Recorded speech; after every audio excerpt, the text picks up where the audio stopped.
Philippe Tirki, President Hockey India, to present his address on the sports tourism leading Odisha.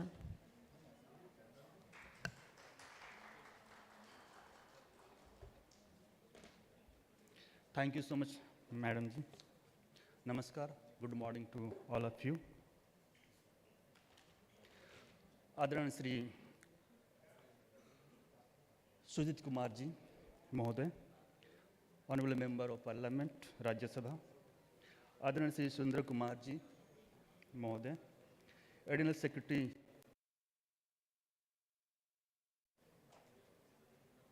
Department of tourism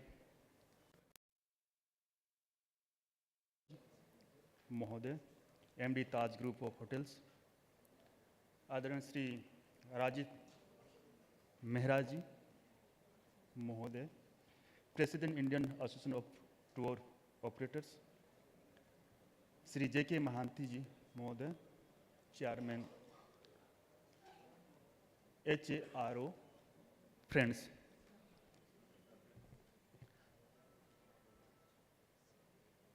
जब tourism की बात करते हैं, मेरे ख्याल से देश का फेस चेहरा होता है। और जब उड़ीसा के बात करते हैं, उड़ीसा में जो कोई भी विजिट करने आते हैं, देखने आते हैं या जानते हैं, हमारे उड़ीसा के रिच कल्चर, ट्रेडिशन और अब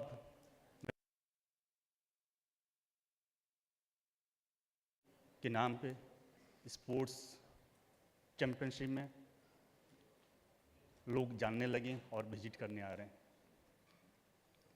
स्पोर्ट्स एक ऐसा चीज़ है, स्पोर्ट्स अकेला आगे नहीं बढ़ता है। स्पोर्ट्स हर एक व्यक्ति जो स्पोर्ट्स से जुड़ा हुआ है, उसके साथ साथ देश, राज्य और हमारे सोसाइटी को भी साथ लेके चलता है, आगे साथ साथ बढ़ते हैं। स्पोर्ट्स के जरिए बहुत सारे ऐसे ऐसे छोटे छोटे कंट्रीज जैसे क्यूबा, घाना, जमैका, कौन जानता है, लेकिन स्पोर्ट्स के जरिए हम सब जानते हैं। इतने ही नहीं, उड़ीसा को भी आज रिकॉग्नाइज किया जा रहा है, सिर्फ भारत में नहीं, विदेशों में, तो स्पोर्ट्स के जरिए। यहाँ तक सुंदरगढ़ को भी कोई विजिट करने जाते हैं तो हाँ, वहाँ पे स्पोर्ट्स हो रहा है। कंट्री साइड में किस लेवल में स्पोर्ट्स कर रहे हैं बच्चे, क्या कर रहे हैं, कैसे खेल रहे हैं, उसको जानने के लिए विजिट करने जाते हैं कुछ हमारे जर्नलिस्ट और कुछ हमारे स्पोर्ट्स फैंस। और जहाँ तक मैं बात करूँ, मेरे गांव सोनामरा, उसको भी कौन जानता है, कोई जानते नहीं थे। स्पोर्ट्स के जरिए मेरे साथ साथ और भी साथी हमारे गाँव से निकले हुए हैं।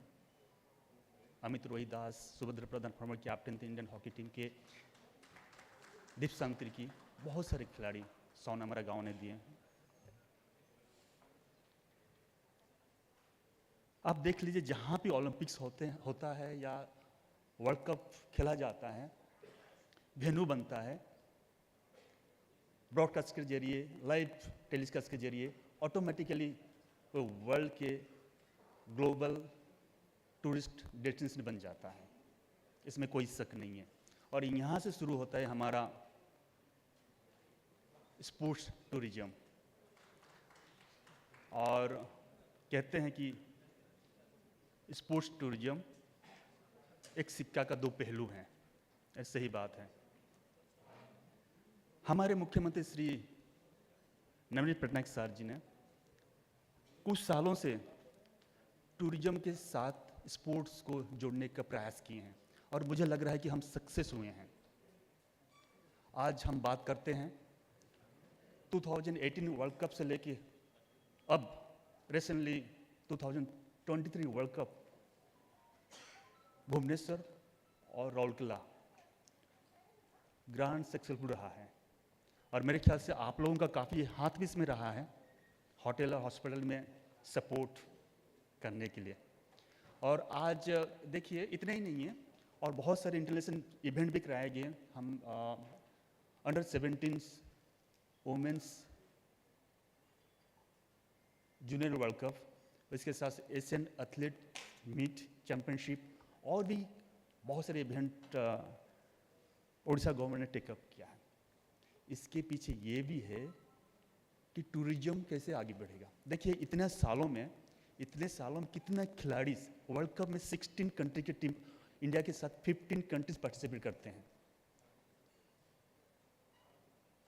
खिलाड़ी के साथ साथ इंटरनेशनल टूरिस्ट जो स्पोर्ट्स फैन हैं वो भी मैच देखने के लिए आते हैं।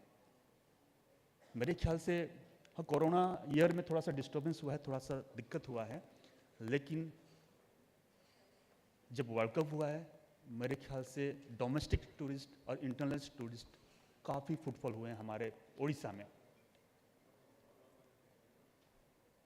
और जो उड़ीसा में आते हैं तो खिलाड़ी और सब अपना गेम के साथ साथ सिर्फ गेम में सीमित नहीं रहते हैं, गेम के साथ साथ उड़ीसा की एक्सप्लोर करने की कोशिश करते हैं। उड़ीसा में क्या है, क्या चल रहा है, कहाँ जाना है, उनका ट्रैवल प्लान प्रोग्राम, कहाँ रहना है, क्या खाना है, सब कुछ प्लान प्रोग्राम करके आते हैं। और आज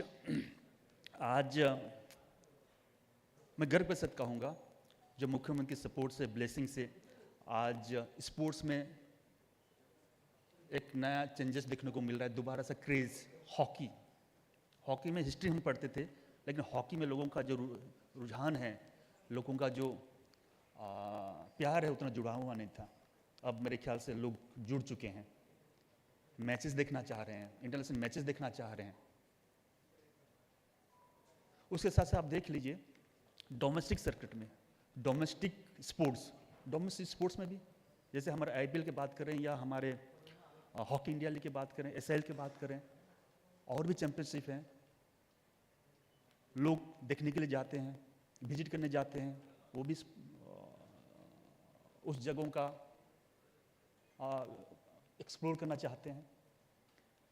मैंने कुछ महीना पहले हम लोग यूरोप का दौरा था, उसमें मैंने Barcelona FC football stadium visit किया। वहाँ क्लब मैचेस का कल्चर है, वहाँ पे क्लब इवेंट का कल्चर है, जो कि हमारे इंडिया में नहीं है, कभी मुश्किल हो सकता है फ्यूचर में। लेकिन वहाँ क्या है, हम जब स्टेडियम विजिट करने गए, भाई हम देख रहे हैं स्टेडियम विजिट के लिए वहाँ मेरे से 3,000 से 4,000 घूम रहे हैं स्टेडियम में जस्ट विजिट के लिए। वहाँ इतना क्रेज है, और ट्रॉफी के लिए, वहाँ फोटोग्राफ्स के लिए, वहाँ स्टेडियम देखने जा रहे हैं। हम भी क्यों लगा कि मेरे ख्याल से एक जगह पे 10,000 से 12,000 हमने मेरे ख्याल से पे किया स्टेडियम विजिट के लिए। मेरे ख्याल से ट्रॉफी जो यूरोपियन ट्रॉफी चैंपियन, उसका तो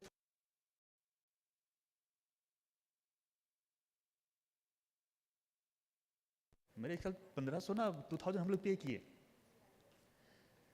मीन्स स्पोर्ट्स का craze, sports tourism, sports tourist काफ़ी बढ़ रहा है। अभी धीरे धीरे हमारे इंडियन में एक कल्चर बढ़ रहा है जो हम यहाँ पे देख रहे हैं।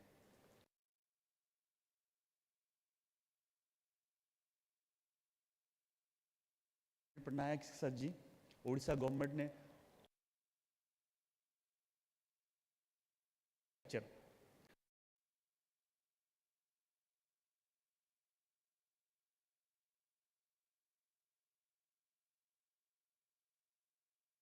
इंटरनेशनल इवेंट ऑर्गेनाइज कर नहीं पाएंगे। जब इंटरनेशनल लेवल के हमारे पास इंफ्रास्ट्रक्चर नहीं होगा, स्टेडियम्स नहीं होंगे, तो हम इंटरनेशनल इवेंट सब वर्ल्ड कप से ऑर्गेनाइज कर नहीं पाएंगे। और तो इसलिए मेरे ख्याल से आज गर्व के साथ मैं कहना चाहूँगा, हमारा उड़ीसा भुवनेश्वर में कलिंगा हॉकी स्टेडियम और राउरकेला में बिरसा मुंडा हॉकी स्टेडियम, जो वर्ल्ड के लार्जेस्ट सिटिंग हॉकी स्टेडियम बन चुका है, जो वर्ल्ड को गिफ्ट दिया है।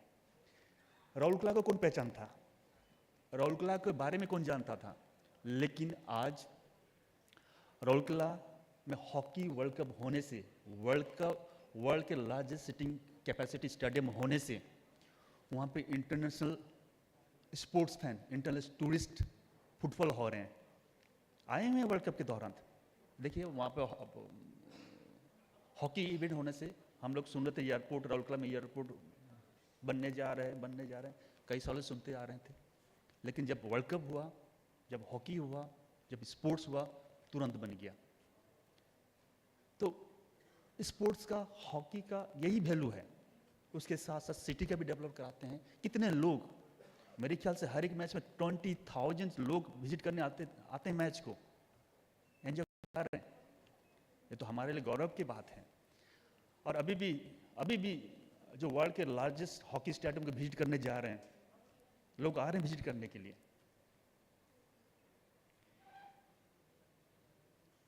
तो गवर्नमेंट ने जो 2,500 करोड़ डिक्लेयर किया, इसमें वर्ल्ड क्लास ओलंपिक्स लेवल के स्विमिंग पूल बनाने जा रहे हैं, वर्ल्ड क्लास बैडमिंटन कोर्ट बनाने जा रहे हैं, एथलेट स्टेडियम बनाने जा रहे हैं, शूटिंग का वर्ल्ड क्लास लेवल बनाने जा रहे हैं, और भी ऐसे activities world class stadium, world class levels के स्टेडियम बना रहे हैं। इससे फ्यूचर में मुझे लग रहा है और ऐसे इवेंट आएंगे जो कि इंटरनेशनल टूरिस्ट स्पोर्ट्स के जरिए आ सकते हैं।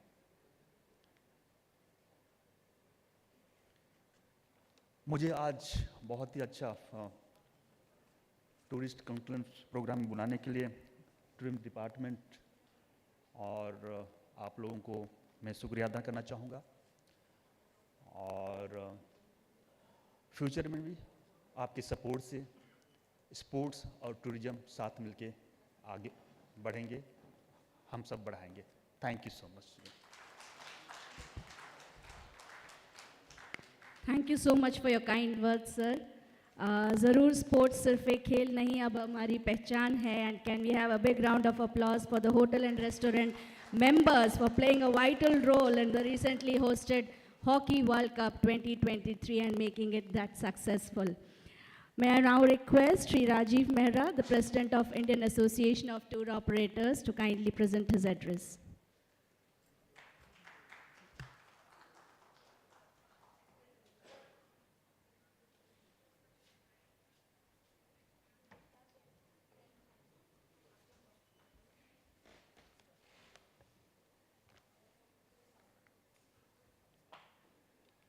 Namaskar.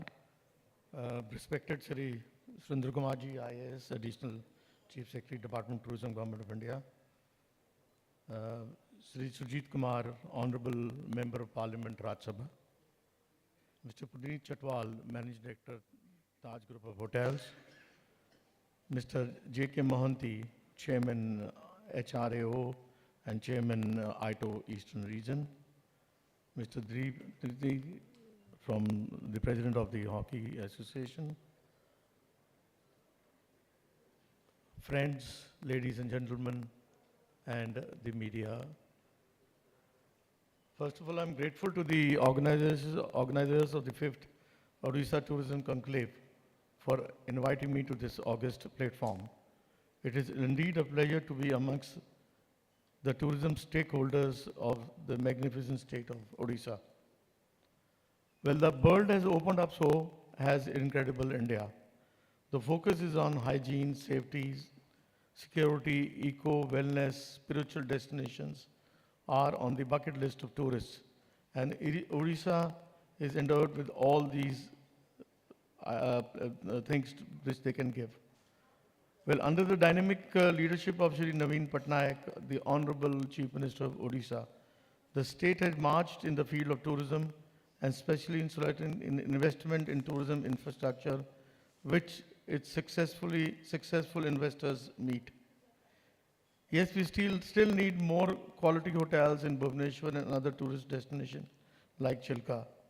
The lake is an USP of the state and heaven for the MICE and leisure tourism. The states are gearing up with their niche tourism products and also tie-ups between states.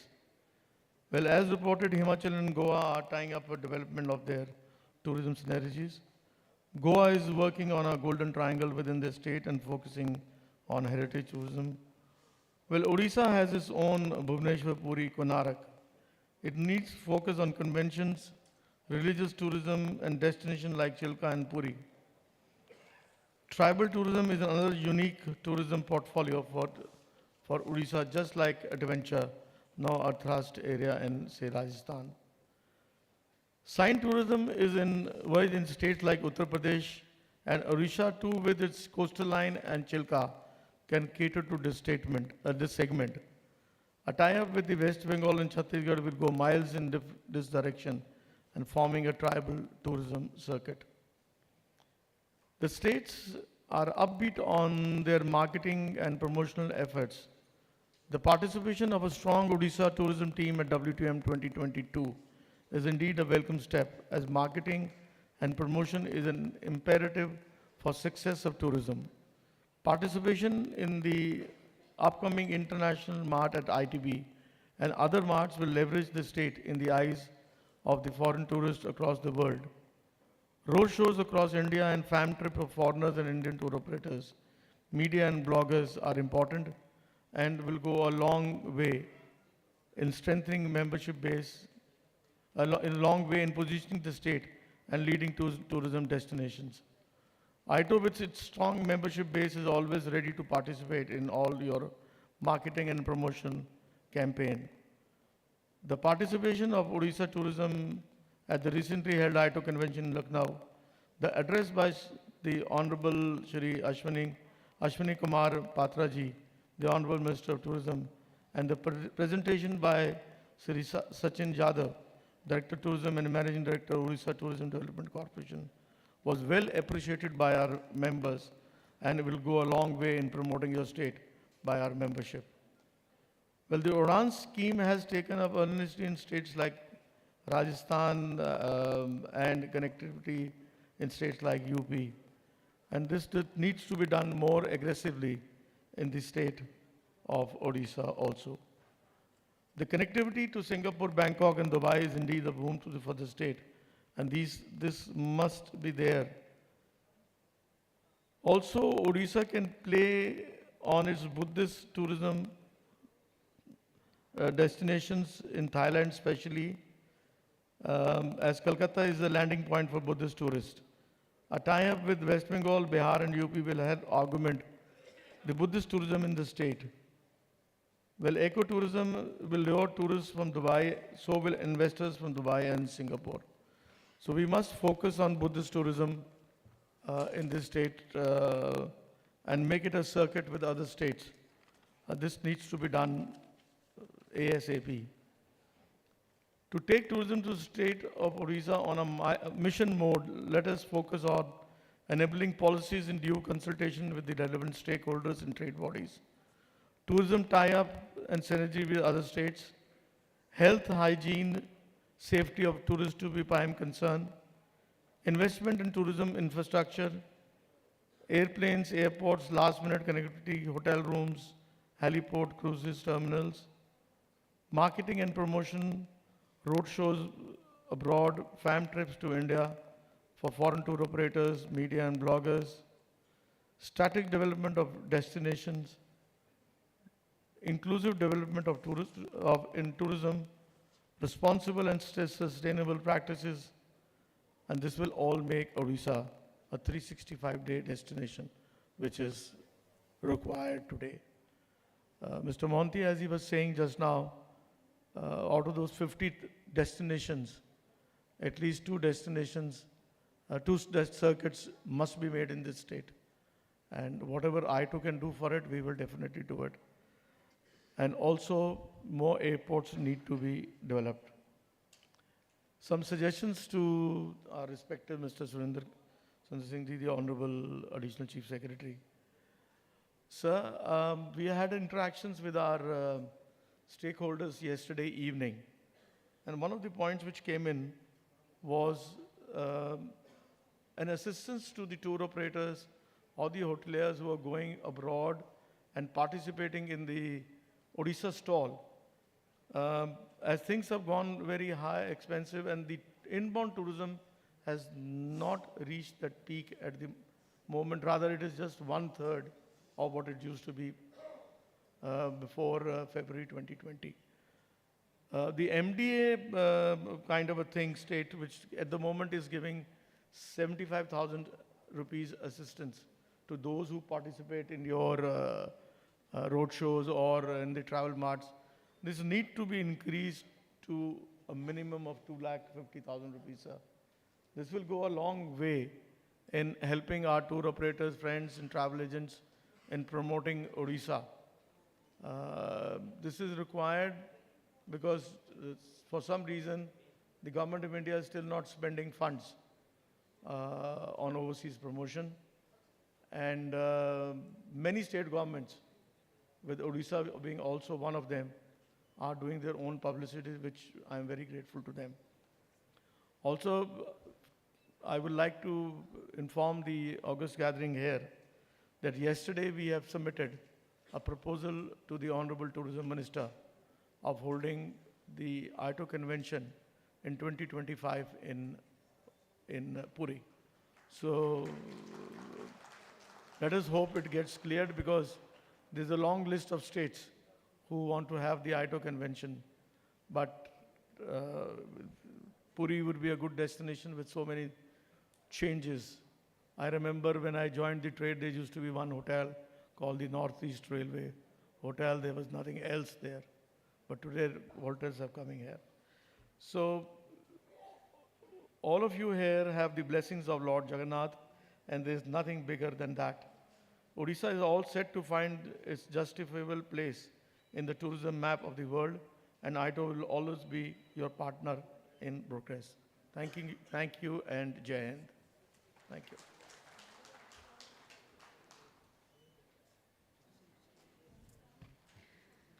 Thank you so much for your valuable suggestions, sir. We have well taken a note of it, and we'll definitely look forward to your suggestions being implemented for the development of the tourism sector. Though not physically present here, his virtual presence today speaks of his dedication towards the tourism and hospitality sector. Mr. Puneet Chatwal joined the Indian Hotels Company Limited as a Managing Director and Chief Executive Officer in 6th November 2017. He is a global professional with close to 4 decades of leadership experience and highly acclaimed international hotel groups. Under his leadership, IHCL has been on a journey of reimagination to achieve sustainable, profitable growth. He also serves as the President of Hotel Association of India. Ladies and gentlemen, I welcome on a virtual platform Shri Puneet Chatwal, the Managing Director of Taj Group of Hotels, to kindly present his address. Thank you. Good morning, everyone. Good morning, Honorable Additional Chief Secretary, Members of Parliament, Mr. Mohanty, Mr. Rajiv Mehra, colleagues from the tourism fraternity, and also all the people attending this event. My apologies that I have not been able to attend this in person, which I would have very much liked to. And as already mentioned by the previous speakers, connectivity is a big issue, and there was no flight which could have got me last evening to Bhubaneswar from Mumbai. So I had to do this event through this digital platform. Let me take some 4 or 5 key points. And first and foremost is travel and tourism as a major growth engine for any key economy in the world. And as we have all noticed, while the world moved on and has put the pandemic behind, the service sector, travel and tourism business including, is emerging as a major growth engine for the Indian economy. As was demonstrated in Q2 GDP figures of India, where the services sector grew by 9.3%. This was largely contributed by trade and hotels, which grew by 14.3%, clocking a number higher than 100% recovery to FY 2020 levels. People are once again flying in great numbers. Airports are crowded, hotels are well booked, and travelers want to explore, connect, and feel alive through the exhilarating emotion of travel. I think the sector has proven resilience like none other especially when a fear was inculcated that by going into hotels and restaurants, you were putting yourself to danger of contacting COVID-19. Number two is tourism as an employment generator.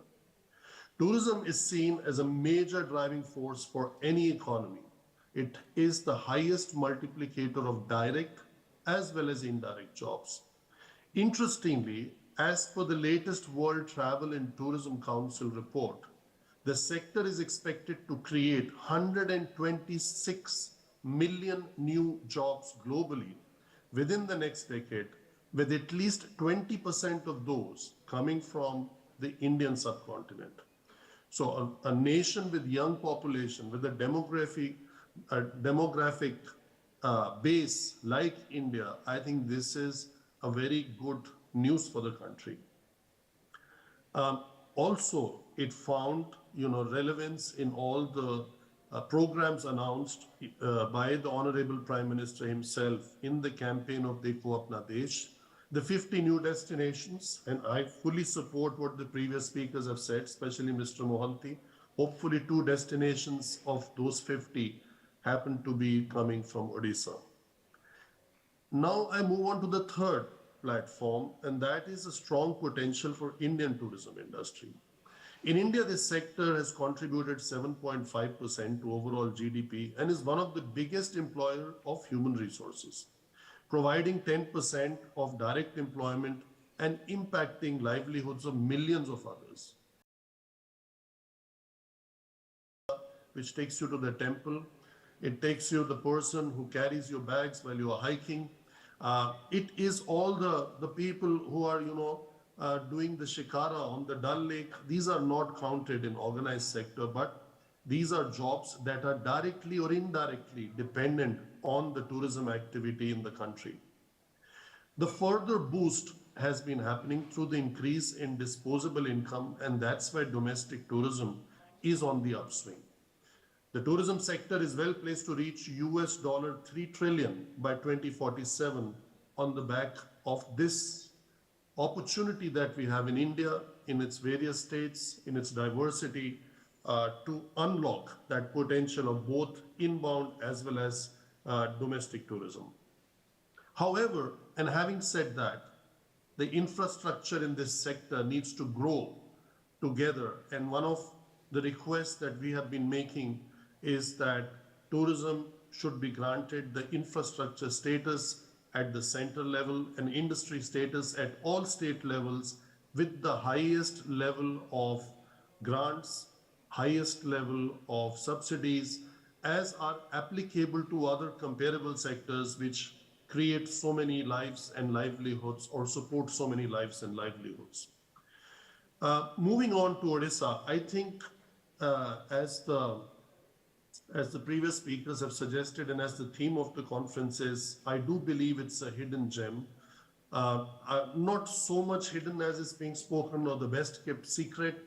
I think it's just getting the people moving, and I think tourism has proven in the recent years to be an important part of the growth of the state of Odisha, especially with a 500-kilometer coastline, mountains, lakes, natural biodiversity, rivers. Odisha is also a cultural hub and a premier pilgrimage as well as a wildlife destination.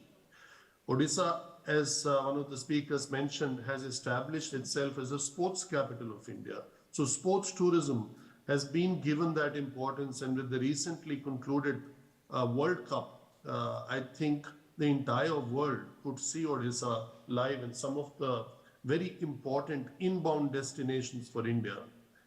I do represent the Taj Group of hotels, and would be very proud to say that Tata Group sponsored the hospitality part, both in Bhubaneswar and in Rourkela, and Taj was the one that was servicing. And before we started servicing, we made sure that fire, life, safety elements were taken care of, especially in the newly created facility in Rourkela. I think India's best kept secret as a tourism campaign has successfully further captured the imagination of the people. The recent Odisha Tourism Policy 2022 lays out the path to develop the destinations holistically leveraging the natural bounty and the cultural heritage of the state. Indian Hotels is proud to announce the iconic Taj brand in the historic city of Puri, completing the prominent tourism circuit of Puri Bhubaneswar. Other hotels that we have in the state are the Crown, which is on our branding of IHCL selections in Bhubaneswar, and Ginger in Paradeep, which are expected to open over the next 18 months. We currently already operate 3 hotels, the Vivanta in Bhubaneswar, the Ginger in Bhubaneswar, and the Ginger in Kalinga. There are, however, many potential destinations in Odisha for developing hotels, including further brands of ours in Puri, Bhubaneswar. I mean, it would be an honor for the Taj to be present in the city of Bhubaneswar with one of its iconic assets that we have in other capital cities. Further destinations would include Konark, Cuttack, Gopalpur, and Rourkela. Indian Hotels, with its well-defined landscape, is well placed to support the growth of tourism, to support the development in Odisha, and through other group companies to foster the help in building the necessary tourism infrastructure. Having said that, I think the country is on a good journey, the state is on a good journey, and it is a great opportunity for both Odisha and India to further grow this sector, have growth of jobs in this sector, create value, create wealth, create higher taxes, and create a sense of well-being as well as the connectivity to our spiritual self. Thank you very much for listening. Thank you very much for the opportunity, especially a thanks to Mr. Mohanty, whose perseverance made it possible that I could join all of you digitally. Thank you very much. Thank you so much to Mr. Puneet Chatwal for his wonderful address and coming up with so much of Taj recognized properties in Odisha. Now I would request Sri Surendra Kumar, IAS Additional Chief Secretary, Department of Tourism, Government of Odisha, to address, please.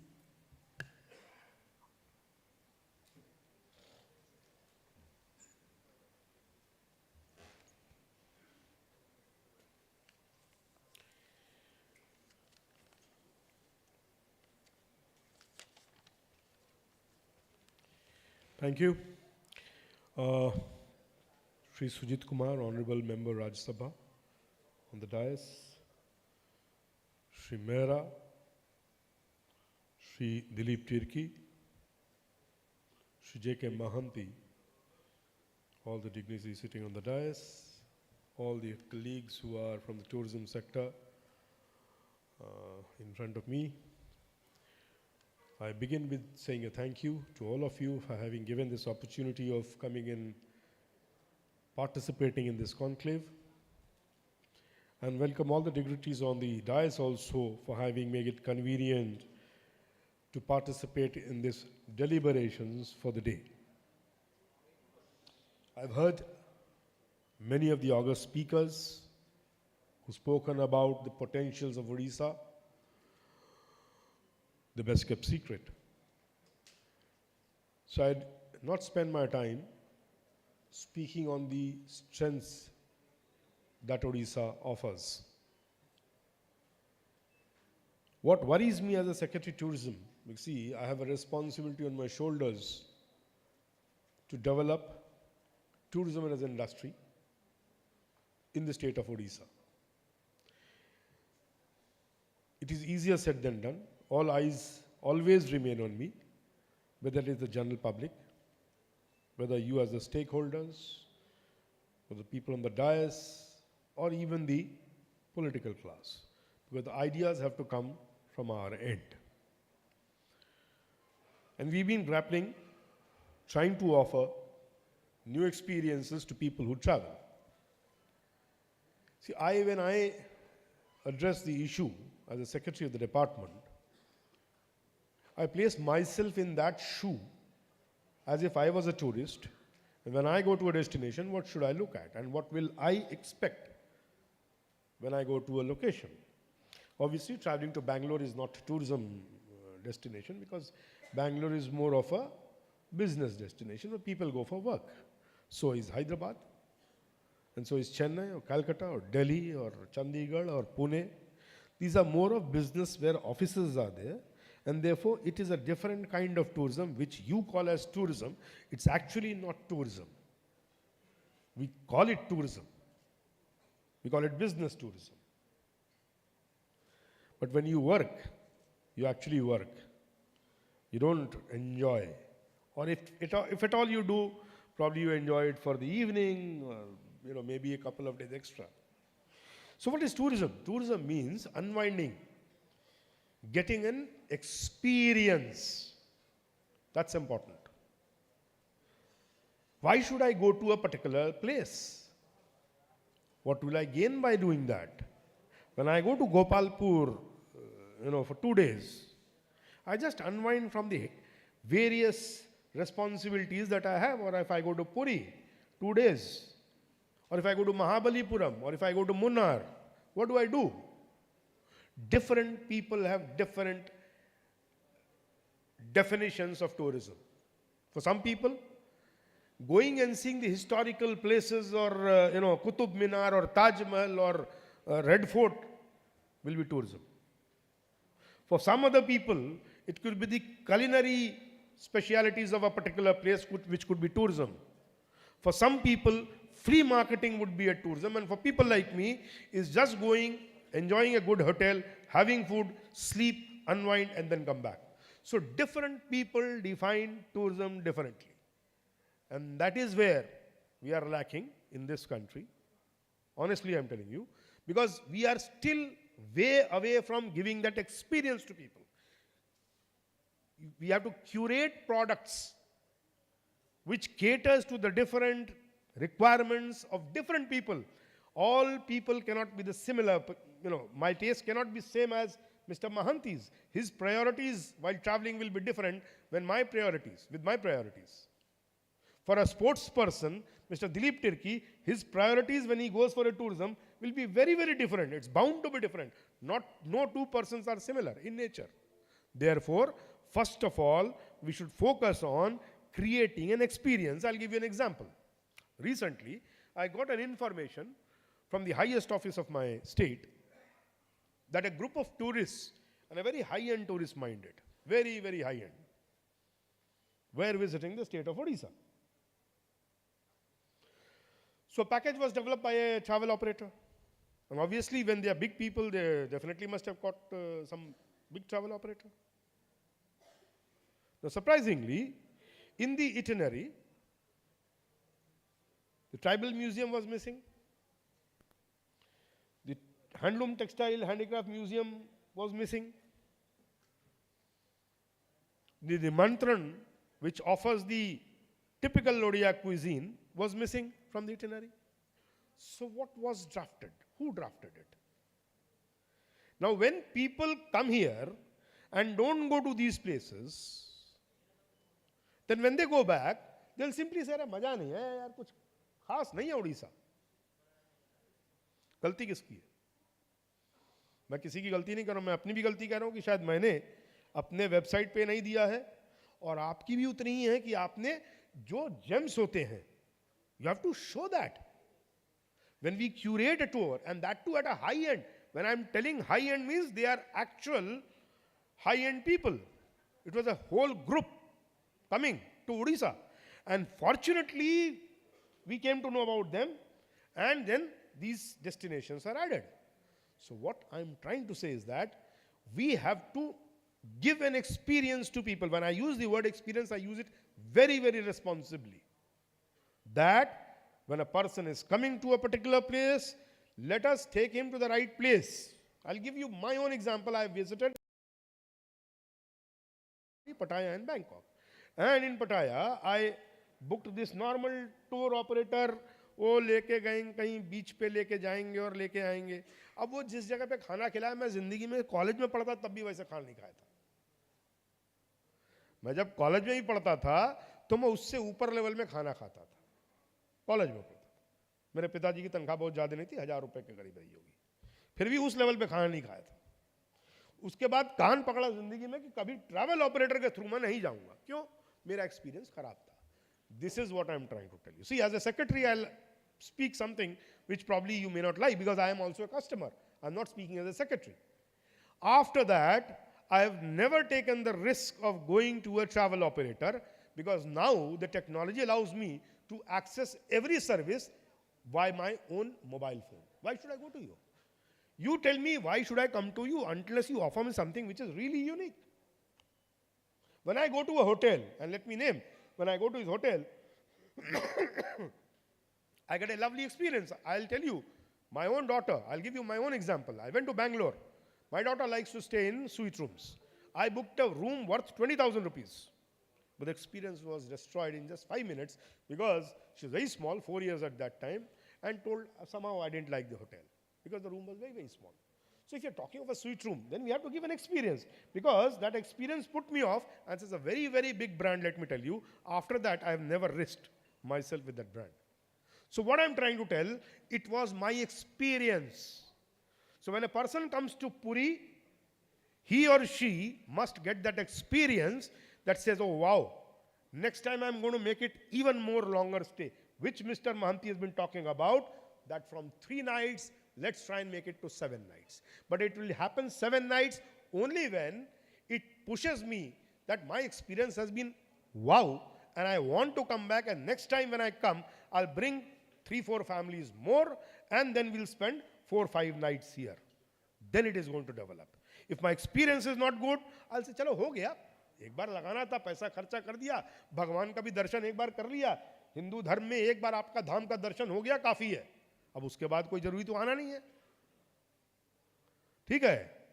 तो a religious destination cannot attract you more than 1 or 2 times. You'll have to offer that extra for attracting people. So this is the first, sorry that I'm taking a bit of time, but this is very, very important and close to my heart that we all should work together. My responsibility is also there to offer products which gives people experience, and I'll come to that. See, Mr. Chatwal, I heard him, and yes, I got the statistics also that yes, travel industry has been picking up, no doubt about it. But there's also a fact that, the middle class, which forms the 80% of this country, we must target that. See, if foreign companies are coming and investing money here, they're not coming for the top 5% rich or the bottom people. They're coming for, everybody looks at the middle class. That is the class which actually spends money. And you have to target that. And they have suffered very badly during the pandemic. Therefore, we must curate products which are economical in nature and which gives them good experience in reasonable cost. That is the market that we have to capture, and we have to curate products accordingly. Otherwise, yes, we'll be talking about the 5-star hotels, but that will not be the driver of tourism. If we are talking of driver of tourism, we are talking of numbers, then we will have to focus at the middle class, which offers you a range from 2,000 to, let's say, 6,000 per night. People who can spend that kind of money. So this is where we'll have to make tourism affordable for the middle class, at least in the next 3 to 5 years. Because the impact, there were 2 impacts that Odisha suffered, particularly in the context of Odisha. In 2019, we had the Fani, which basically destroyed the tourism of Puri. I mean, we've seen how the hotels had been impacted. I was the chief electoral officer. I had a nightmare to protect my electronic voting machines in Puri district. So, and then there was a double whammy with the COVID pandemic. So, for a city which was the focal point of tourism in Odisha, because for whatever we talk, Puri has been the center of tourism for Odisha. And for them to revive, it took a lot of time, and pandemic was a very, very challenging time for all of us.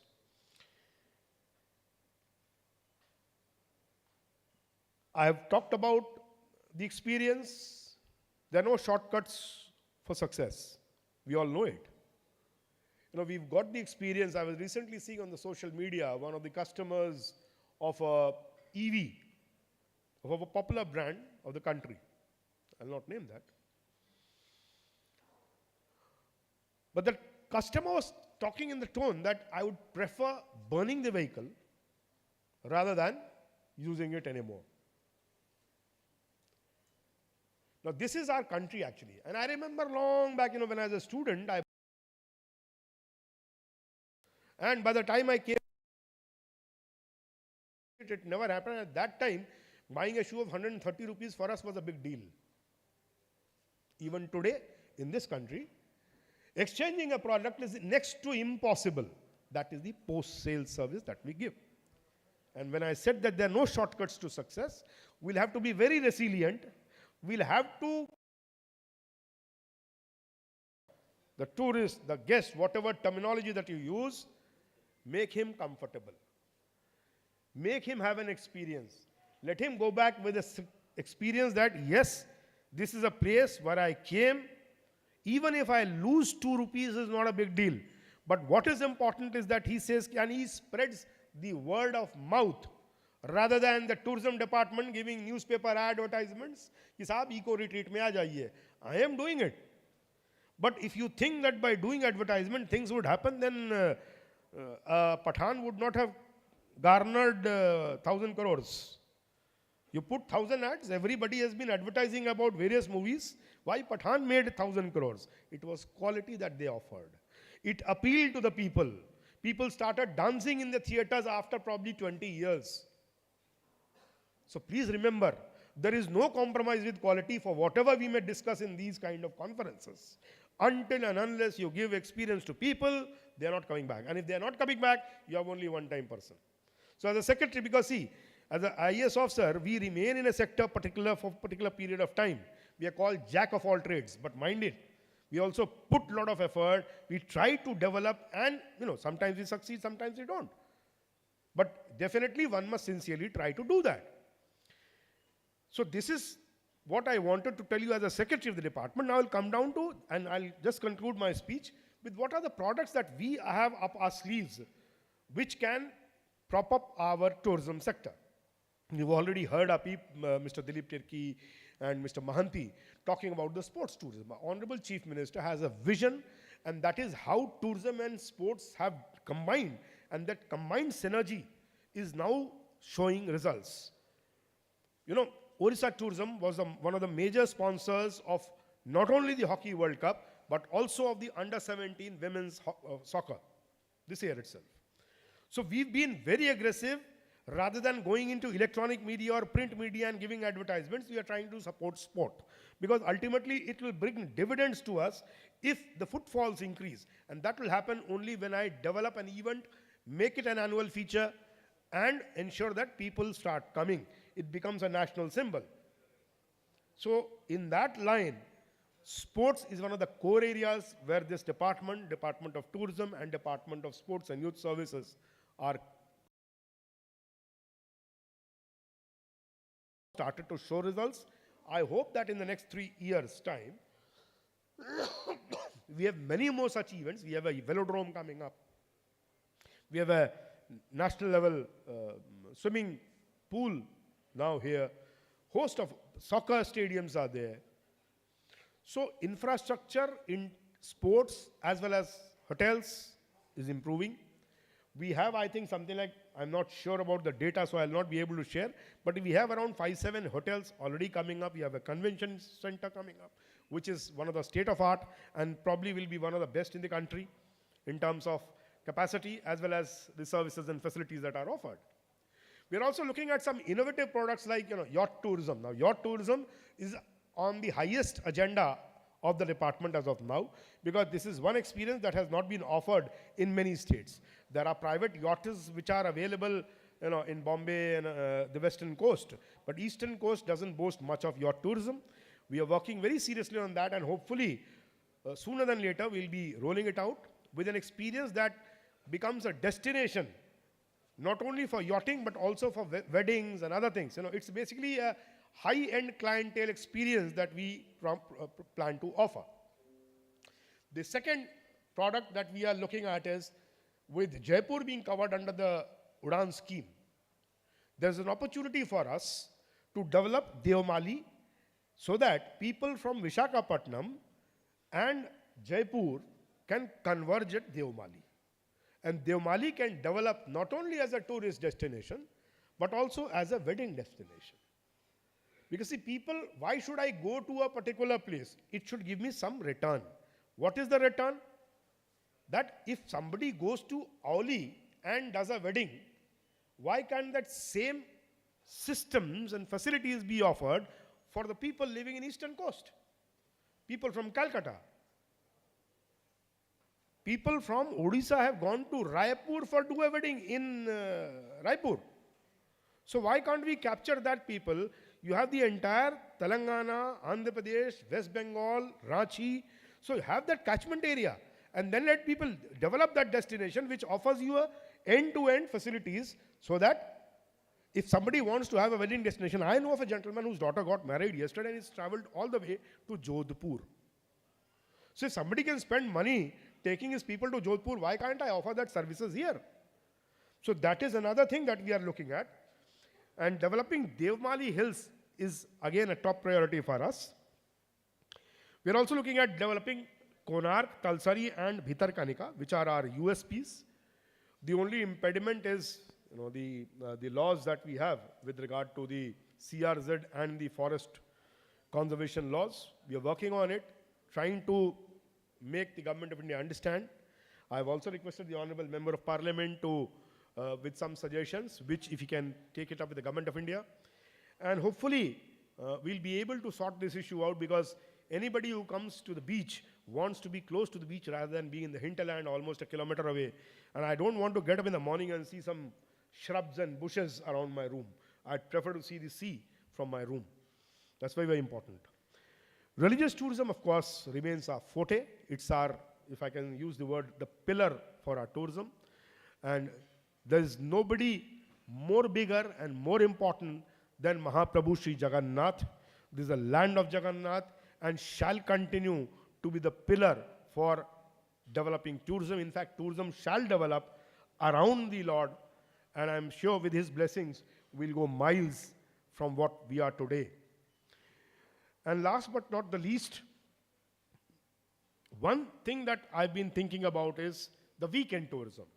See, this is one thing that has been missing from Odisha, and we are looking at some of the destinations where we can develop this, because if you go to Karnataka, the entire Bangalore moves out on Friday. You'll have a traffic jam traveling to Mysore. Everybody goes to either Kushalnagar, Coorg or Mysore. And it's around 4 hours, 5 hours. So, why don't we think of something like this, which is around 2.5 to 3 hours from Bhubaneswar? Even people like us do not get a destination to travel on a weekend. If I have 2 days off, I sit in my house and there's no other place to go. All that we have is the Deras Dam here. So we are looking at developing a destination which is 3 hours, easy to reach, good road connectivity, and stay for 2 days and then come back and have your office next day. That's a very, very important and strength tourism. Have a weekend tourism because people just want to unwind after, let's say, once in a month, after getting tired, whether it's a corporate person or a government person or a private businessman, would just like to unwind with his family. And you cannot have festivals every month or every week. So he has to go to a place where he can unwind and come back. So these are some of the products that we are looking at. I'm sure that with the cooperation of HRAO and ITO and all of you, we will succeed in what we are trying to do. I can say that Odisha has come a long way. Our budget, if we just talk in terms of budget, we are almost 1/5 of the budget of the central government, and that speaks volumes of the commitment that Odisha shows towards development of tourism. While the government of India budget is around 2,400 crores, this year probably will be around 550 crores. So that's the kind of seriousness that Honorable Chief Minister is attaching to tourism, and I'm sure that this is going to show results in the very short time. Thank you very, very much for having come all the way, participating from all different cities. Welcome you to the state of Odisha and to the city of temples. Thank you very, very much. Thank you so much for highlighting such crucial aspects of critical vivid experiences and befitting the customers and curating appropriate packages and servicing. Thank you so much, sir. Now I would request our chief guest, Shri Sujit Kumar, Honorable Member of Parliament, Rajya Sabha, to kindly address the audience.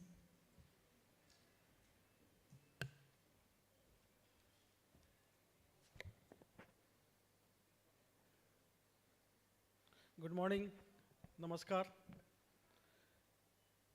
Dilip Tilki ji, Surinder Kumar ji, Mahanti ji, Mehra ji, and Mr. Chatwal who joined us virtually, ladies and gentlemen, media friends.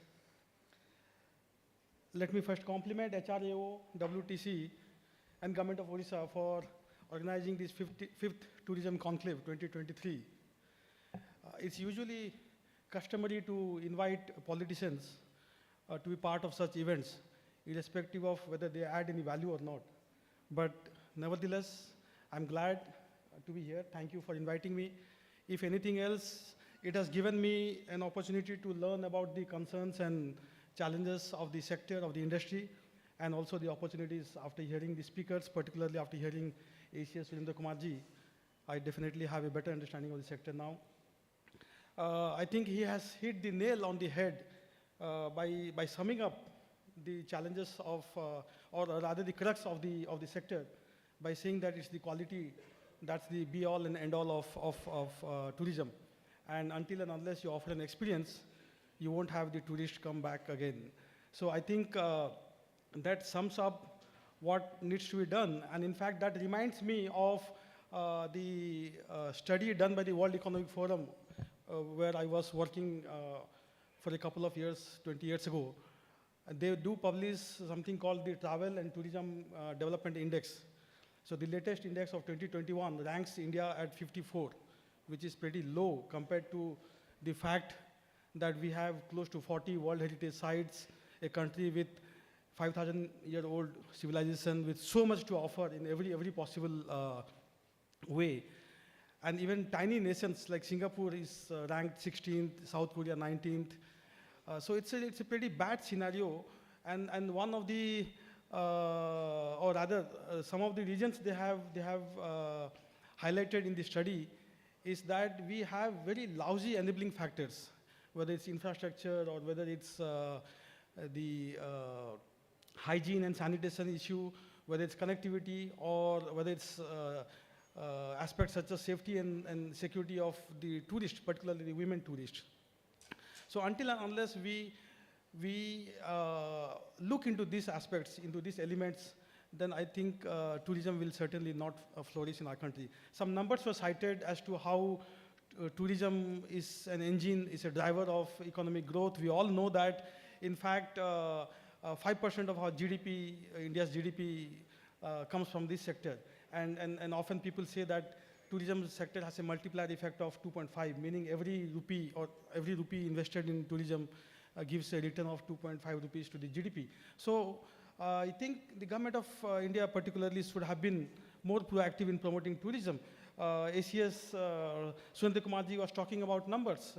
The budget of Odisha for tourism, he said, is close to 1/5. Sir, it's actually 1/4. It's close to 1/4. It's even better than what you have said. Because last year, I think the budget numbers for Odisha were 500 crore plus. Crore plus, and last year the budgetary allocation for tourism by Government of India was only 2,400 crore. And this year, again, it's 2,400 crore. One would have imagined that in the post-COVID scenario, Government of India would have been more generous, more large-hearted in supporting the tourism industry, because we all know that it's the tourism industry which has probably suffered the most in the COVID pandemic. And pretty much every sector, every industry was supported, rightly so. And part of the Atmanirbhar Bharat package, every industry got a stimulus package or a economic relief package, but the tourism industry, which is very sad in my view. So I would like to definitely, I spoke on behalf of my party last year on the budget discussions, and this year as well.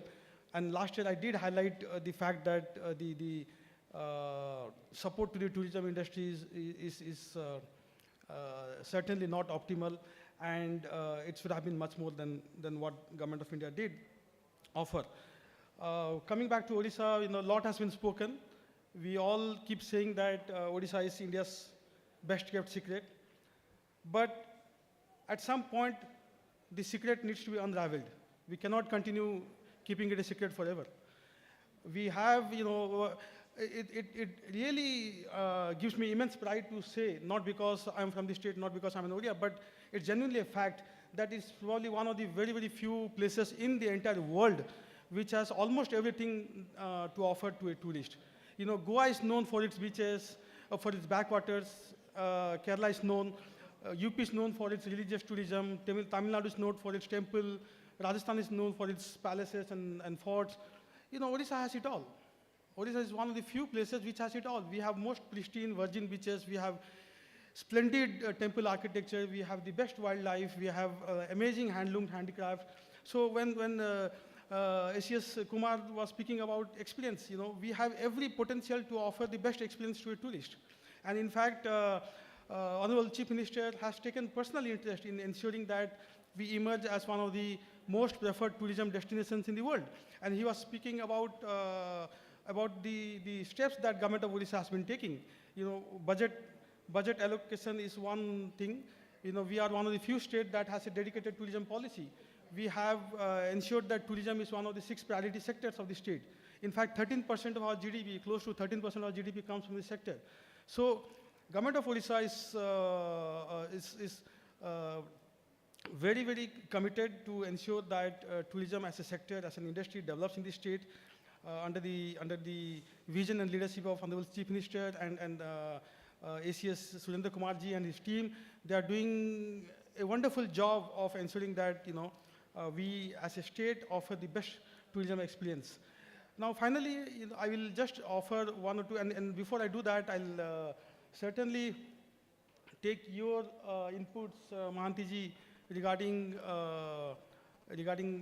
having more domestic connectivity, having at least 2 centers in Odisha of the 50 that has been announced in the budget, and having tourist officers in the Indian missions and embassies abroad. I'll definitely take it up with the respective ministries and also, being a member of the Parliamentary Committee on External Affairs, I'll definitely take it up in the next Parliamentary Committee meeting if feasible. Let me tell you that we have 3 more destinations. You spoke of Berhampur and Surendra Kumarji spoke of Jaipur, both of which are to be connected under the UDAN scheme. There is another place in Kalahandi where I come from. Utkela Airport is also going to be connected soon. And if things go well, keeping our fingers crossed, in the next 2-3 months, we should certainly have Utkela connected and be on the aviation map of this country. Jaipur is already there, but I think more flights need to be connected. But certainly Berhampur and Utkela Airport, Kalahandi Airport will be functional soon. That has been the assurance. And I've been religiously following this. I've raised this many a times. So we should certainly see these 2 places connected, which will significantly enhance and boost tourism in our state. Now, I think as an industry or as a sector, if I may offer some suggestions, I think there are 3 elements which are crucial for the survival of this industry, of your industry rather. One is resilience, one is sustainability, and finally inclusivity. See, COVID, if anything, has taught us to be more resilient, because there will be more COVID-like scenarios for sure going forward. In fact, one of my favorite authors, Nicholas Taleb, when he wrote that book, Black Swan, some of you might have read the book. It's a wonderful book where he defines Black Swan as an event which is extremely rare, but the repercussions and consequences are humongous. And of course, COVID-19 was one Black Swan event. And he predicts that the world is getting more and more complex and we'll have more and more Black Swan events, which would imply that we'll have more and more headwinds for the travel and tourism industry. So I think as an industry, you should be prepared, you should be ready to be resilient, and that's the only way the industry will survive and flourish. Sustainability, I think with the focus on climate change and with the policy imperative that COP26 and other international frameworks have put on us, I think the travel and tourism industry also needs to put its act together. Now, Honorable Prime Minister has articulated his vision of becoming net zero, carbon zero emissions by 2070, which means that the travel and tourism industry, which is one of the most a polluter and emitter because of the very nature of the industry. You know, I'm not blaming the industry, but that is the nature of travel and tourism sector. I think you need to adopt more and more sustainable practices. And finally, I think the socio-economic benefits of the industry should trickle down to reach to the last mile. Unless the communities benefit, unless the people at the grassroots benefit, I don't think that the industry can be sustainable. So you need to be more inclusive. So I think better days are ahead. I think with India's G20 presidency, with more and more tourists and travelers now doing what possibly is known as revenge travel, I think better days are ahead for the sector. I wish this conference all the best, and thanks again for inviting me, and I certainly take forward your suggestions and inputs and place it at the right place. Thank you. Thank you so much, sir, for the encouraging announcements. Sir, we look forward to your continued support and are confident on you for taking the measures and concerns highlighted by the stakeholders to the appropriate forums. Ladies and gentlemen, as we come to the conclusion of the inaugural session, may I request Sri Debu Patnaik, MD Crown Hotels, to kindly propose the official vote of thanks.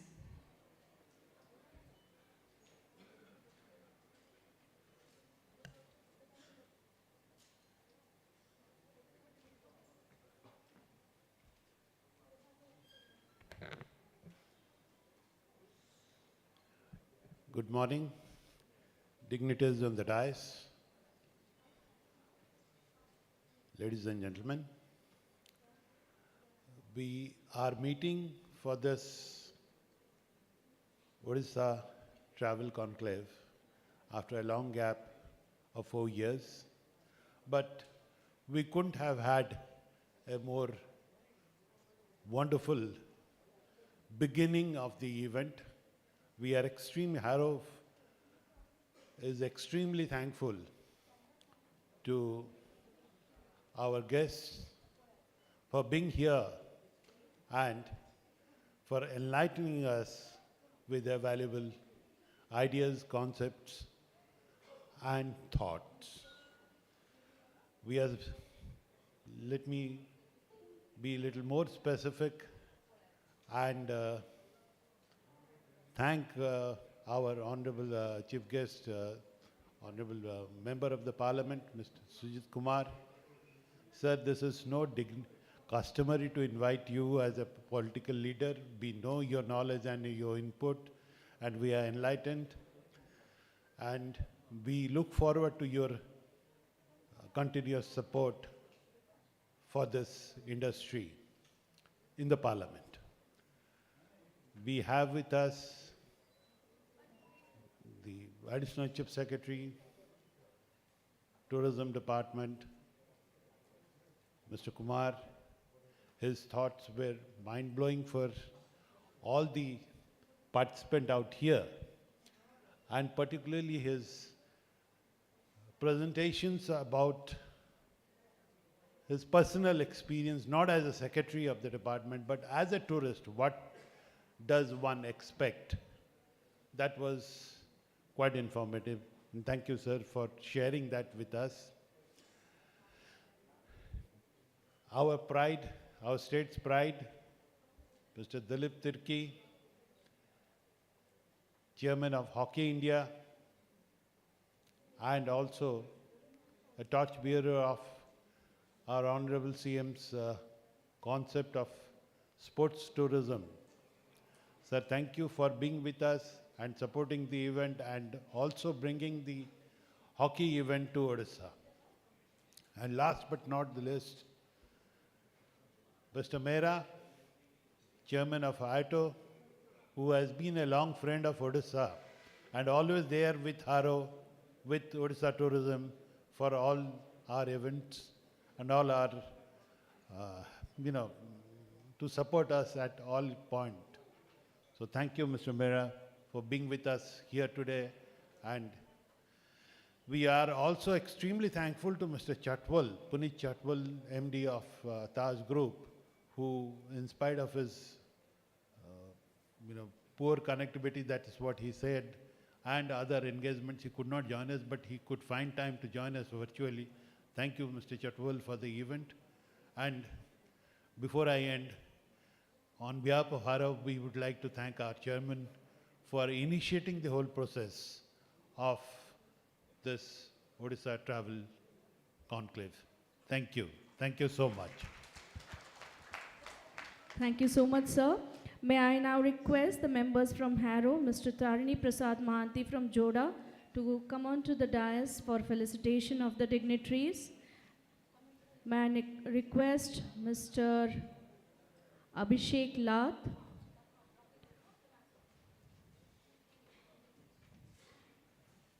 Ashish Palit and Rabi Sahu to also join.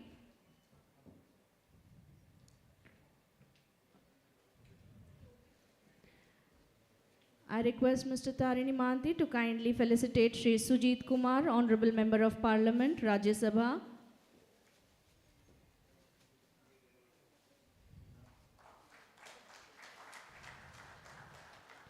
I also request him to felicitate Shri Surendra Kumar, IAS Additional Chief Secretary, Department of Tourism, Government of Odisha. Next.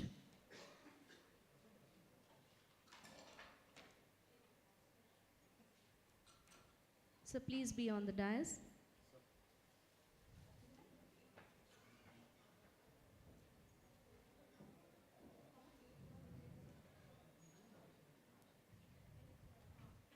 I request Mr. Ashish Palit to come onto the dais to felicitate Shri Rajiv Mehra, President from IATO.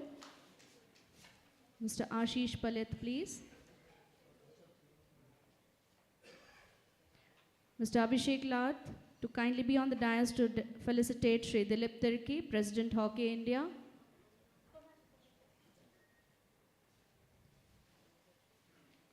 And Shri Rabi Sahu to be on the dais to felicitate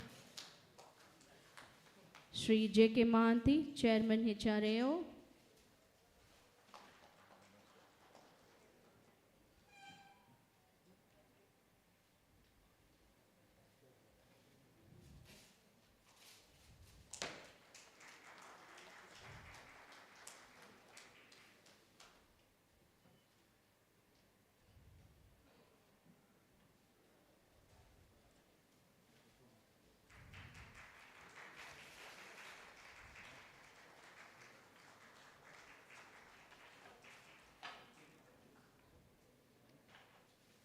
Thank you to all the dignitaries on the dais, and thank you, ladies and gentlemen. We come to the conclusion of the inaugural session. We'll be continuing with the technical session 1.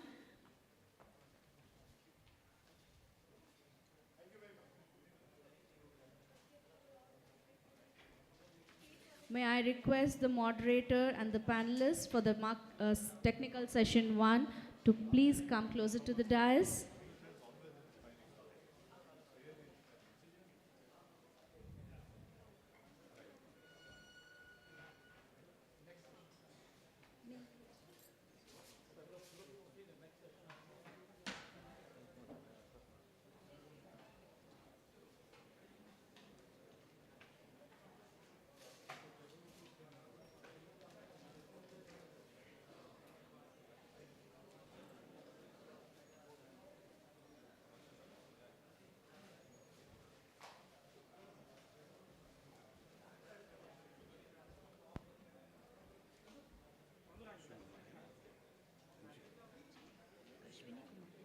Ashwini Mahapatra.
Shri Satyabrata Sanuratha, Director of PNV Group, co-founder at Boca Cafe, founder Prelude, editor My City Links, quiz and TV host. Shri Manoj K. Mahanti, Senior Vice President Sales, South Asia and Southeast Asia. Mr. Mahanti became associated with IDS in the year 2001 and currently he works as the Senior Vice President. He has proven to be essential and crucial salesperson who is primarily involved and contributing to the acquiring new clients in South Asia and Southeast Asian regions, including India, Nepal, Bhutan, Bangladesh, Singapore, Thailand, Malaysia. He comes with a wide experience on sales expertise and understands the technological aspect for managing the hospitality industry. Mr. Rahul Jain, the global head for AirPay payment services. He has a customer journey experience, business operations project, process design and implementation, including KYC, PMLA, requirements for customer, merchant and payment gateway acquisition, including risk and chargebacks. So it's a power pack panel with a power pack moderator.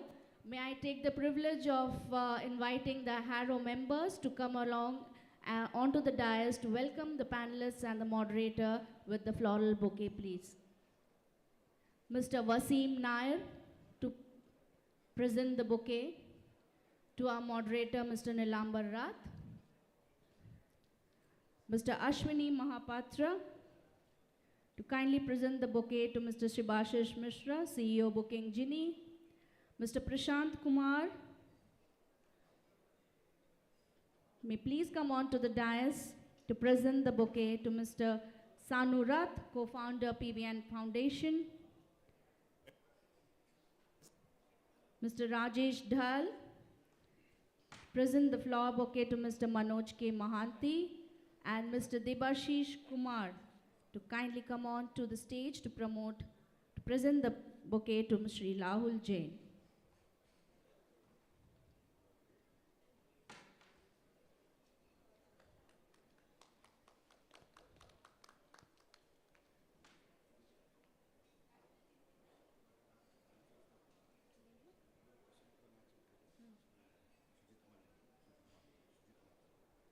May I invite Mr. Sujit Mahapatra to come onto the dais to felicitate the panelists, please.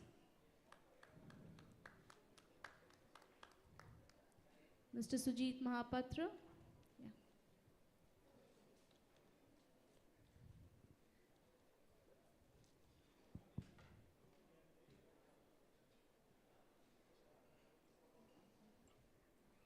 Now I would request the moderator, Sri Nilambar Rath, the founder of, editor and chief and CEO of OdishaLIVE, to kindly proceed with the panel.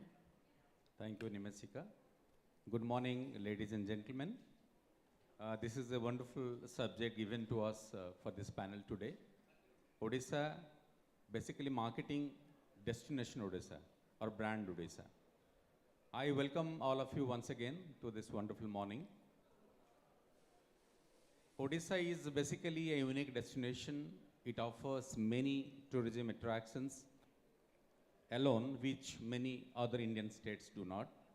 Starting from temple architecture, historical places, rich and dense forest, national parks and wildlife, sea 480 kilometers plus clean and attractive beaches or coastline, unique Chilika Lake and many other lakes and water bodies, unique forms of art, culture, dance, music, crafts, handlooms, fairs and festivals including Rath Yatra, wonderful, unique tribal life, eco tour and very recently started annual eco retreat.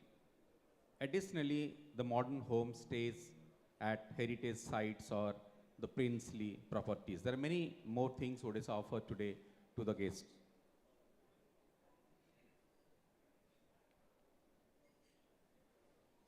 And yes, what Dr. Dilip Tirki was referring in the inaugural session, Odisha has been the point of global attraction for organizing international sporting events like Hockey Men's World Cup in 2018 and 2023. So in a nutshell, Odisha has everything I repeat, to become a major tourist destination, and everyone here is eager to see more and more footfall, domestic and overseas footfall to this, to our state. But still, there are certain gaps, some challenges which we need to overcome to make Odisha a hot and global tourist destination, vis-a-vis the other or major states where we are finding more footfall in India. Briefly, marketing destination Odisha is basically a very dynamic subject, and it's very close to the heart of everyone in this hall and outside. I think to market Odisha as a brand or product, the first point is that we need to create the brand which the state has almost achieved. Second, position the brand in the appropriately in the competitive marketplace, which the state has been trying for many years. And thirdly, connect the brand with the target audience or the buyers, and sell where Odisha still has to perform better, bigger, and deeper. So let us discuss how can we take this brand Odisha to the next level and really reveal the India's best kept secret. With me, there is a wonderful panel of experts today. So I welcome once again all the panelists to this wonderful morning. Mr. Sibashish Mishra, the CEO of Booking Genie, who is very closely associated with this sector. Professor Ashutosh Kar, the founder of Pure Odisha, and Associate Professor at KIT School of Management, KSOM, KIT University Bhubaneswar, who is also an Instagrammer.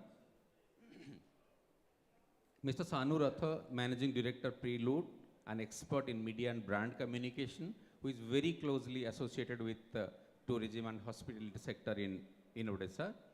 Mr. Manoj Kumar Mahanti, Vice President Sales, South Asia and Southeast Asia of IDS Next, a leading hospitality technology solution provider.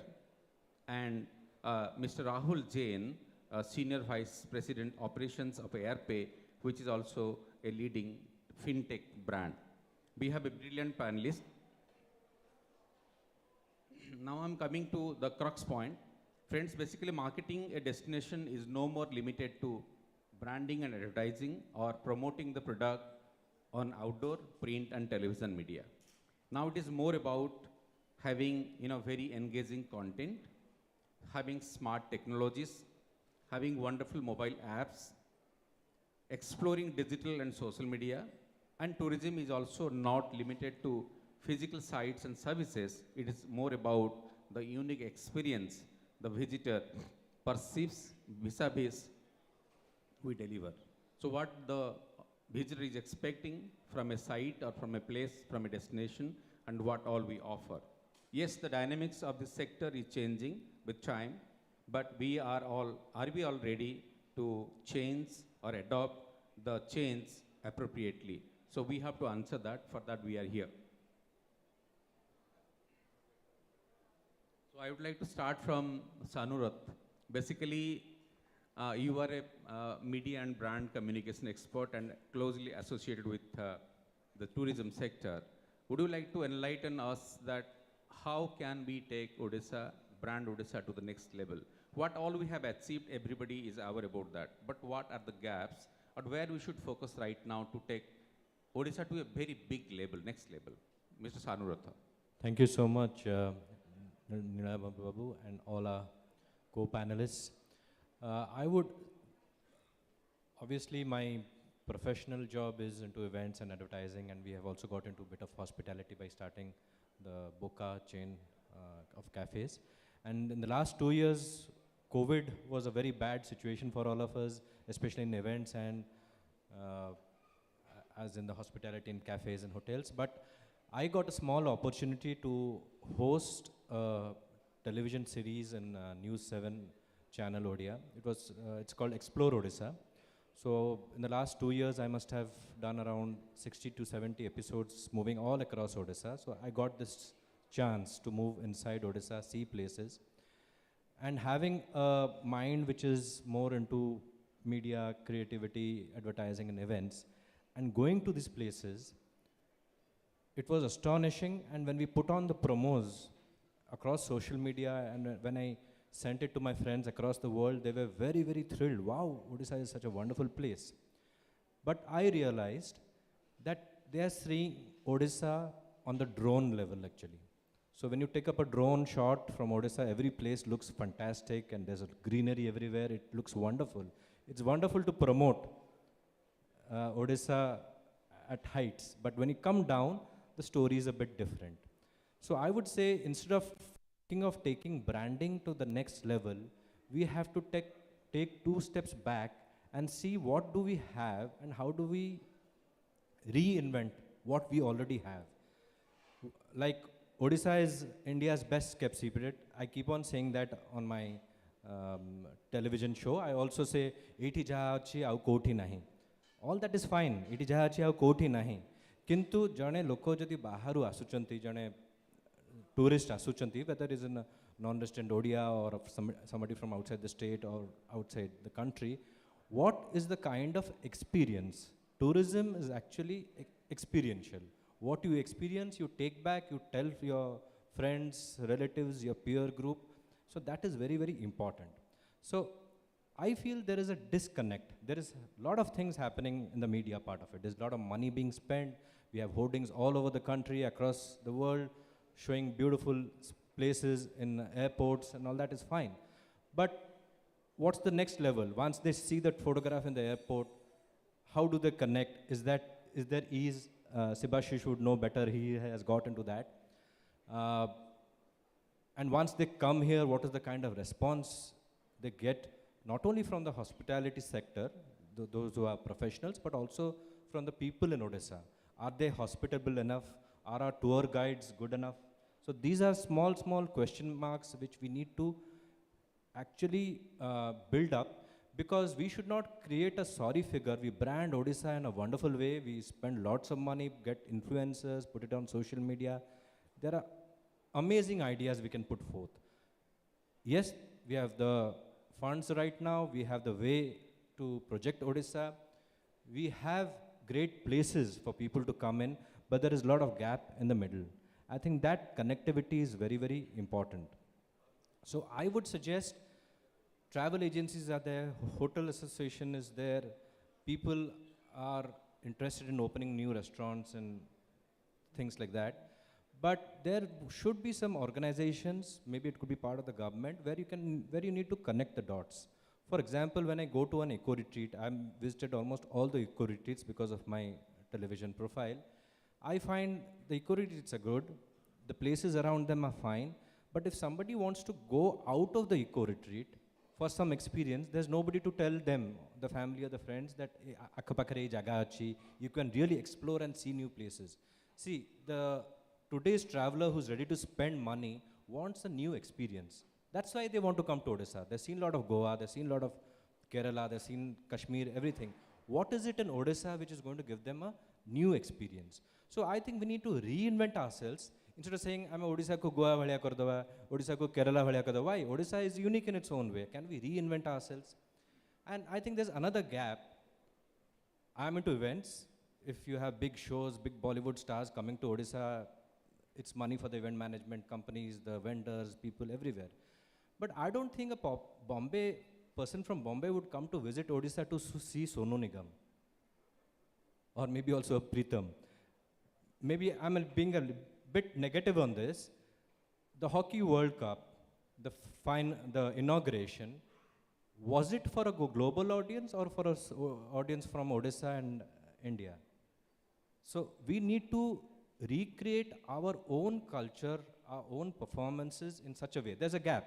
I'm not saying that all our cultural performances, all the heritage stuff which we have are very palatable to a tourist. So we need to reinvent and start working in such a way that how our own cultural strength, our own heritage can be pushed across, because people's attention spans are very less and they really like it. It's not for a small audience. How does the bigger audience come in? So maybe next time around I'll talk about branding, but I would like to say we need to now connect the dots and see how branding and what we really have need to get connected. Right, absolutely. Thank you so much. Yes, we need to work in the area of connecting the dots, which is important. And we have been talking for years together, so rather decades together. And yes, Odisha has improved in terms of tourism and hospitality, in terms of connectivity, but still there are some gaps which need to be reached. How quickly you do it, that is important. So coming to Professor Karo, who is basically an academician and also a very active social media person who is running a very popular Instagram channel. I would like to know two things from you. Again, coming back specifically to the subject, that is how can we market Odisha as a destination. So from the point of view of social media, what Odisha is doing right now, I mean, when I say Odisha, maybe the tourism department and maybe the other stakeholders together, everybody is either doing for themselves or maybe are doing together. So in social media, what else can be done where we should focus, one. Two, more importantly, about the content, because content is the king. In digital, content is also important. Technology is very important, but content is also important. So on these two aspects, I would like, can you please focus? Thank you. Thank you so much. I think before I even begin, thank you so much for inviting me here. It's an honor and a pleasure to be sitting in front of all this august audience, lending their ear to me. So thank you, HRAO, and thank you all the people here. So I come from a background of wearing two hats. I'm a professor, a management professor, and also a very avid traveler and Instagrammer. So a bit of background as to what I do, because otherwise people do not know where I'm coming from. So 5 years back, when I was trying to visit Odisha in different places, I made a Google search, and I figured out a famous travel website of the country. They have put in the picture of Lingaraj temple and mentioned it's a Rajarani temple, right? I think that was the genesis, the beginning of what I wanted to do. I thought Odisha does not have enough authentic information about what the state has to offer. You'll primarily see Puri, Konark everywhere. But what about all the other states? What about Nuapada? What about Sundargarh? What about Malkangiri? What about Deogarh, right? Bargarh. So the point is that somebody has to create content on the entire state of Odisha, and there is so much to see. For example, in a place like Nuapada, you have got wonderful waterfalls called Kharaldhas, Godhas, and there's one more, Beniadhas. These are like astonishing waterfalls. Even people from our own state, if you ask them, they cannot go beyond a couple of places in the state, close to Bhubaneswar.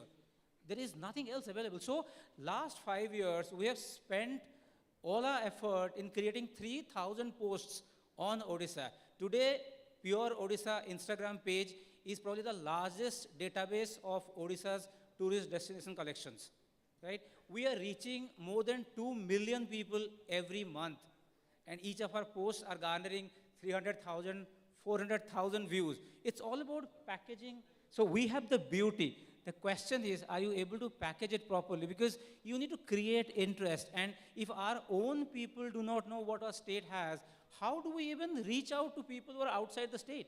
I mean, it's unthinkable. So, for example, Rajhans Island. I don't know how many people have gone there, but it's literally heaven. You have Chilika on one side, where the moon sets down, and you have Bengal, Bay of Bengal on the other side, where the sun rises. If you wake up in the morning, you will see both at the same time. It's just wonderful. But if you look at information on Rajhans Island and Chilika, you will hardly find anything, right? So my point is, so I'll be very specific in what I want to say. So I have only 6 things to talk about in marketing brand Odisha. Number one is in management parlance, we talk about 2 kinds of marketing. One is pull marketing, the other one is push marketing. So when you talk about road shows, advertisements, television commercials, full page newspaper ads, these are all push marketing. You are pushing yourself to people who may not be looking for you. The other one, which is more popular these days, is pull marketing. You create content about your state. You create so engaging content that people keep on looking at you, keep on discovering about you. That's called pull marketing. And social media is pull marketing, where we come in. So change your marketing perspective from push marketing to pull marketing, number one. Number two, is market Odisha in a season where others are not doing. For example, rainy season. If you been to Koraput in rainy season, it's literally a piece of heaven. You will see clouds touching the hilltops. You will see greenery everywhere. It's just so beautiful. But rainy season is not traditionally a season for travel. Koraput can be a wonderful place. Similarly, think about summer season. Now you will say, summer mein India mein kaun ghumta hai? Nobody goes in summer, right? But think about Koraput has this wonderful flowering plant called jacaranda. Its purple flowers, when they fall on the ground looks so beautiful. Now you could have an entire road of jacaranda flowers and trees, and you can make that as a summer destination for people to come and enjoy those flowers. Can we do that? That's important. Third point, create packages for different kinds of people. I'll give you an example. You know, when we make a post on natural beauties like oceans and waterfalls, nobody talks about roads. In fact, most of our popular posts are about beautiful roads. Roads from Raigada to Koraput. A road which is from Nayagar to Daspalla. You know, the road in Satkosia, when you go to Balangir, Kalahandi, Fulbani. You know, are we marketing our roads well? Can we make the roads a tourist destination? So you need to expand your categories of destinations, not just temples and beaches. And the next one is create a consistent look for our tourism destinations. So, for example, we have Sita Binji in Keonjhar, wherein, you have very, out of the place tiles, it's a natural beauty, one of the oldest rocks in the entire world, Sita Binji. But if you look at the infrastructure, they do not fit the beauty of the place. It's like steel railings, checkered tiles, things like that, which is not really gelling, right? So you need to have a consistent branding look for the entire state. Then create unique infrastructure. Unique means something that others are not doing. For example, a beach walk. So you can have an elevated beach walk in, let's say, a less explored beach like Dublagadi in Balasore. Right? You could have something which is like photo-worthy. Like, for example, Indonesia had a slum which nobody went to. Now, Indonesia painted the slum in multiple rainbow colors. Today, that slum is a major tourist destination in Indonesia. It was a slum, right? And the last point, I'm sorry, I have taken a lot of time. I'm really, really sorry. I think, I've already mentioned that. Add more categories to our travel destinations. So means beyond, beaches and temples and all that. So that's all I have to say. Yeah, thank you so much. So now from content and social media, let's move to the technology segment. We all know that in every business today, technology plays an important role. Technology rather plays the role of an enabler in scaling up, in enhancing the experience, especially in case of tourism and hospitality sector. So I would like to, invite Subhashish Mishra, who is again very, very closely associated with this industry, providing technological support to hotels and other partners, helping them to, the guests have a better experience and take the business to the next level. So how, what will be your points of discussion in taking again Odisha as a brand to the next level and crushing whatever hurdles we come across right now? Thanks for having me here, and I will start with a small story, which I had experience with few other state governments. So we have been working with Odisha Tourism since 2012 and continuing since now. And we had the privilege of working with Kerala Tourism and some other 6 states tourism we work for. Kerala Tourism we started in 2021. This was the, this is a small story that will relate to how marketing is very, very important. I'm sure experts of marketing are here. They will take it further. But the day we got that tender, and as a CEO of the company, I was there, and the then principal secretary and director were there present, and they came to know that I am from Odisha, and this is a company that is started from Odisha and doing so well. So the first thing that this, then IAS officer, Mr. Krishna Teja says to me that, look, Subhashish, Kerala has coconut, Kerala has elephants, Kerala has beaches, Kerala has mountains. So also everything is present in Odisha. The only difference is marketing. Ayurveda is not of Kerala. You know, everything that Kerala has, so also Odisha has. I simply quote him with little bit of articulation. And few things that we have that they don't have is tribal. You know, they won't have is mountain, you know, they have definitely mountains, but we are talking about waterfalls. So the only intent of marketing this place is most important as we speak today. And then of course, technology per se, if I'm looking at 2012, we were doing technology in Odisha for Odisha Tourism. And when you look at the definition of this technology, marketing, the mediums through which we are marketing, that has drastically changed in the last 10 years, if I can say, or last 11 years, if I can say. But the scope of, you know, typically governments or the old school of marketing is still remaining. Today you speak to any, you know, any person who is involved in tourism, he will give you lectures after lecture about digital marketing, about social marketing. But every minute, Google is innovating their algorithm, the social media algorithms are changing, and we have to respond accordingly. Then only the marketing can be done over the social media or digital channels. I can give you an analogy that content is definitely the king, but then the amplifying power technology has. If the content is not correct, then technology will also not help. So therefore, the content has to be right, like Professor Kaur was just now mentioning. But then technology does leverages. We have with us Manoj, who is a pioneer like in technology. I mean, we were not present as far as hotel technology in India. If you talk about, he's the pioneer when IDS empowered hotels with technology. We come as a layer above it, or hand in hand. We have integrations with their company wherein we are amplifying every day further how this this hotel destinations experience can be further discoverable. So that would be all from my side for this particular. Yeah, thank you, Mr. Mishra. We have three top technologists here in this panel. So it is technology heavy panel today.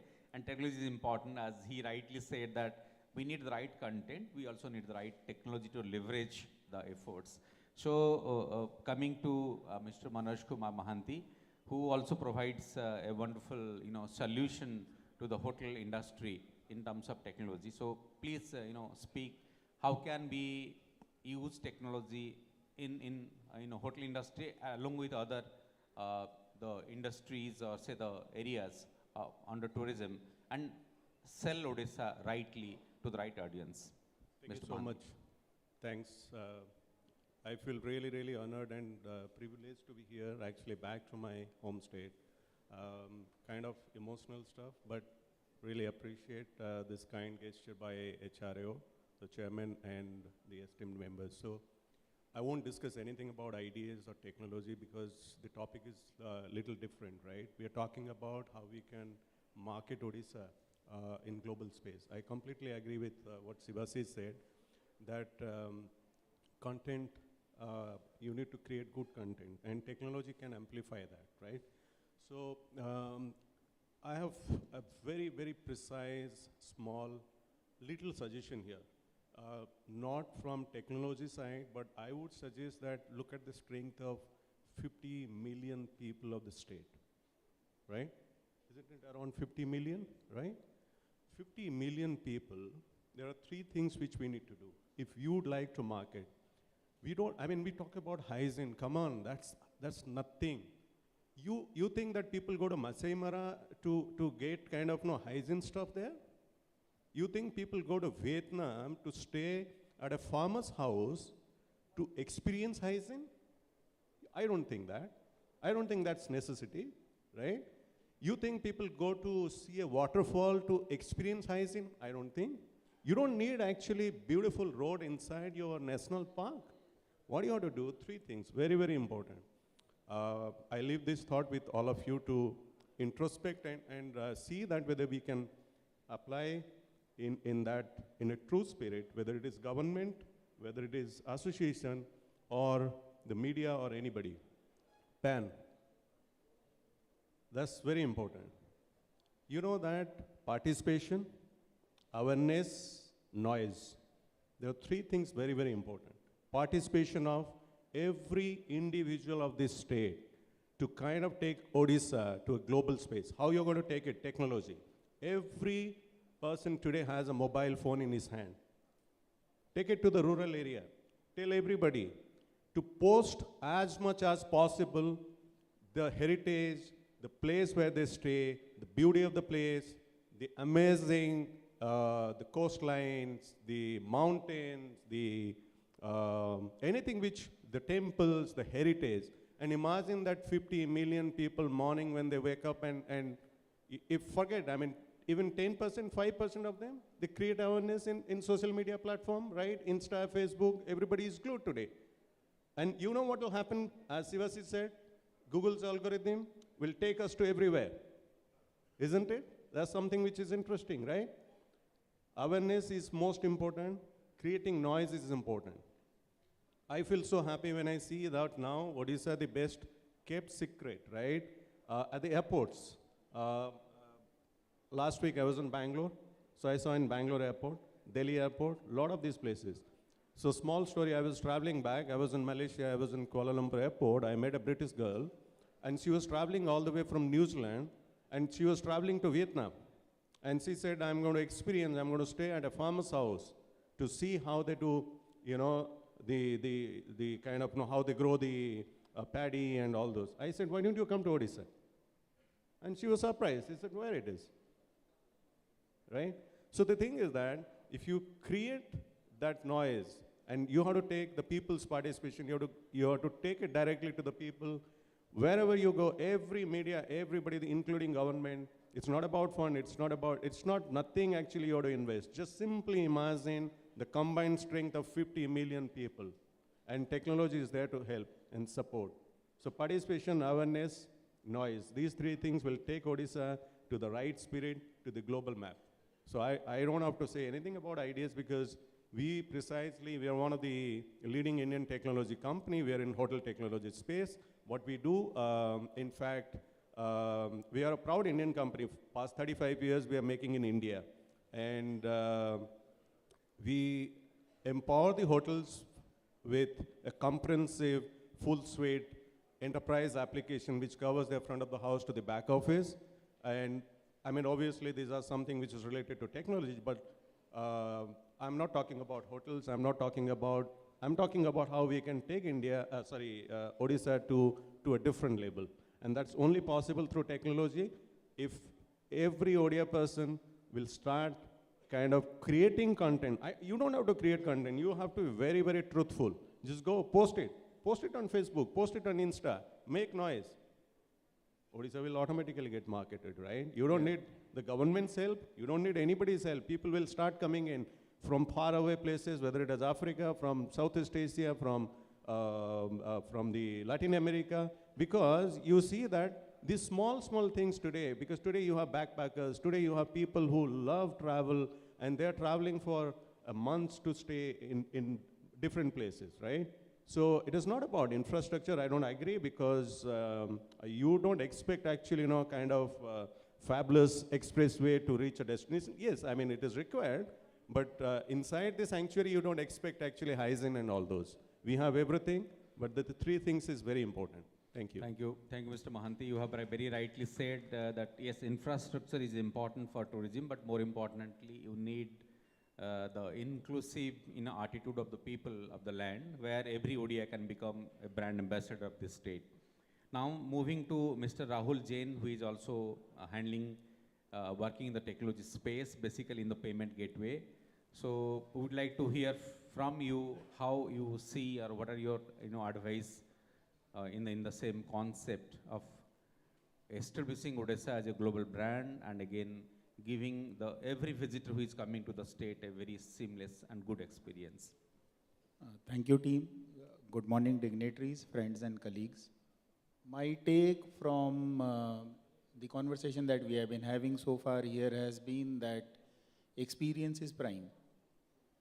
Second, if I talk of experience, as a layman or as an individual, I would like to have an experience which is seamless, even if it is at my budget or my costs. I may not mind spending couple of thousands. There are people who define budgets when they travel. One key thing that I took from Mr. Kumar was, he said that 80% of the population in India is middle class. Payments are an integrated part of the industry which play a very important role across the industry to ensure they are seamless. They give you experiences, they give you flexibility. There are products in payments like buy now, pay later, EMIs. Hotels can also look at insurance as a product, wherein today in uncertain COVID, which has taught us, I would say, uncertainty, cancellations, the money of the traveler can be protected. You can protect the money of the traveler by getting a minuscule insurance. And experience, again, what kind of experience do you look at me? I need a seamless experience. I'll share my experience for yesterday instead of going into nitty-gritties. I landed up late at Bhubaneswar airport. So the taxi desk was closed. There were some taxi operators standing on the queue. They said, I'll drop you to the hotel. Fine. They said, this is the charge because it is night. Now you look at the experience. Had the hotel said that, yeah, hey, your flight is at X time, can I get you a cab pickup? I'll charge you the X amount. I would have not gone through the hassle of understanding what that pricing is and other stuff. I don't understand Odisha. I can travel and come down comfortably. What about others?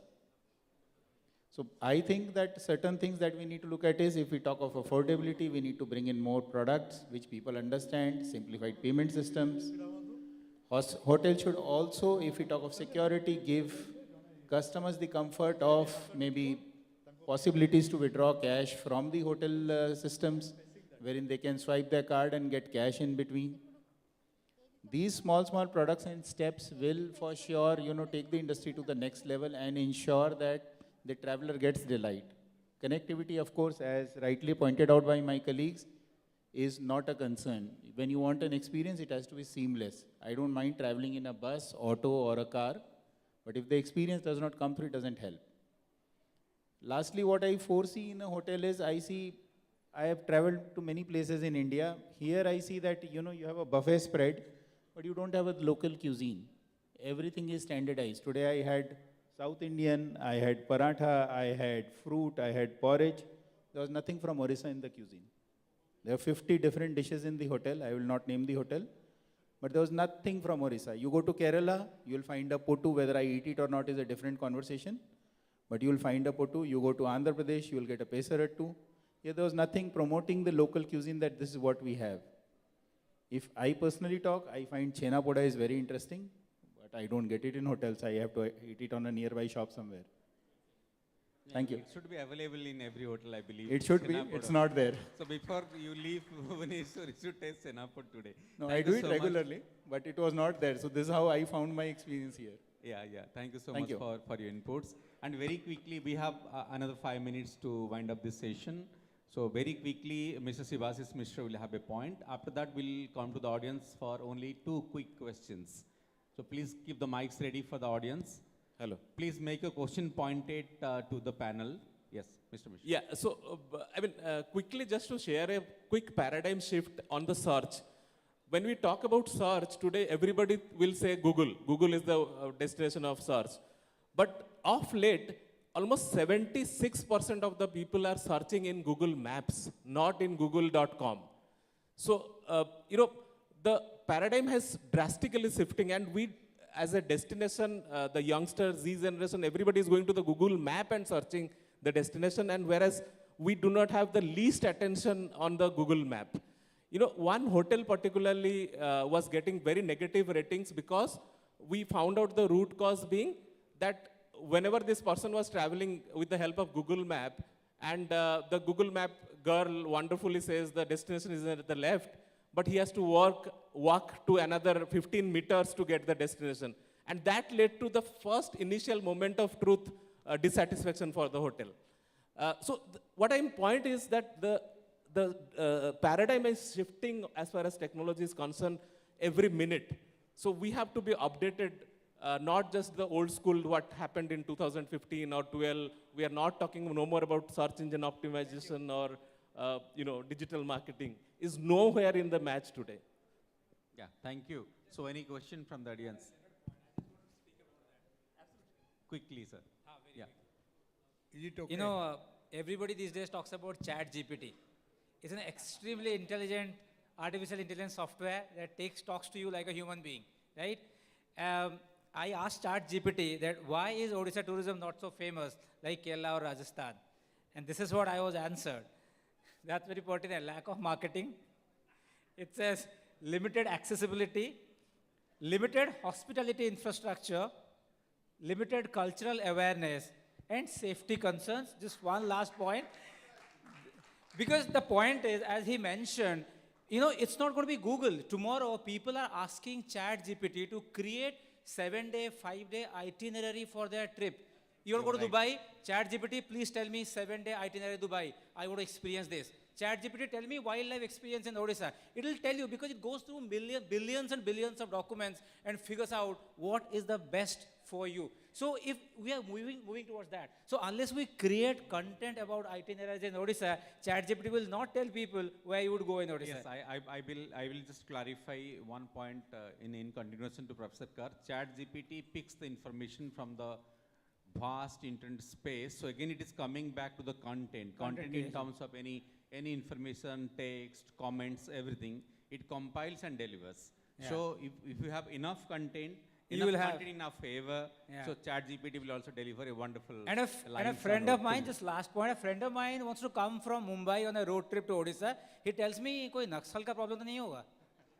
I said, what are you talking about? But that is the kind of impression people have in their minds, right? Thank you, So we gentlemen. need- Thank you so much. I'm really sorry. I'm cutting you short because I know every gentleman sitting here can speak for 1 hour in his 30 subject. 30 seconds I'll take.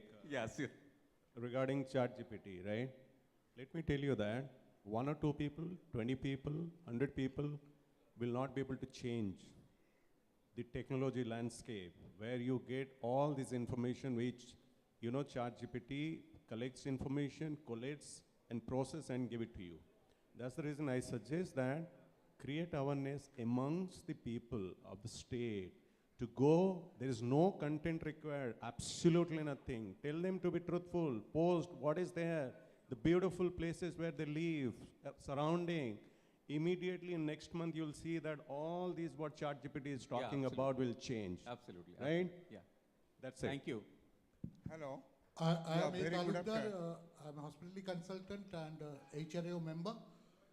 My question is to the panel. Anybody can answer. It is a technology-related layman's question, especially to Shivashis and Manoj. Both of you are from the state. Is it possible on your website or on your channels, you put a dynamic template about Odisha, continuous changing? And I think Google or ChatGPT will pick it up from there. Their algorithm will pick it up from there. Is it possible? Give it back to your state. Could I give the question? See, let me tell you that if we go and put it in our website, we can fairly we can do that. But try to understand the number of traffic which comes to our website. Mostly the number of traffic, the people who actually come to our website are the hotel owners, right? So they're not the people who are actually the real travelers, right? I know, I completely agree. I completely agree. They're the influencers, but we can do that. I mean, if you ask me, I can go back and put it there. But you all have to manage that content. Somebody has to manage that. We can provide a link, we can do that, but somebody has to manage that content. I think my point is, same. I would request my marketing head Deepak somewhere here to do it instantly. I accept your proposal. We will do that, sir. Good. Thank you. We can take one more question, please. Yeah. Myself, J.P. Mahapatra, an entrepreneur. I have been damn pleased about the very innovative dignitaries on the desk. My query, I have just started up regarding medical tourism just the last week. So the entire desk, how could give you suggestions in developing that medical tourism? Because we have got point of Ayurveda, that is very nice. I've got a lot of connectivity in this regard, and I can promote that. I have also having residence in Ahmedabad, I have promoted there also. So how Odisha can go ahead in medical tourism in this regard? Thank you. I think this is this is little out of context. I think it's a very generic one. How would you like to answer, Professor Kara? We'll wind up, I'm yeah, not please. sure if I'm the right person to answer this question, medical tourism. But I think India as a destination has been growing rapidly as a medical tourism destination, primarily because of the cost arbitrage, right? The same treatment that you have in US or in developed countries, in India you can do that at a fraction of a cost. That's true. And the great thing about Odisha is that Odisha does produce a lot of very distinguished medical professionals, right? Over the last couple of years, I think number of hospitals in the state have been increasing. Many more are coming up. I think what is important here is to probably make people aware that Odisha has these hospitals, and also maybe have this hospital feature on our tourism website, right? Because if you can create a category of medical tourism, maybe not as flashy as you would put beaches or stuff like that. Okay. It could be there in the corner, because you cannot really put medical as a primary tourism destination, but it should be mentioned that, for all health related, or we can twist it a little bit and say your health wellness destination, yeah, Odisha is. So yeah, that will work probably. Thank you. Thank you. We are winding up this session. At the end, we can say that Odisha is a wonderful book with an attractive cover, interesting chapters and very insightful subjects. Thus, all we need a systematic, constant, strategic and collaborative effort of the government and all the stakeholders like you to make it a bestseller. So the book has to be a bestseller. Thank you all the panelists for joining. Yeah. Just on a lighter note, I'd like to say, with this chat GPT coming in, I'm worried the next conclave, I don't think it'll be on chat GPT. We'll ask what would Mr. Kora say, what would Mr. Mishra say, so they would all collect those things. So technology and all these, like I've been saying, it should not be an eye wash. We should show things which are realistic, because travel and tourism is an experiential thing. Yeah. When people come, they should have good experiences. Otherwise, you may do as much of glamour about your destinations. Yeah. If people don't go back with a good experience, then it doesn't work. And thank you, the wonderful audience, for listening to us. Thank you, HRAO. Thank you, the chairman, HRAO, Mr. J.K. Mohanty, for giving us this opportunity to, interact with this audience. Thank you so much and have a nice day. Thank you so much, Nilambar sir, for moderating such wonderful panelists. I'll request the panelists to stay back, as we would like to felicitate them for having given us the valuable time inputs for this important message today on tourism development, on marketing destination Odisha. I'll request Mr. Pradeep Senapati, Mr. Bhavan Tripathi, Mr. Umashankar Panigrahi, Mr. Prashant Kumar, Mr. Ashok Padi and Mr. Prashant Jena, all members of HRAO, to kindly present mementos to the moderator and the panelists. I request all of them to quickly come to the stage and honor our panelists and felicitate them.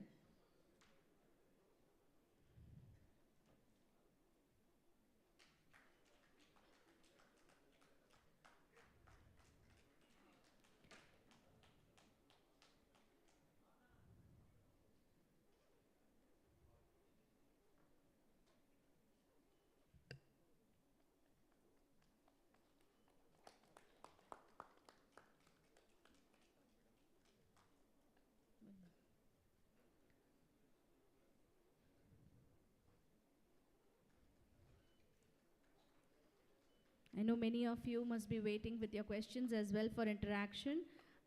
Just for the information, we have 2 more technical sessions before we break for lunch. So we are running it as crisp as possible.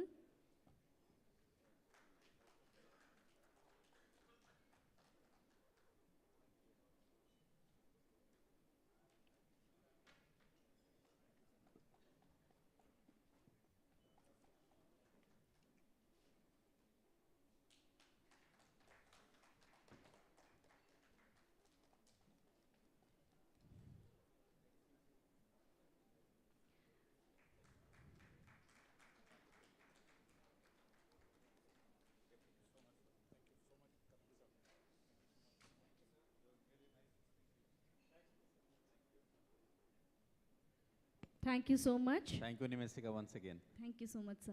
I'll request the next set of technical discussion, the moderator and the panelists to kindly be ready beside the stage.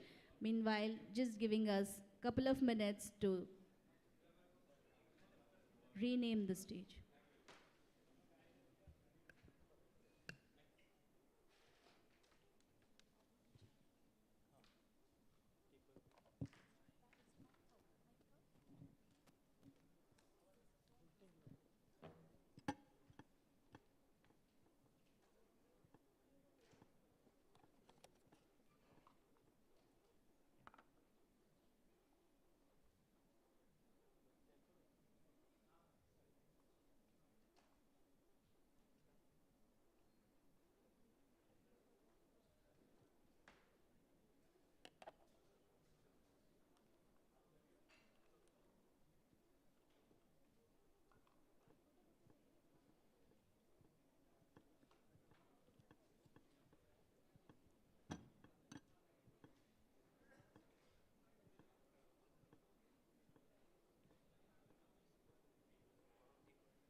As we quickly get ready to the next panel discussion, I would like to take this opportunity to thank our sponsors and partner organizations for being a great support system to organize this entire conclave and making it possible to happen today.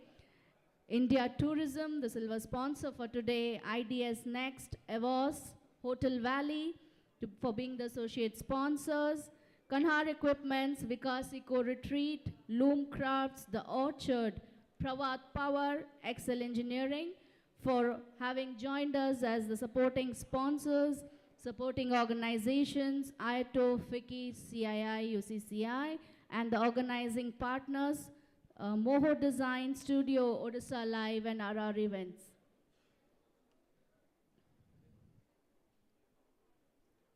May I now invite the the panelists and the moderator for the second session, which is on developing the East India circuit.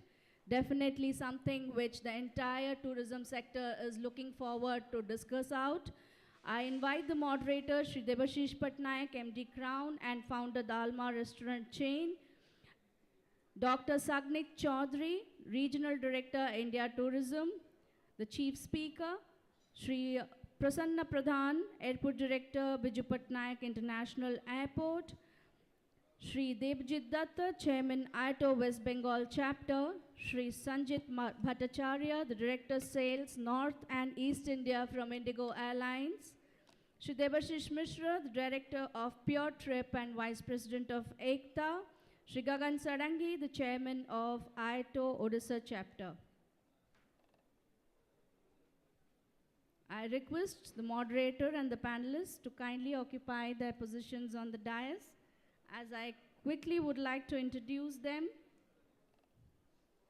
Mr. Debashish Patnaik, the moderator for the session, is the Managing Director of Hotel HRAO Bhubaneswar, a 4-star business hotel. He is the promoter of Dalma chain of restaurants with 7 outlets. He is the president of the Entrepreneurs Bhubaneswar chapter. He is also a serial angel investor and founder chairman of Bhubaneswar Angels, which is the first ever angel investing platform in the state of Odisha.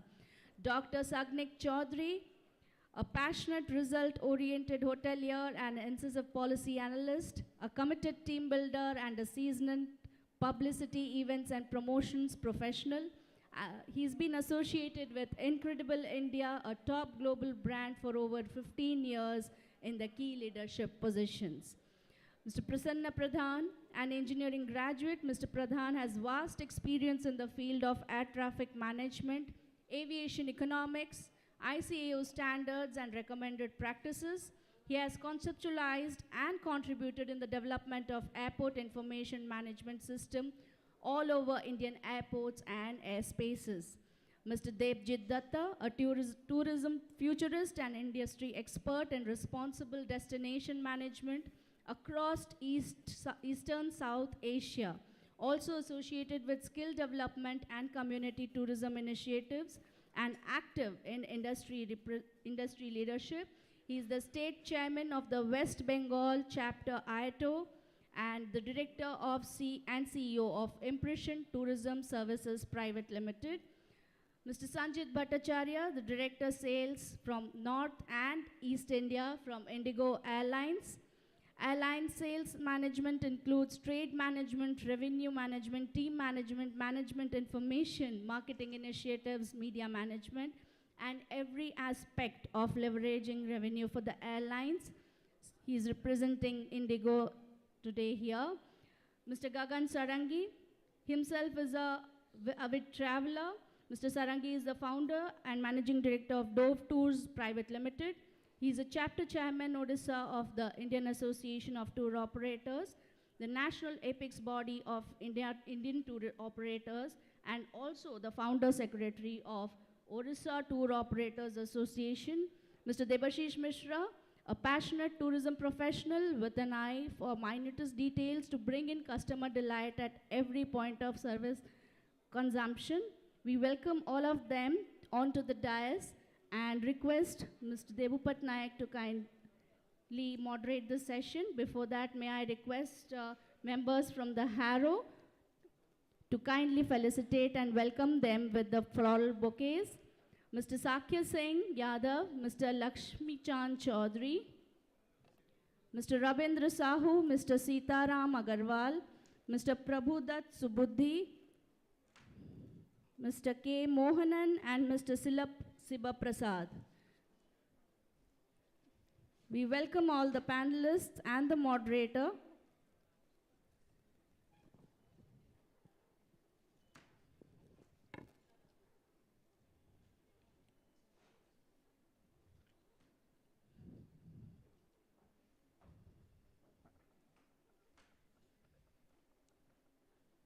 Over to you, Debu sir.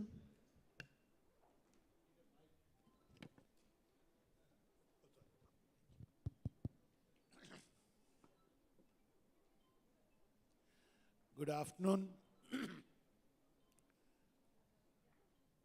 Normally, as if you look at the schedule or the planning, the event should have ended now, our session.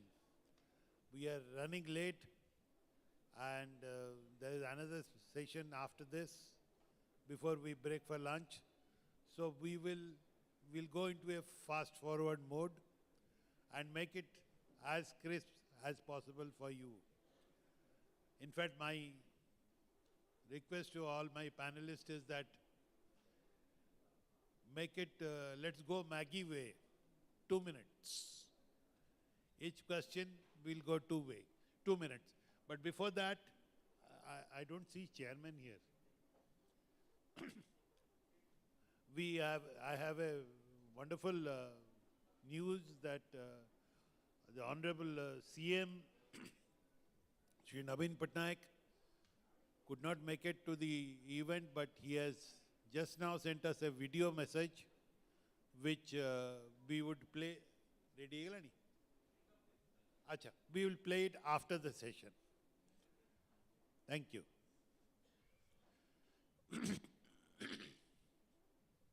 Sorry. Coming back to the session, we are talking about a special marketing circuit for Eastern India. Now, this is something which has been going on for quite some time, and Eastern India is not only Eastern states, but the Northeast taken together, which is the Seven Sisters have become, have been added with another one, so now there are 8 of them.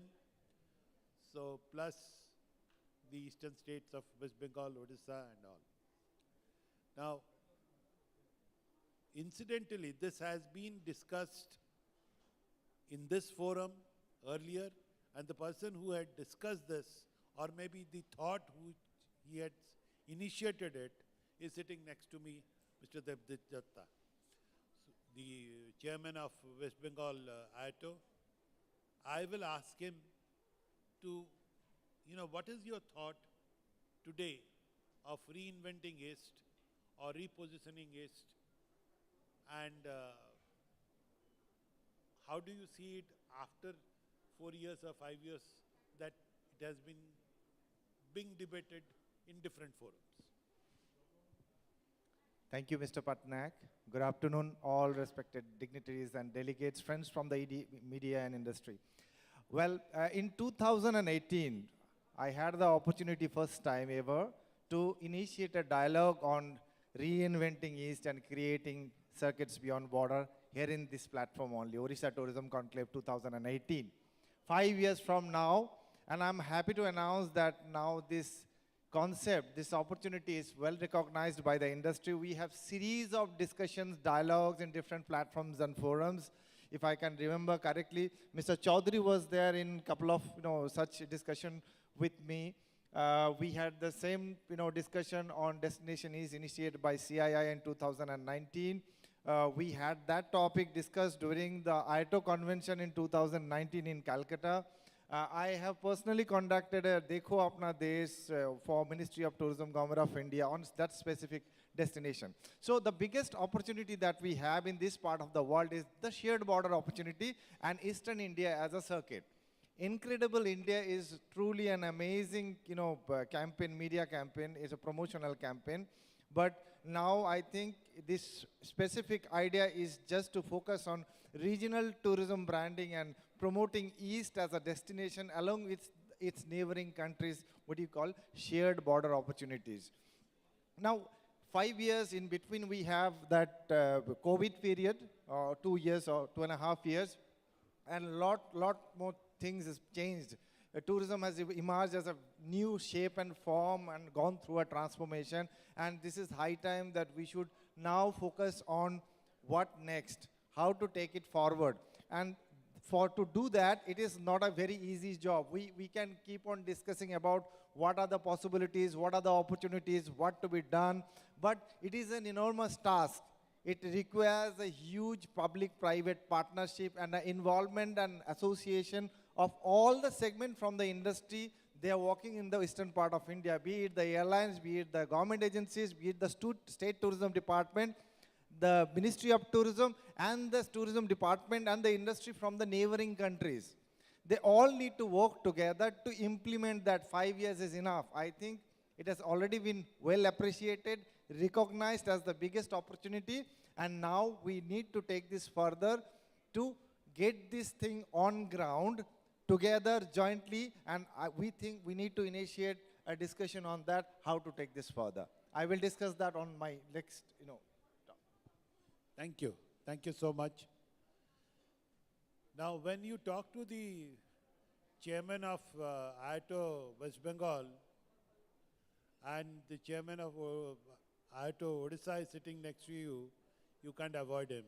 So my next question is to Mr. Gagan Sadangi, the chairman of Odisha HRAO.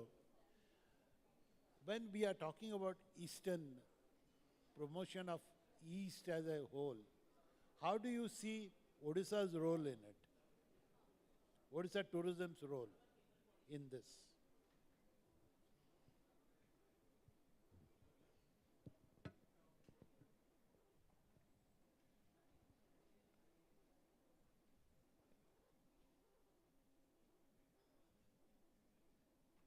Thank you, sir. Thank you very much for asking me this question. I think just like Devoji told, we have been discussing on this topic for almost 4-5 years now. And in Odisha, when we market Odisha as a destination in the domestic and international market,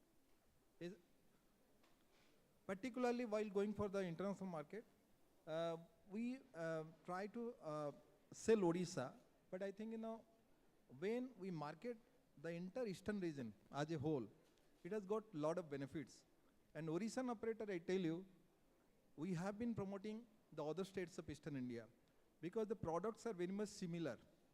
Because when we try to sell Odisha as a cultural destination, we sell it for 4-5 days, something like this. Then they go to Kolkata, then Guwahati, and of course northeastern states like Nagaland, Arunachal, and the other states of northeastern states, the products are very much same.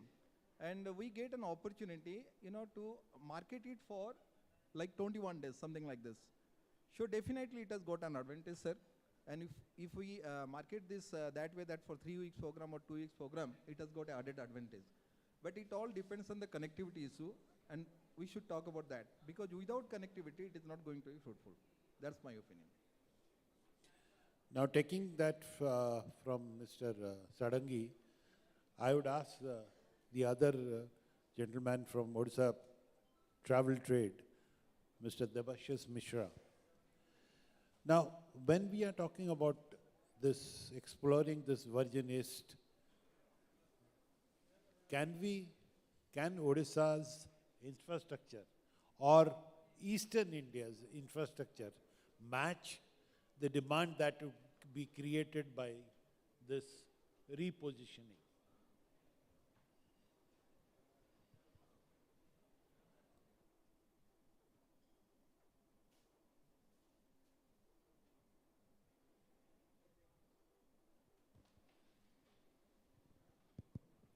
Thank you, Mr. Patnaik, for giving me this opportunity. Well, infrastructure, if we talk about of late, Odisha has been into a good track of infrastructure thanks to hockey, and that's happening since last 5 years. And we have had basic infrastructure as such, connectivity, and we are coming up, and then the Udan scheme is going on. So we have things in place on a good state, and it is going on well. But what I am worried about is the infrastructure, talking about the moments of truth that the previous panels talked about, the buzz that we are about to create, which we have not done, and that is where we need to step in. That is the human infrastructure. We need to create the moments of truth. We need to have a soft skill infrastructure developed for Odisha as well as East India in a proper strategized manner, and here I need the involvement of all the stakeholders, industry stalwarts who have been in business for donkey's days. They have to give back something to the trade, saying that we should huddle around, like Debojit has been talking about since 2018.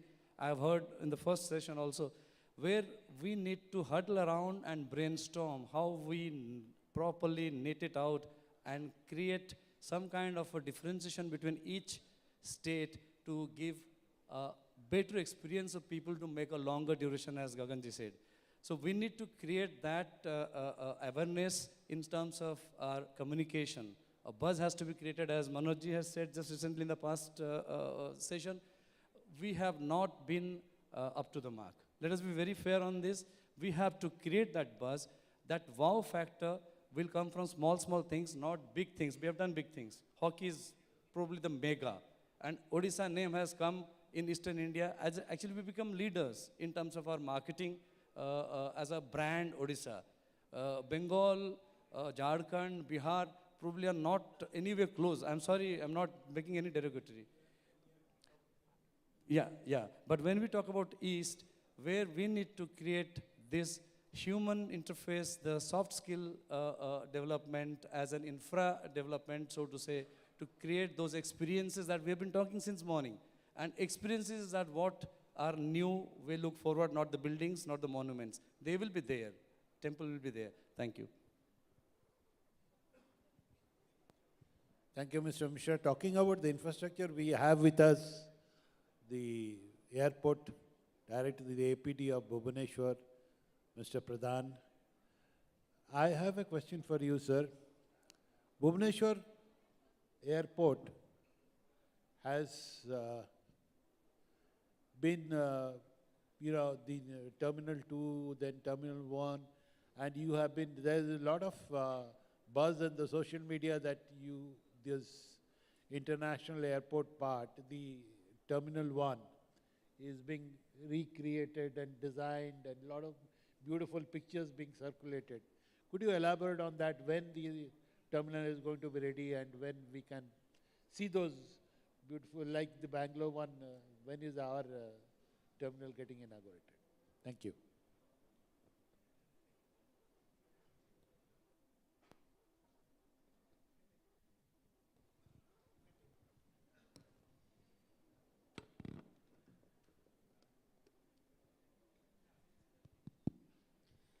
Good afternoon and thank you, HRAO, for giving me an opportunity to share some informations and to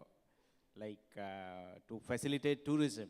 Actually, I am representing civil aviation, and civil aviation and tourism go side by side. And unfortunately, because of Corona, and we are the two industries suffered most. And now, thanks to blessing of Lord Jagannath, we have already recovered from that shock. And one good news I want to share, like on 19th February in India, that air passengers movement was 4.4 lakh on that particular day. And pre-COVID, it was 3.98 lakhs. And it is a good thing to share. And in 2022 also, there is a increase of 47% of air passengers movement in India, vis-a-vis 2021. And as a Bhubaneswar airport, it is besides metro airport, so we are a good, better performing airport, and that is the second largest in eastern side, eastern India after Calcutta. We have also increased around 50% if you compare with 2021, and though the time is short, and I'm just focusing on that infrastructure, what are the lined up, and Bhubaneswar Airport is planned, or we are acting as a regional hub in that Eastern India. Regional hub means because of that RCS, Regional Connectivity Scheme, or UDAN scheme, we have already started 3 airports. In recent past, we have Bhubaneswar is connected to, inside Odisha, Bhubaneswar is connected to Jaipur and Koraput, and Raurkela recently during Hockey World Cup, that flight is started and it is going full. Jharsuguda is already there, and Utkela in Kalahandi, it is in a month or 2, will start operating flight from Bhubaneswar, and which will be connected to Raipur also. Jaipur is connected to both Bhubaneswar and Visakhapatnam. And recently, since last month, Bhubaneswar is connected to Jamshedpur also. Our flight is there, and Bhubaneswar is connected to around 21 to 22 destinations in India.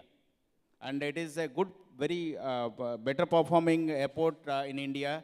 And second thing, next we are planning to have, a state government is planning to have a flight on non-scheduled operations. Non-scheduled operations to Rangailunda. Rangailunda is near Gopalpur. And on 5th March, there will be a flight, non-scheduled operations will start. And on another 2 airport also, it is lined up. One is in Malkanagiri, and another is in Amarda Road in Mayurbhanj district. That is Ras Govindpur, I think. There is a 2 airport is coming up, and maybe in year to come, Bhubaneswar will be a real regional hub. And on the passenger sides, we have Terminal 1, it is full-fledged working. The capacity is around 3 million passengers per annum. And we are just in a month or 2, we will add another terminal, which is, it will be purely international.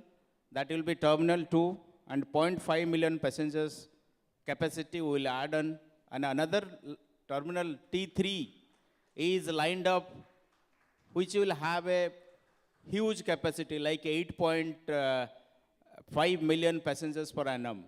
And it is in the pipeline, and the already public hearing has been completed, and tendering process will be, very soon it will be started. And, okay, thank you. Thank you so much, Mr. Pradhan, with so much of information.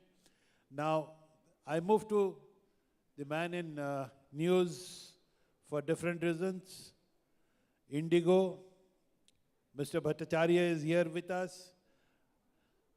Sir, when we are talking about developing East, the priority is the connectivity.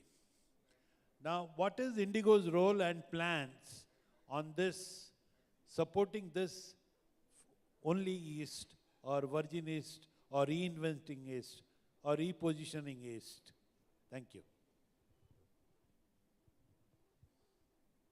Yeah, my compliments to Mr. Mohanty for organizing this event, which is sharing the information of East India quite transparently to the masses. And in regards to the question, Mr. Patnaik, I think we launched Indigo in 2007, and Bhubaneswar, 2006 we launched Indigo. In 2007, April, we were in Bhubaneswar. We never knew that Bhubaneswar will grow for us such beautifully. And today, talking about first East, out of around 500 departures we have out of East, all airline together, we contribute to almost 52% of the market share as far as capacity is concerned. And to give you some idea, how do we operate in East as far as the station-wise, I think I have one slide which shows that Calcutta, of course, is, we operate 114 departures a day. Bhubaneswar, almost we operate around 26, 27 departures a day. And of course, we have corresponding stations. We operate to 20 only East India stations. Northeast is major stations which we have. And of course, Bhubaneswar is one of the top after Calcutta. As far as the plan for Bhubaneswar is concerned, Bhubaneswar will be, we will share with you the plans, but East India, we are very much gung-ho on that, and Odisha, we will come to you a short while later. Thank you so much, Mr. Bhattacharya, for sharing with those informations, which is quite heartening to see Indigo's operation in Eastern India. Now I come back to the government voice. The Regional Director of Tourism, Government of India, Ms. Dr. Sagnik Chaudhary is here with us. I have a question, sir.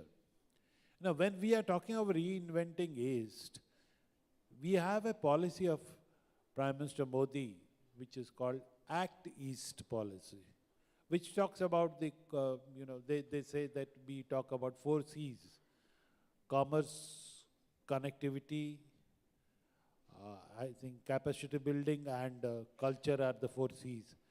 But how do you, what is your views, or what is Tourism, Department of Tourism's views on Act East policy of Honorable Prime Minister? Thank you for that question. Yes, the Look East policy has actually graduated to the Act East policy. I can go on and on about the government's interventions in this matter, but I'll, in the interest of time, limit myself to the top 5 within a limited time frame, the activities that we are going to do or we are already doing. The first one being connectivity. We are all aware that India is the global leader in terms of creating metal surface for surface transport at the breakneck speed of 35 kilometers a day. So road connectivity, and of course we have already spoken about the regional connectivity scheme, the RCS Ude Desh Ka Aam Nagrik, the UDAN scheme, under which a multitude of airports have already become operational, and a host of other airports are already in the pipeline for being made operational in the next 6 months. So the connectivity sphere has undergone a tremendous transformation. So the first one was connectivity. The second one being infrastructure and investment. Now, the Ministry of Tourism is organizing the Global Tourism Investors Summit at New Delhi from 17th to 19th of May, which is in 2 months' time at New Delhi. In order to raise awareness among investors for this summit, the Ministry of Tourism has already conducted a series of road shows in all the Indian metros, and also Chandigarh, because the host city being Delhi, there was no roadshow at Delhi, so North India was conducted at Chandigarh. And all of these happened in the last week of January this year. The states of Bihar, West Bengal, Jharkhand, Odisha, Andaman and Nicobar Islands, and Chhattisgarh were invited to the roadshow at Kolkata. All the states attended, but Odisha was conspicuous by their absence in that. We hope to see Odisha at GTIS in Delhi. GTIS will provide a platform for CEO roundtables, for B2G interactions. There will be state presentations on the investable projects. Already the number of projects that have been submitted to the Ministry of Tourism by various state governments amount to in excess of 2,300 crores. So the amount of investment is sizable, and I urge all potential investors in tourism to take opportunity of this summit. You may reach out to our Ministry of Tourism, Government of India offices in Bhubaneswar or at Kolkata or at any other location for more information on this. The third thing, very key, is sustainability. And while we have come out with a series of policy documents on sustainable tourism, rural tourism, adventure tourism, and so on, most notably, we have laid out and implemented the Sustainable Tourism Criteria for India, or STCI. Now we have already rolled out STCI for all potential hotels, for all operators, and in case they want to adopt, because at this point of time it's completely voluntary, they can apply online and get STCI certified. It's a great pleasure to share with all of you that the first hotel in the whole country that has applied for STCI Gold certification is from Angul in Odisha. So that's a great thing. Fourth, in the first inaugural session today, 3 out of the 5 dignitaries on the stage spoke about at least, hoping that at least 2 of those 50 destinations that were announced in the budget speech for development under the Swadesh Darshan 2.0 scheme come from Odisha.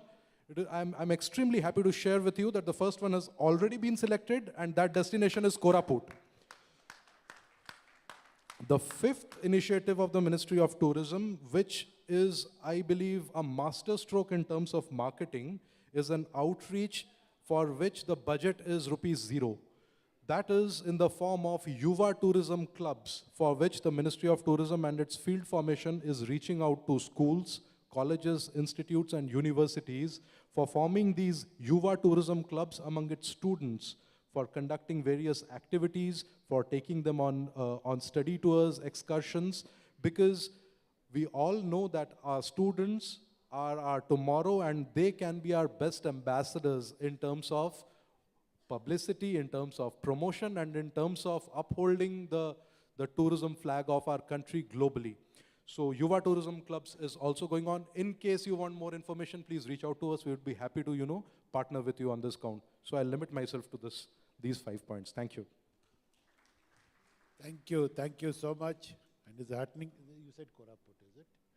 So it is heartening to know that out of the 50, we already have one, and that is Koraput. So I think big round of applause for that. And we would look forward to have our second and third in the same list of 50. Now coming back to the discussion, I will go back to my dear friend Debjit and ask him what is the way forward that you think of reinventing East, and try to be a little precise and short. Thank you.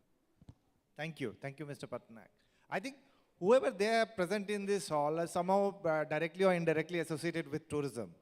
And there are 2 points I don't think anybody has got any confusion. First, Eastern India is now the most potential region in the entire country. Do you have any confusion?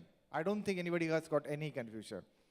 But the biggest challenge that we have in Eastern India is certainly the infrastructure. We are not that touristic. We still, the region is a traveler's paradise. But the infrastructural and human resources are two key, bottlenecks that we are having in this part of the world for the development, for the sustainable development of tourism in this region. Now, Mr. Chaudhary spoke about Look East and Act East. Now, 5 years down the line, from 2018 till 2023, I think we need to focus and concentrate on Act East to position Eastern and Eastern South Asia as a global tourism circuit.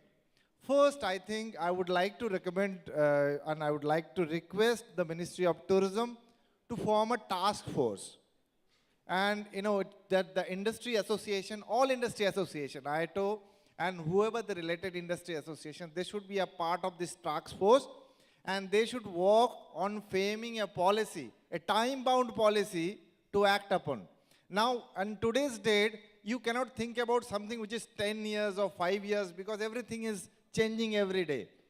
We spoke about ChatGPT. Our last session, I think some gentleman was talking about ChatGPT, artificial intelligence.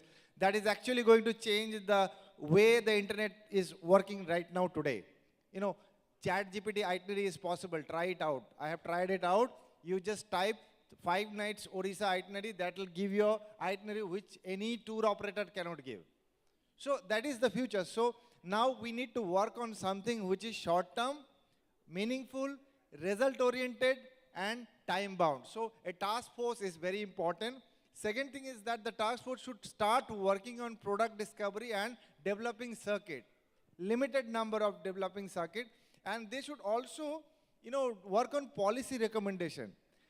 Like if we want to position Eastern South Asia, so this Eastern India and the Sub-Himalayan Eastern neighbors of Bhutan and Bangladesh as a global circuit, that requires the extreme synergy between the industry and the government departments.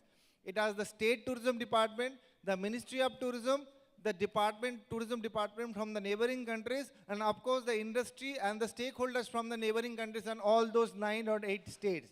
That is what is required. That task force that should create a synergy between the industry, government of the Eastern region, and of course the most important, jo dikhta hai wo bikta hai. Incredible India version 3, focused on regional destination branding. What we have been doing right now is basically, we are now, Incredible India version 2 is focused on dynamic marketing. It was initially a static marketing campaign for the India.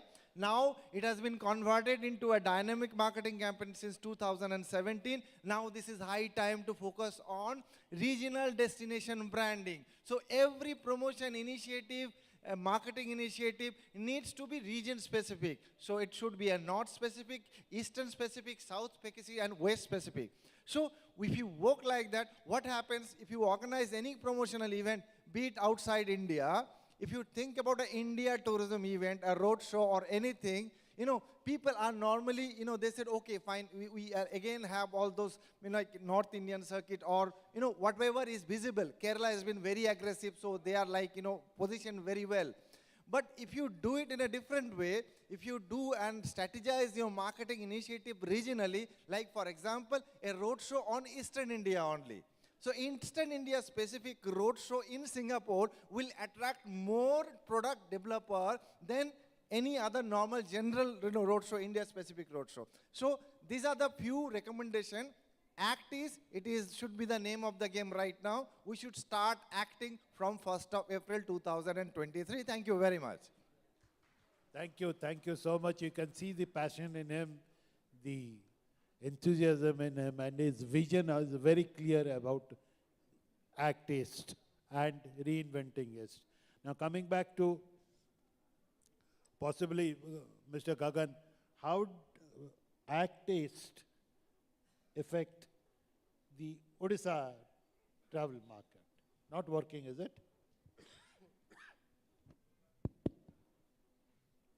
I think there is no denying this fact, sir, because it's a win-win situation for all the states, all the stakeholders, all the tour operator, travel agent of Eastern India. But everything depending a lot on the government. You know, like the Ministry of Tourism has to play a very crucial role for this, more than the state government. And moreover, you know, as Devji said, we need to, you know, brand something like Eastern India, for example, to participation in the international mart and to going abroad with this kind of, you know, the brochure would help us a lot. But nothing would happen unless until, as I said before, the connectivity is the first criteria. And as Mr. Pradhan, Director Airport, Bhubaneswar Airport Authority said just now, it's a very debatable question. We shouldn't be talking about whether the Odisha, Bhubaneswar Airport or the Calcutta Airport would be the regional hub. Because Ajay, as an Oriya or maybe Orishan-based tour operator, we expect a lot, and we are very hopeful that, you know, like there is a lot of possibility from here. The international connectivity is there. And, you know, like we are hoping a lot really. In the coming days, it is going to happen. And also the government is also doing a lot. Okay, the state government, I think. But we'll not go into the details, you know, like where and how the thing would be executed. But the Ministry of Tourism has to take the most important role. And then we need something like that. While going to WTB, ITB and all these exhibition, we should, you know, like promote East India as a destination. That is the need of the hour. And believe me, sir, if that happens, we can get, because, you know, always we promote Eastern India in a very different way. We always say, this is the sector for the traveler, those who've been to India maybe 3-4 times already. That concept we have to change. Because people are looking, you know, to have a unique experience. Because in Eastern India, we can offer a experiential holidays. Because, you know, people been to already Rajasthan, some other places, and they can find something very new over here. You talk about Nagaland, Arunachal, Assam, then Odisha, even we can club it with Chhattisgarh. I don't know if this is coming in the sector. But we have, the product is so unique. We have not been able to tap the potential of this region. And we can do this together. Gagan, but everything's depending on you. We need to close. We are running short of time. Sorry, I have been told to, you know, like limit myself. I'm sorry to cut you short because you have a question. Yeah, but give me another 2 minutes because I have 2 speakers to talk. I have an interesting question for our Indigo gentleman, Mr. Bhattacharya. And before that, I'll take just 1 minute question from Director Airport Authority. See, the number of traffic that you are seeing in as you projected, do you think that that international movement, which is being planned very shortly, do you think that with the present setup or the additional that is being brought in, it should be enough? Because considering what we had pre-COVID and what we have now, do you think the numbers are okay? Passengers and the capacity. Thank you again, once again. And number we have already reached around pre-COVID level. And daily passengers movement around 12,000 we are handling now currently. And for international, to make it sustainable, I think what I earlier said, it will be act as a regional hub. They have, Indigo has a lot of connectivity to nearby airports like Raipur, Ranchi, Patna. So that passengers also can be accommodated through Bhubaneswar. and it will be sustainable, like international movement will be sustainable. And in near future, very soon, we are starting that international operation. State government is really doing very good job for promoting international movement from here, and Bhubaneswar will be connected to Southeast like Singapore, Bangkok, and Middle East in Dubai. And we'll offer you in new brand international terminal, and that very soon or shortly we'll start that international operations. Thank you. Thank you so much. Now, talking of international operation, most of the present in this hall are looking forward to know whether it is happening and when it is happening. So the only person who can talk about it here in this hall is Mr. Bhattacharya. Now you got to tell us, you may not give us the date. You may not, because I know there are certain issues. But can you give us the idea that when you are operating the Southeast sector and when you are planning for the Middle East, or Middle East is coming first? Thank you, Mr. Patnaik. I think, let me give you a brief how an airline networking operates. Indigo operates through it. We have 1,800 departures a day, and Bhubaneswar operates 27, 28 departures. So Bhubaneswar is already connected to our 25 international destinations any day, day by day. So what happens is when connectivity works, so we as an airline get the number captured internally for how many passengers are traveling to which destination, domestic and internationally. And we use this opportunity to mount the flights of that destination should there be those sufficient numbers what we get.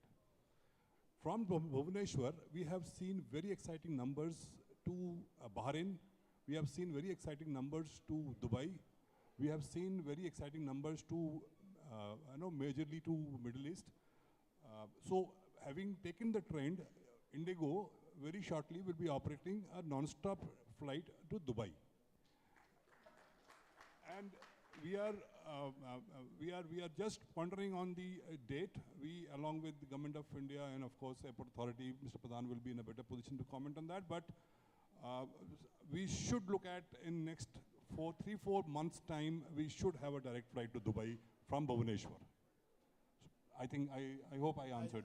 I think that requires a big applause, because here is from the horse's mouth. You have been listening this from social media, but here is from the horse's mouth that yes, we are going to have the Middle East Dubai flight, direct flight first, and probably then comes the Southeast Asia. Southeast Asia will come later. Okay. Before I wind up, Honorable Chairman has a question.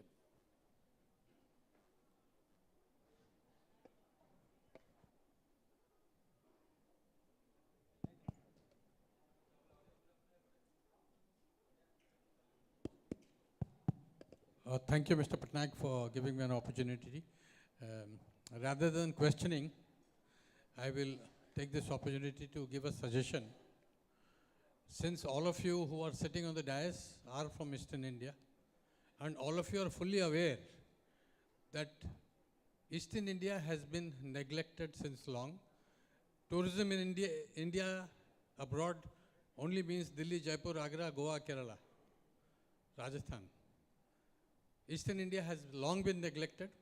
I would request Mr. Sagnik Chaudhary to form a small committee for promotion of Eastern India from the private sector, and we would definitely welcome Mr. Bhattacharya to be in this committee, because he is also from Eastern India, although he is promoting a national airline.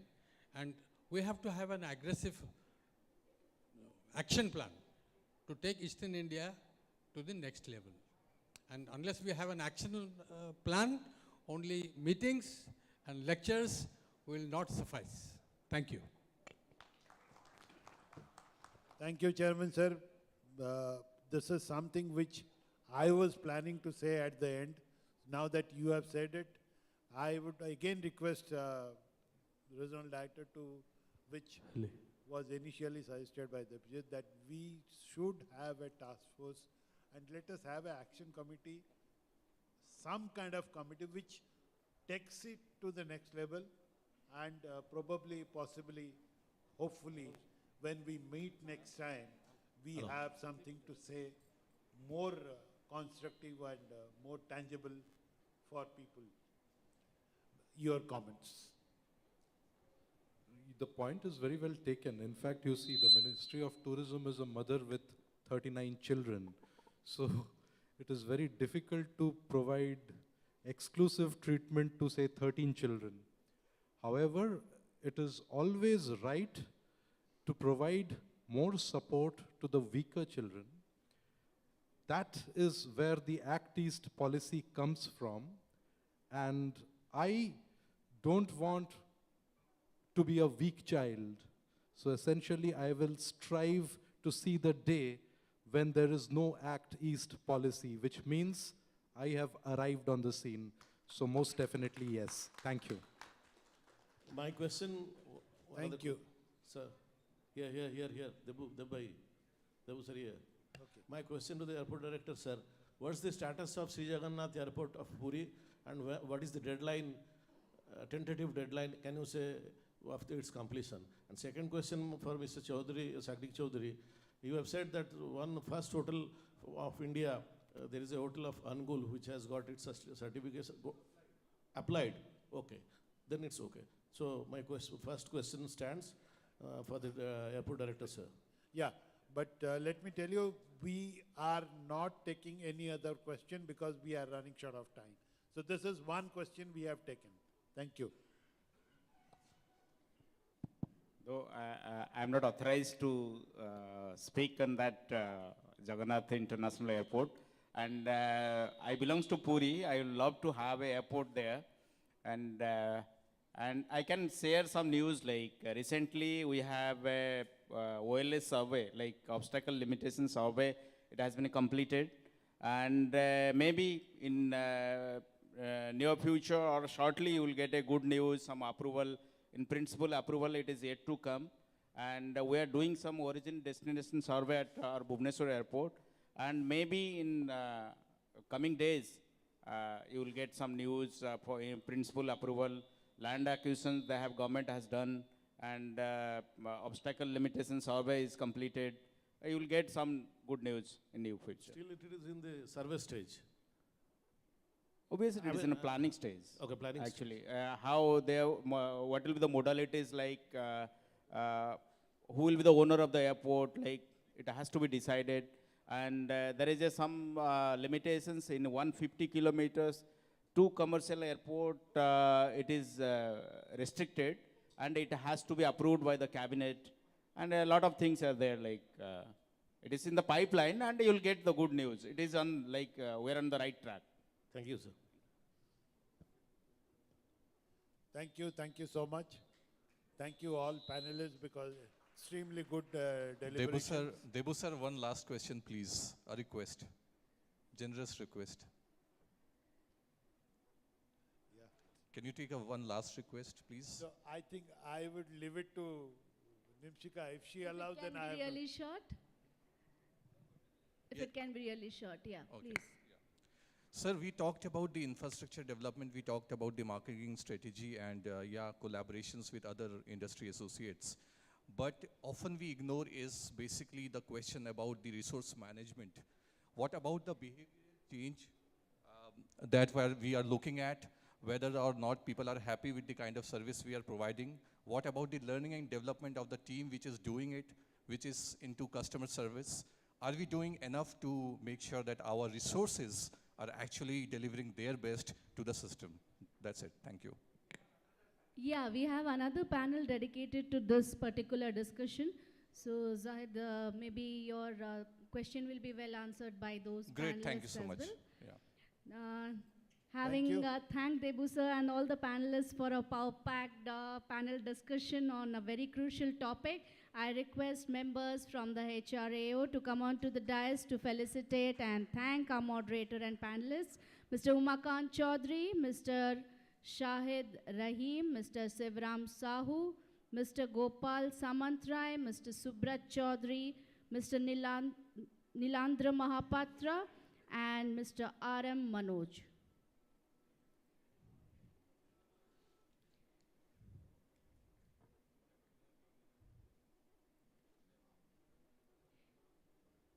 we have one more very, very interesting and important panel discussion post this. But before that, as Debu sir had mentioned, we would like to listen to the message by our Honorable Chief Minister. He was unable to attend the meeting physically, but we'll definitely want to hear his message. Ladies and gentlemen, please join with a loud round of applause for the felicitation of our panelists and the moderator for giving their valuable time.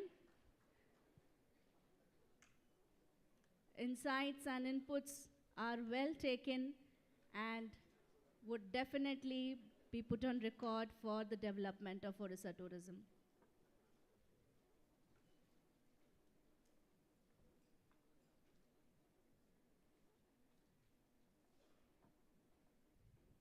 Thanks, Dr. Chaudhary, for being one of the biggest support systems, for sparing your valuable time.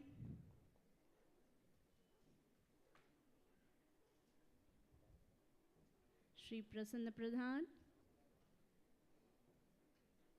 Lot of expectations from you, sir.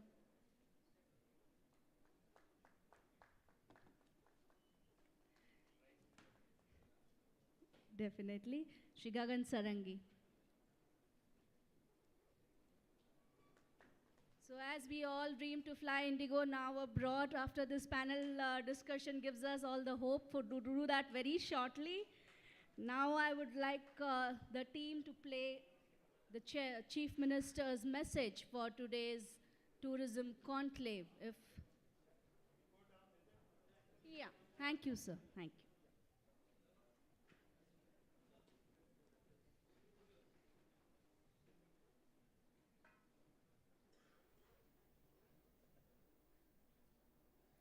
We thank Odisha Tourism Department and the Honorable Chief Minister for acknowledging our request, for keeping it in his mind and sending us this video message.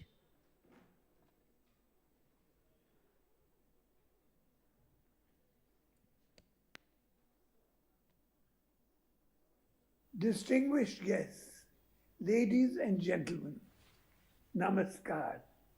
It gives me immense pleasure to know that Hotel and Restaurant Association of Odisha is organizing the Odisha Tourism Conclave 2023 here at Bhubaneswar today.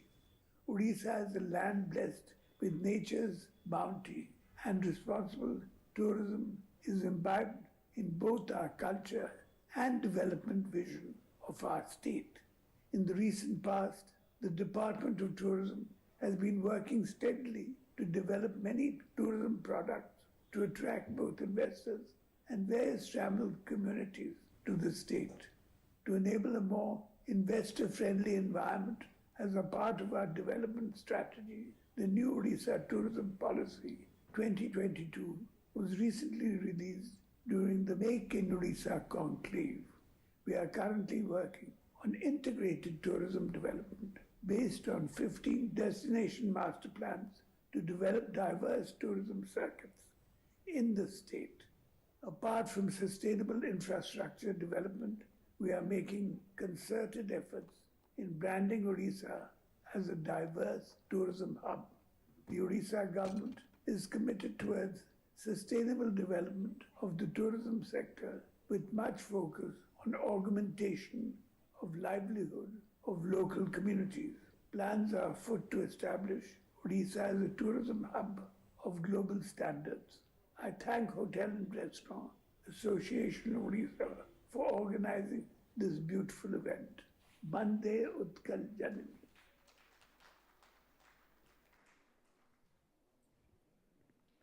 Well, that adds immense motivation for us to further take the Odisha Tourism Conclave to the next year as well, and the appreciation is a big motivation to all of us.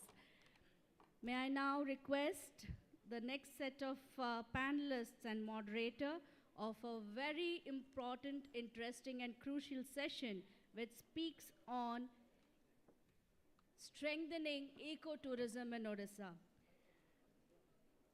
I'll request the moderator, Sri Yugabat Akrara, Director Heritage Tours Odisha and community-based Desia Eco-Tourism Camp. Addressed by Chief Speaker Srimati Anshu Pragya Das, the DFO of Hirakud Wildlife Division, Sambalpur, Bargarh districts of Odisha, Department of Forest, Government of Odisha, Princess Mrinalika Bhanjadeo, the Managing Director of Belgaria Palace, Shri Anil Dheer, Historian and President, INTAC Odisha, Shri Sila Siba Prasad, Joint Secretary, HRAO, and owner of Hotel Grand Siba. As I welcome all of them onto the dais to take their positions, I would like to take the opportunity to introduce the moderator, Shri Yuga Batakara, by profession and social entrepreneur in the field of tourism, with a focus on people, life, their culture, and empowerment.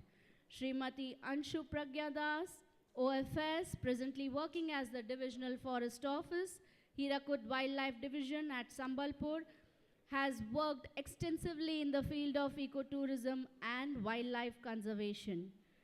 Mr. Anil Dheer, he's done his documentation on monuments of the Prachi Valley. His 3-volume report on the heritage of Mahanadi Valley was released in January 2022. Mr. Dheer was also involved in the project of documenting the tribal heritage of Odisha and has co-authored the book Tribes in Transition, The Changing World of the Kond and the Gadaba. We also have Princess Mrinalika with us.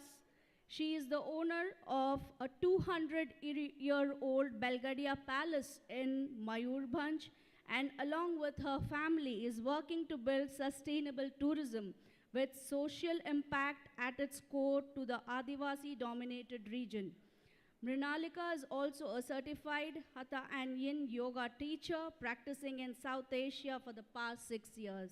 So another important and power-packed panel before we break for lunch. I'll request the members from HRAO to kindly be present to felicitate and welcome the dignitaries and the panelists on the dais.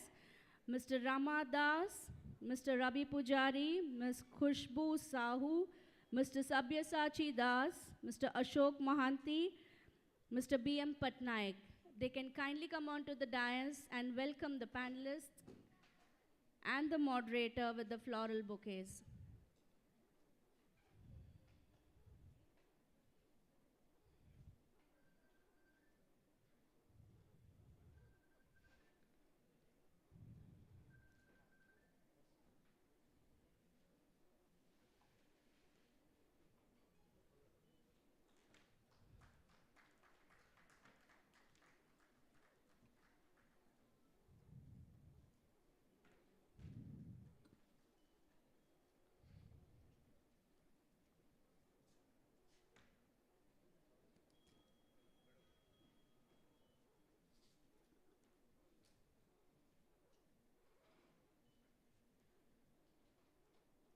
Thank you so much, everyone. It's over to the moderator, Mr. Kar, to run the session, please. Jai Jagannath and Namaskar to all of you, and I welcome the dignitaries as well as all the present entrepreneurs in tourism. ଆମ ପୁରୀରେ ଗୋଟେ କଥା ଅଛି ନୀତି ବିଳମ୍ବ ଚାଲିଛି ତେଣୁ ପ୍ରକୃତରେ ବହୁତ ଡେରିରେ ଚାଲିଛି ତେଣୁ will be very crisp and luckily ଦୁଇ ଜଣ ଆମର ଆଜିର ସ୍ପିକର ନାହାନ୍ତି so we can get little more time to discuss, but unfortunately please apologize us if you are hungry. Just hold on some time because we are talking a very important subject which is very related to Odisha. You know, everybody, all of us know that global tourism is one of the biggest industries and has a lot of economic impact and a big job creator. For that, obviously, every country is trying to get a pie of that. There's a competition between countries and countries to get the benefit of tourism. Same way, there's a competition between states and states to get more tourists to each state. And in this context, we must prepare a roadmap how Odisha get more tourists, what we are going to sell, what we are going to showcase. Because we all know tourism is a product.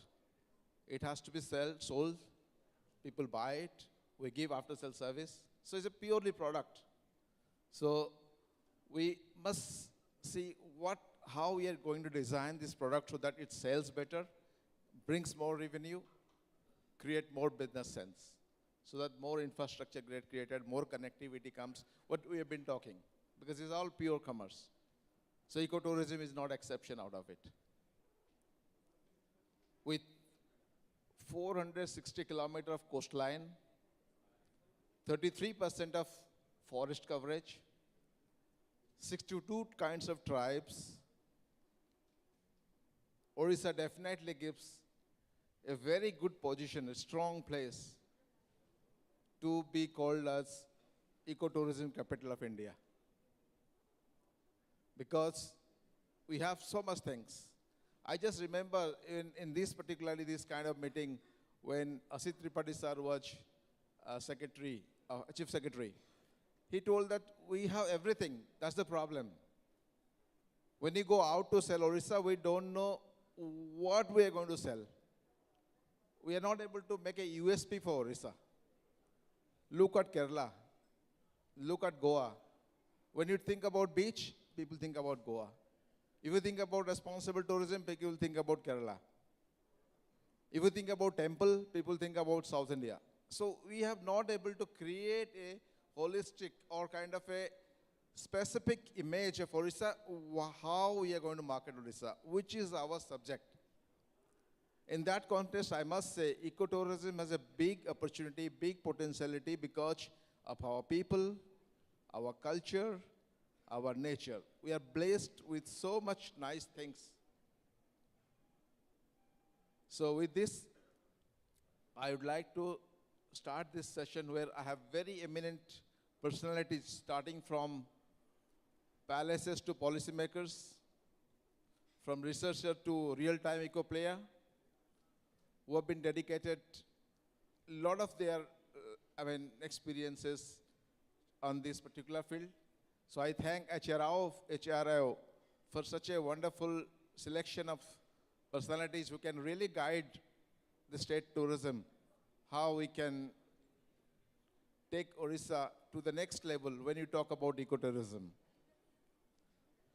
Just to start with, I have, when Odisha, a few days back, I must tell you, myself and Pragya madam was been invited by Madhya Pradesh Forest Department to talk to the IFS officers of their state, because they have started a campaign called Buffer Mein Safar, Buffer Zone Mein Safar, Travel Kam Deva. So where me and madam were there to talk to all of the IFS officers because they are doing a very big way in ecotourism. And why they call Ansu madam is all because Odisha's model of ecotourism, particularly Ecotour Odisha, is very, very unique in the whole entire country. Not a single state has invested so much money on ecotourism in the forest area through forest department. So we are lucky that forest department has opened their doors to so many natural wildlife sanctuaries, and they are doing incredible job of creating jobs for local communities. And if Odisha is the soul of incredible India, I must tell, Ansu madam is the soul of Ecotour Odisha. Because a government people, particularly in forest department, they are not very keen on tourism because their job profile is very different. But here there is exception in Odisha, where Ecotour Odisha, particularly with personalities like Ansu madam, who is at the present working as a DFO, though she is not handling Ecotour Odisha at the moment, but her work has called her to this platform. She wrote a couple of books on this, Seen, Unseen, Satkosia, Birds of Satkosia. So I would request ma'am to tell the success story, how this Ecotour Odisha or this ecotourism through the forest department is creating empowerment, and how do you see this success story and what is next step? Thank you, Mr. Kora, and namaskar to all. After working for a long period in ecotourism sector and almost more than a decade in wildlife sector, there was a shift actually in 2016 when government of Odisha institutionalized ecotourism. I'm actually we are lucky to have people like Mr. Kora and others who long back started tourism in very remote pockets of Odisha.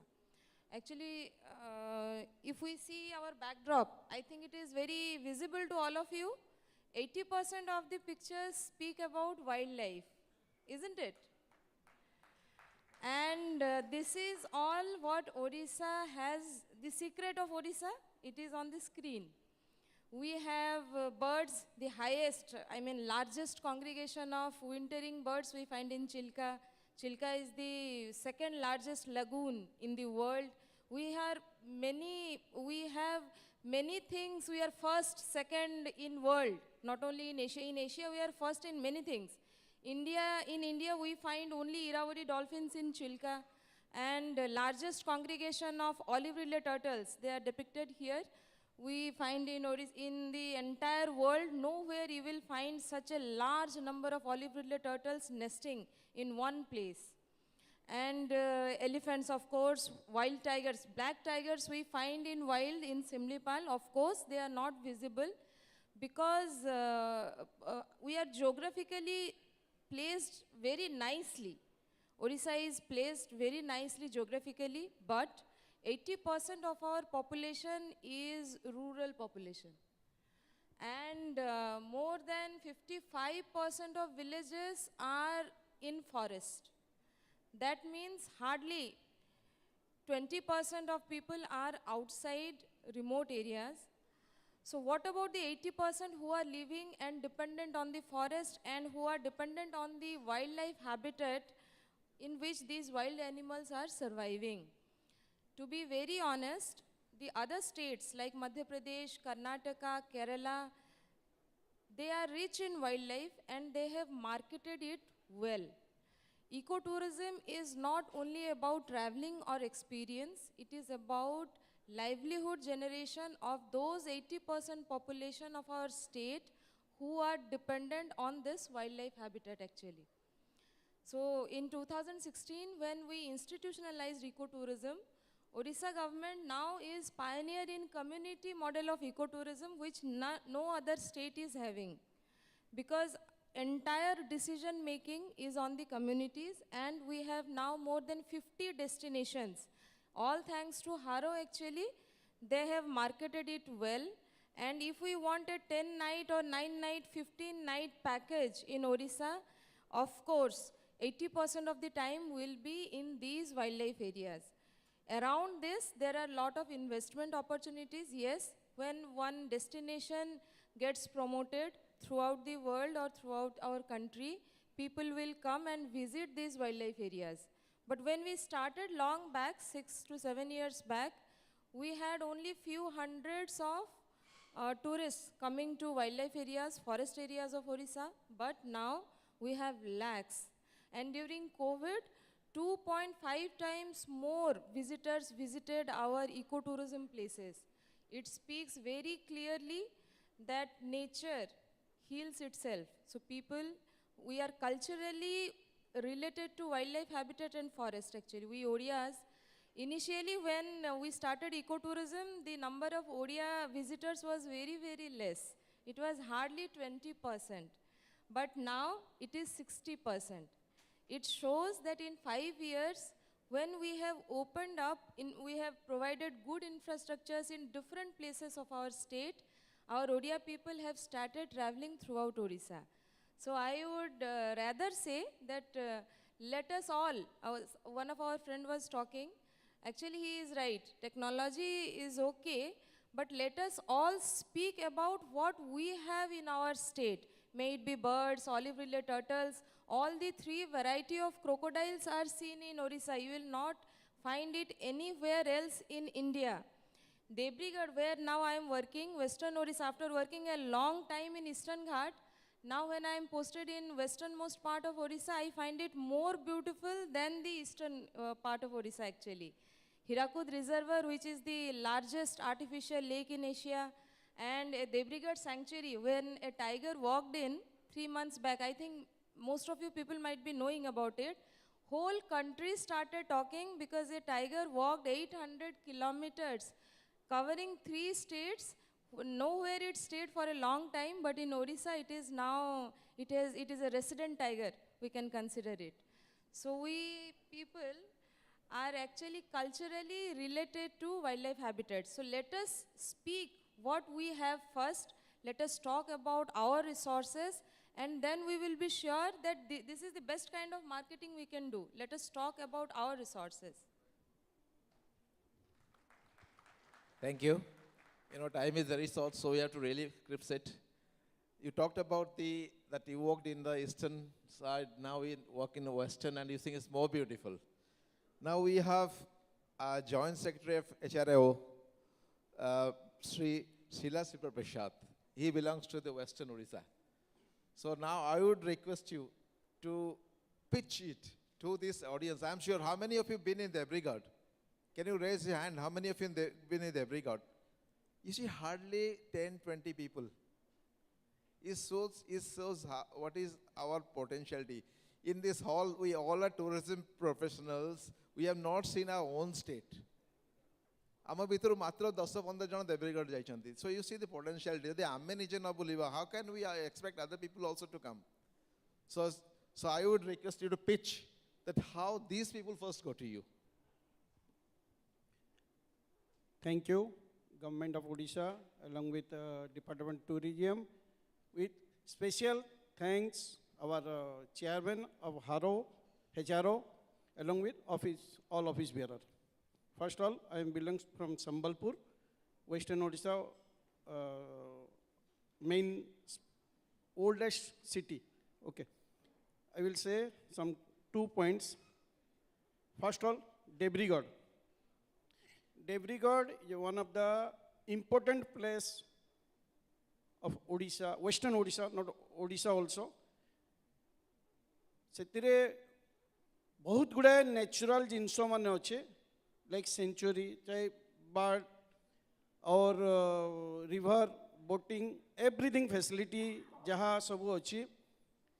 Most probably Odisha रो संबलपुर जो Debrigad संगरे आमे माने जो माने जाई चंदी से माने feel करी पड़ती बे सीटा कितने peace mentally peace Dochi along with छुआ मन को किसी सिखेवार लगी हमरो enjoyment entertainment सबू facility Debrigad रोची.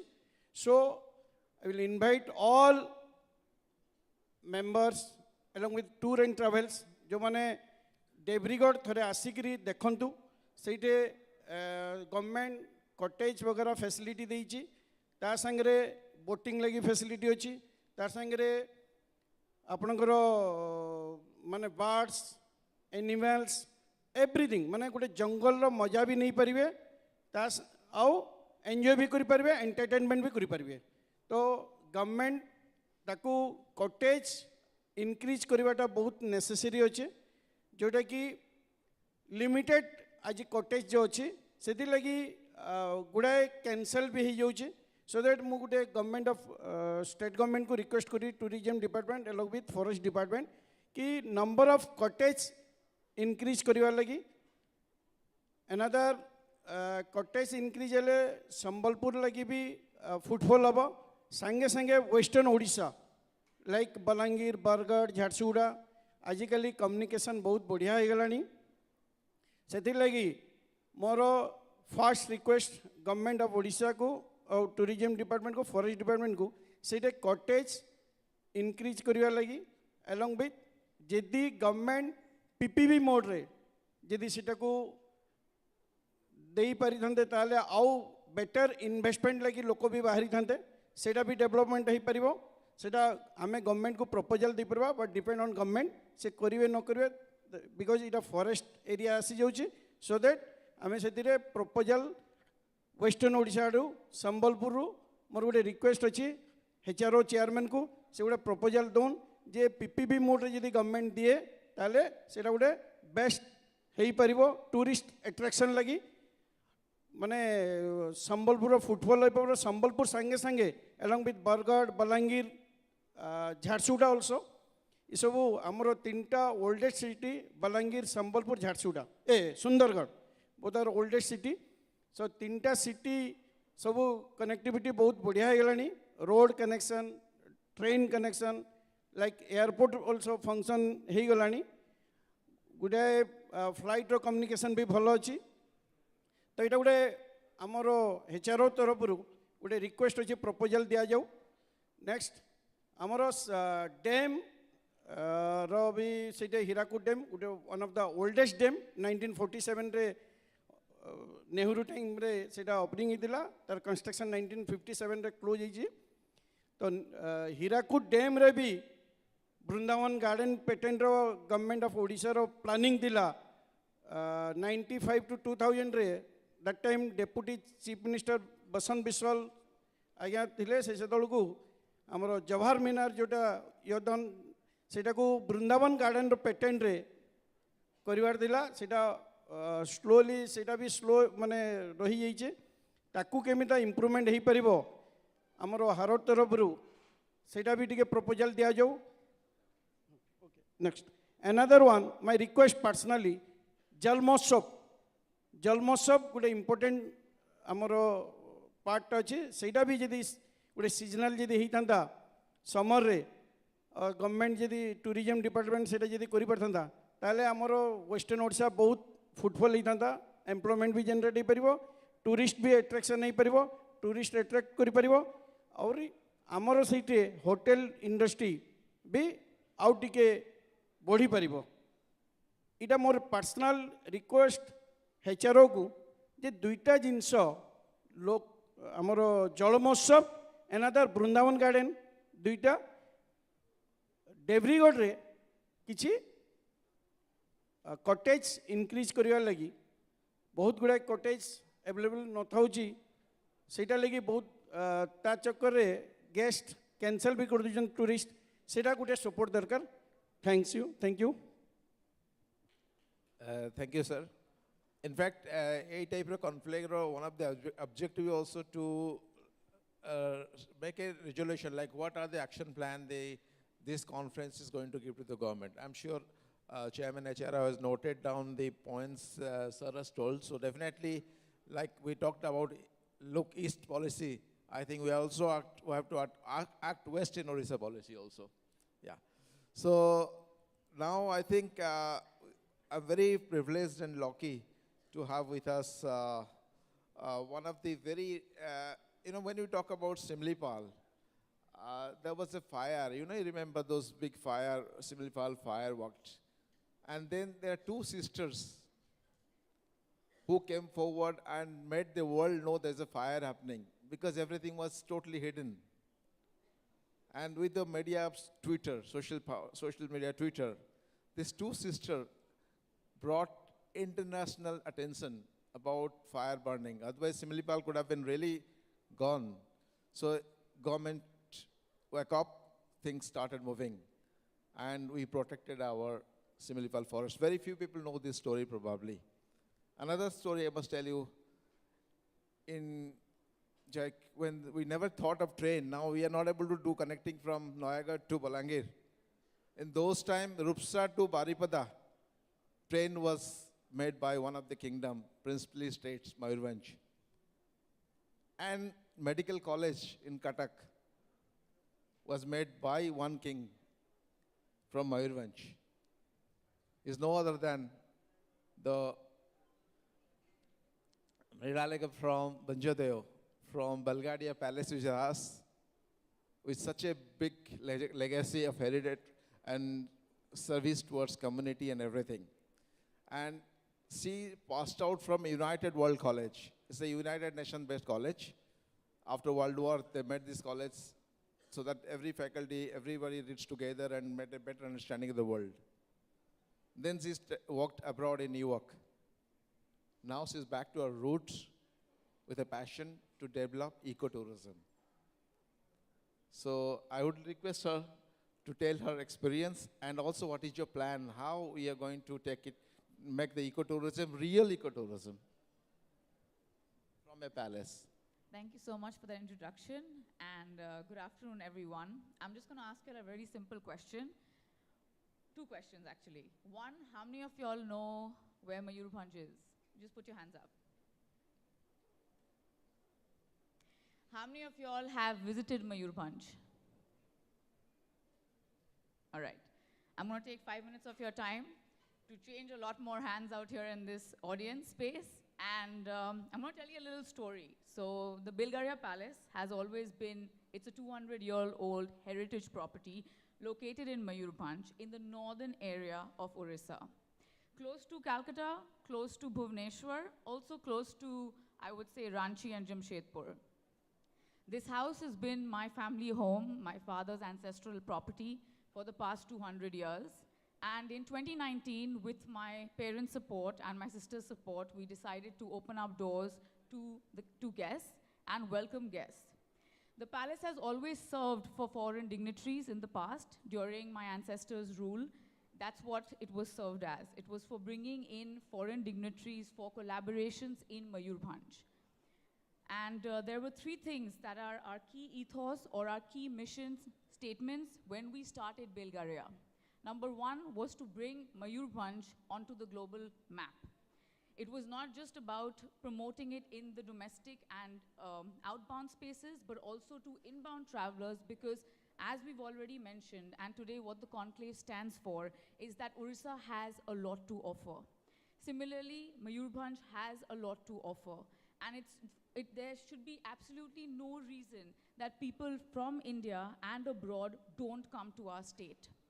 You know, when we think, second point would be to actually sell Bilgaria as a luxury market, luxury product. When we think of luxury, we always think of Rajasthan. We're like, hospitality is best in Rajasthan or Gujarat. We never think of Orissa.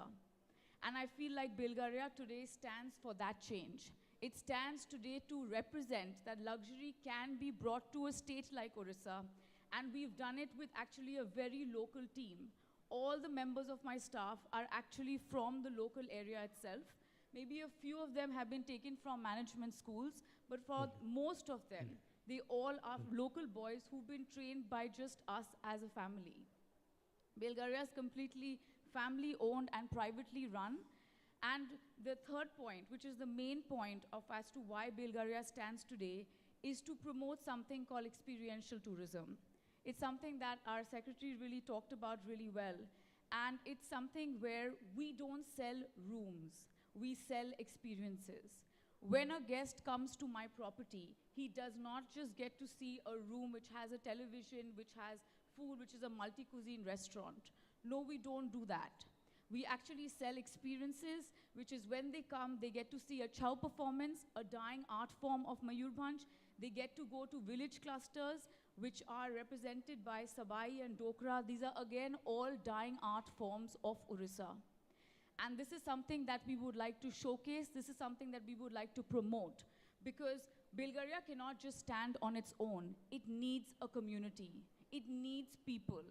And that's why we generate income not only for the palace and for the team members and for the family, but we generate income for an entire community, which is literally outside Baripada, or I would say in Mayurbhanj. Apart from these clusters, we also have Simlipal National Park, which is 30 minutes from my property. And we do need, I mean, that's one thing that I would definitely bring up onto this conclave, is we need skillful guides. We need guides who not only tell a story about the forest, because, you know, MP's already got that right in terms of talking about the tigers, and every time you go to any of these national parks, you'll always see a tiger. There'll be a great sighting. Simlipal has different things to offer. It has flora and fauna no one can talk about, but someone who's local, someone who's skilled, someone who can speak, you know, will be able to push this forward. And that's the kind of people we really need. Because I would be okay not to see a tiger, but if you told me about the 100 different kinds of orchids, the different kinds of birds, tell me about these trees, which are literally, you know, your trees are like what the sequoia trees in California would be like. The bark of those trees could be that thick over time. So I need a story. I need someone who tells a story of Mayurbhanj, of Orissa in the correct light. And I feel like that is probably what's amiss. All this, another point I would definitely like to mention is that we've never really done a lot of paid promotions. We did a lot of organic marketing, a lot of, people who came as guests to the property went back to tell their friends, and that's how we kind of got guests so far. So I heard a lot of people talk about logistics. I heard a lot of people talk about improve the roads. But you know what I think it is? It's about marketing and actually selling a product which you truly believe in. A person will go just because if you speak passionately about a product, it does not matter where the place is. I'm happy to travel 6 hours. I'm happy to travel 7 hours, provided I get a product which is worth my time. For instance, my mom comes from Jaisalmer. Jaisalmer, for the longest time, had no connectivity. It was always a flight to Jodhpur or Jaipur. Jaisalmer only got connectivity in the recent years. However, a person was happy to take that, road and travel all the way to Jaisalmer, and Jaisalmer tourism never died out, regardless of whether it was connected or not. Because the story that they have been saying is so profound, it is so impactful that the person is willing to travel no matter what. So I feel like we need to change the narrative of how Orissa is looked at. We need to change the narrative of the kind of stories that we tell ourselves and to the people outside. So that once we get the story right and the product is right, I don't think there's going to be any issue for someone to come and visit us at all. And these are some of the pictures that you might be seeing at the back. That is of my home. It's the Belgaria Palace. And I would really invite each one of you to come take the time, travel from Bhubaneswar. It's a 5-hour drive, but I promise it's going to be worth your time. Thank you. Thank you very much. You really talked very nicely about the stories. That's what attracts people, the stories. Someone of us who worked 4 years from both the banks of Mahanadi to create stories. 4 years of dedicated work, not every day in fact, but both the banks of Mahanadi to discover what our culture, what our heritage is all about. I'm talking about Anil Bhai. He wrote 3 volumes of books about heritage of Mahanadi. Tribes are changing. He co-authored a very beautiful book. I recommend everybody to read that. It's about transactions of the tribes. Transaction of the tribes, Kand and Godobas. Recently, we all heard about the Dakota Plain, the truth and myth about that, how he clarified all these things. So, he's not an entrepreneur or who is trying to sell something on tourism or whatever. He's a passionate traveler, researcher, and a true fan or ambassador of, I must say, ecotourism. So I request Anil Bhai to tell what exactly you mean by ecotourism and what do you see Orissa's ecotourism stand and how this entrepreneur sitting here should learn how to do ecotourism in the right way. Thank you. Thank you so much. I was asked to speak on hidden gems of Odisha, a few travels which I have done. But I think the time is too short and a PowerPoint presentation would have been. So rather I would speak on the current scenario. The question you asked me, I'll definitely answer. But before that, I'll say, since the morning, we have heard so many people of eminence, a lot of chest thumping, a lot of back thumping, self-aggrandizement, the great work being done, sports capital, ecotourism. We heard a lot. Us being the 4th largest budget of, what the center had even given. We heard a lot of very nice things, very pleasant things. In Odia we call it bhala, bhala, bhala, bhala, bhala. What was the fact? the reality. I hear this is the 5th edition, 5th Tourism Conclave. I'm sure we had a 4th, we had a 3rd, we have a 2nd, where also such things were spoken about the achievements made, about the policies formulated, about the budgets allotted. And I would always, like very rightly he introduced me, I am not an entrepreneur at all. 20 days a month I am on the field, in the jungles, in the tribal area, and we see a lot of reality. Even though I was from the corporate sector, I worked for the multinationals, I took leave as a vice president, I worked for the Tatas, I worked for GE Capital, I was in the corporate sector, but around 2010 I thought I would take a 2-year sabbatical, but that sabbatical has not stopped. I'm still on that sabbatical. There was no going back. Yes, in between I did 3 major projects. All of 3, why I'll tell you is, because they relate to Odisha's tourism. I did the Jagannath Sadak project. The Jagannath Sadak project was a project in which everybody know of the Puri temple. There is a history of travel for 500 years. People used to come, all the great men came, Chaitanya Mahaprabhu came, Ramdev came, Kabir came, Guru Nanak came. So if they came, there was a road. Otherwise they wouldn't have come. So that road was there, it was lost in the history of time. It was a prevalent road, but when the railways came in 1898, the road vanished. Because earlier people used to come by bullock carts, they used to walk, they used to come in palanquins, they used to come in chariots. So we retraced the history of the road, as a part of intact. Very little was available. So the best thing we did was, I went to Calcutta and I took a bullock cart and I walked all the way to Puri. And I wrote the history of the road as we saw it. It took us 25 days. We had a team of students from the university. We remapped the road. That is when I first discovered how much we have. I'll come down to Odisha. I was to speak on the gems. 78 ASI protected monuments. 78. 218 other state protected monuments. And 1 World Heritage Site, that's Konark. Roughly 300 recognized monuments. In the last 12 years, I have personally documented 7,000 monuments, all of which are more than 300 years. In my terms, until a temple or a monument is more than 300 years old, I don't consider it a monument. I wouldn't consider the Belgravia Palace to be a monument, even though it's 200 years old. I have already documented 7,000, and we are still counting. There are 6 districts left. And I'm telling you, this amount surpasses even if you take 10 states together. The problem of Odisha is the problem of plenty.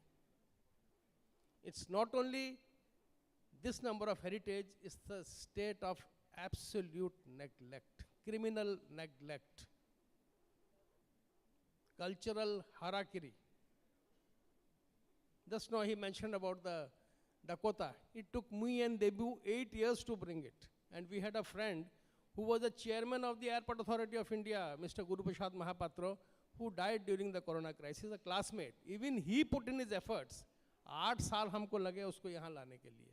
I'm just giving an example. आज सुबह से बहुत बातें हमने सुनी. We heard big things, If we have the 4th largest budget, then why don't we have the 25% of the international tourists coming here? Declining, we know what the state of affairs is. What did he say that? We heard him say that jack of all trades. The next line is masters of none. The policy planning which happened, big amount, 2020 tourism policy, I would really ask, was Debu involved in that? Was JK's opinion taken? So many eminences are there. Who decides? Who executes? Who spends? Who audits? I have seen it. Come now, these 4 months you will have a series of festivals, the Mukteswara Dam Festival, the Konarak Dance Festival, the Radharani Dance Festival, the Dhauli Dance Festival, the Shishupalgarh Festival. What happens? You get Dana Gongali to come down, she will do Odissi and Ramindra Sangeet. Promote tourism. We have got RTI facts. Coming down to ecotourism. I and Dr. Biswajit Mahanti, for 2 years we did RTI. You will be shocked if I tell you the amount of the viability gap funding which the government of Odisha gave. You will be shocked. so happy with what my sister and gentleman said. The job of the forest department is not to promote tourism. आप जंगल देखो, हाथी मर रहे हैं, शेर मर रहे हैं, the pangolin is extinct, there are forest fires. You are understaffed, you are short-staffed. The job of the forest department is to stop people going for man-animal conflict. Every second day you see elephants dying. We know the tigers are on the verge of extinction. Why does the forest department have to do an activity which the tourism department should do, and why should the tourism department engage tent operators from Pushpar or from Gujarat? You know, why don't we have enough people here? If I tell you this is the wrong forum, if I just tell you how much, you know what is viability gap funding? These operators were promised that you open up your tents, इतना पैसा तुमको मिलेगा, नहीं मिलेगा तो हम देंगे, और दिया. Why didn't they subsidize all the corona affected hoteliers? I know everybody was affected. Basically, I'm not against it. Listen, a lot of people think that we rub the government the wrong way. No. It's public money. You are accountable. If we really are sitting on such a rich heritage, we're sitting on something which no other state has, why don't we exploit it, and why don't we give the correct people? Who decides? What do you decide? A gentleman asked about the second airport. I think the airport director has left. It is not coming, gentlemen. The ICO have 3 years ago issued advisories to all the countries in the world that move your coastal airports 50 kilometers inside because of climate change. The only place where a coastal highway airport is being planned in the world is Puri. और वो भी international, नहीं होने वाला. He gave you a very diplomatic answer. Just political upmanship. Just political upmanship. You cannot have an international airport with 12 minutes flying time from another international airport. They did that stupid thing in Ayodhya. Let's come back to our ecotourism. I'll just tell you. So what I mean is, everything matters. All of you have taken time out. All of you have spent. There is big money. It's your money. You know. Yes, it's a very good message. I'm happy with what the Chief Minister said. But this is not how tourism is going to improve. Certainly not. And I'm telling you, somebody who has been in the field, she faced forest fires. I know, we were there supporting her. You know. So what I said may be bitter, but it's the truth. You know. And I would certainly see that in the 6th edition when you sit, you take a report card. इतना बड़े-बड़े बात 5th edition में किए हैं, क्या हुआ 6th edition में? I have taken my time. I won't take questions because, thank you. No, thank you. No, we'll be back to him, and we can have a very different session on that. Well, in fact, I promise you by 2:30 we'll leave you for lunch. So hardly a few minutes left. 1 minute? Oh my, sorry. Please give me 7 minutes more max. Okay. Ma'am said a very interesting thing about, we are talking about infrastructure for ecotourism. Like, everybody will not like to sleep in a tent. People also need luxury place for ecotourism and things like that. So, apart from the infrastructure, the soft part is very important. Like the guides, what ma'am said. Like recently we had a group to Simlipal and we were walking in the forest and there was 2 birds going on, flying, that the foreigners thought, what bird it is? What is this? Just to know the name of the birds. And the guide says it's a bird. He said, oh, I thought it's elephant. So it's like this, we don't have really good bird watcher like Mangla Jodi. Few days back I was going to Mangla Jodi. There was a level crossing. We stopped there, and the foreigners were there. So a lot of village kids came around, and they said me, "Kaun chadhi dekha question?" I said, "Yes." Mule pele kahila tama gaara jo chadhi itte lok ashchun dekha ame to bhari khushi hotuva. Kala ha bahut foreigner ashchundi, tourist ashchundi. Mule dita chadhi na kahila na baga, cow, gendi. So this is the local kids even don't know the name of the birds. So it is high time, if you are really talking about ecotourism, I would request HRAO to take up this matter with the competent authority, particularly Forest Department, to create guide training courses on nature, environment. We call it naturalist. So that is very important. Without a proper guide, ecotourism cannot do, number one. So I would ask Madam about what are the steps Forest Department is taking to create software, like to create like skill to enhance the capacity of the locals. In Odisha, if we see, it may be forest officials or the locals, they know much more about the forest and the animals there than any educated person outside the forest. Is it a fact? Everybody agree to it, I think. Every villager will be able to tell you which is the pug mark or what kind of foot mark is there inside any foot trail in a forest. Forest staff automatically they know it, but we have our responsibilities. So in the ecotourism sector, Biodiversity Board is there. It is a forest department's wing. It has been enrolled and they have been providing training since last 3 years to the community members about different variety of plants, different kinds of animals, what are the birds coming. If you talk to any boatman, most of the fishermen know majority of the bird's name. It is a fact actually. It may be a migrating bird, they will be able to tell you the local name. This is this is that, they all know about it.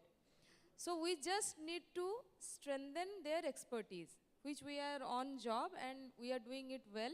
Also, HRAO can take initiative and create many such eco guides, at least 5 eco guides, by training them properly in the local level and create 5 eco guides per destination. Thank you. I think I got indication to wind it up. So with this, I really thank everybody. Sorry? You want to say? Maximum 30 seconds. Thank you. Again, opportunity. First of all, I request all tour and travels, especially visit our place, जो कि हम लोग हमारा area में जो natural religion का ऊपर भी बहुत सारे चीज़ है, बहुत ओल्डेस्ट टेम्पल सब है, लाइक समलई मंदिर, Ghanteshwari temple, then Huma temple, जो कि बहुत पुराना टेम्पल्स भी है. उसका साथ वेस्टर्न ओडिशा में बहुत सारे हरिशंकर, नरसिंहनाथ, बहुत सारे टेम्पल्स भी हैं जो कि आप लोग पूरा एंजॉय कर सकते हैं. आप उसका सपोर्ट कीजिए. टूर एंड ट्रैवल्स को स्पेशली रिक्वेस्ट कि वेस्टर्न ओडिशा में बहुत सारी चीज़ें विद इन 3 days और कंप्लीट हो जाएगा एक पैकेज में. आप लोग को और HRAO को मेरा एक रिक्वेस्ट है, गवर्नमेंट, स्टेट गवर्नमेंट को बोल के, टूरिज्म डिपार्टमेंट को बोल के, कैसा वेस्टर्न ओडिशा में मार्केटिंग स्ट्रांग होगा, उसके लिए थोड़ा सपोर्ट हमारा चेयरमैन साहब काइंडली रिक्वेस्ट कर रहा हूँ, उनको कैसा वेस्टर्न ओडिशा के ऊपर थोड़ा फोकस देंगे और इसको मार्केटिंग कैसा स्ट्रांग हो सकता है गवर्नमेंट का सपोर्ट से एंड टूर एंड ट्रैवल्स से सपोर्ट से कैसा हो सकता है, इसके लिए आप थोड़ा सोचिएगा. Thank you. Thank you very much. Thank you for patient listening and thank you for deliberating very nicely about ecotourism potentiality. I think we should have one particular session for this subject and it's in a hurry. But one sincere request to HRAO that next time when you do a session in ecotourism, please remove these plastic bottles.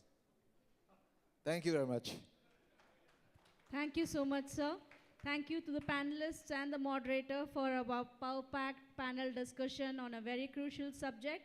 I'll request members from the HRAO to kindly join the stage for felicitating our panelists and the moderator, Mr. Somnath Banerjee, Mr. Shakti Rautrai, Mr. Bobby Subudhi, Mr. Debashish Kumar, and Mr. T.P. Mahanti from Bhubaneswar. Mr. Debashish Kumar, may kindly present it to Princess Mrinalika.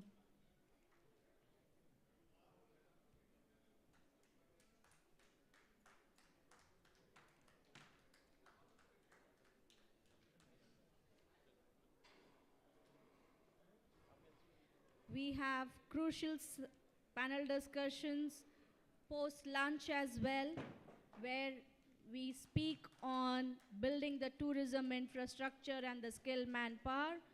tourist safety and cyber security, and also an interactive session where the hospitality sector speaks. So I'll request everyone to quickly finish their lunch in a 1 hour's time, and we join after lunch sharp at 3:30.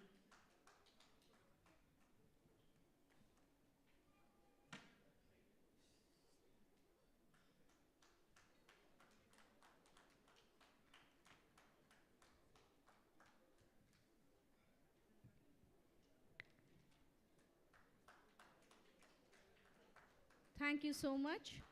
Thank you one and all. Looking forward for you to settle down after lunch sharp at 3:30. Thank you.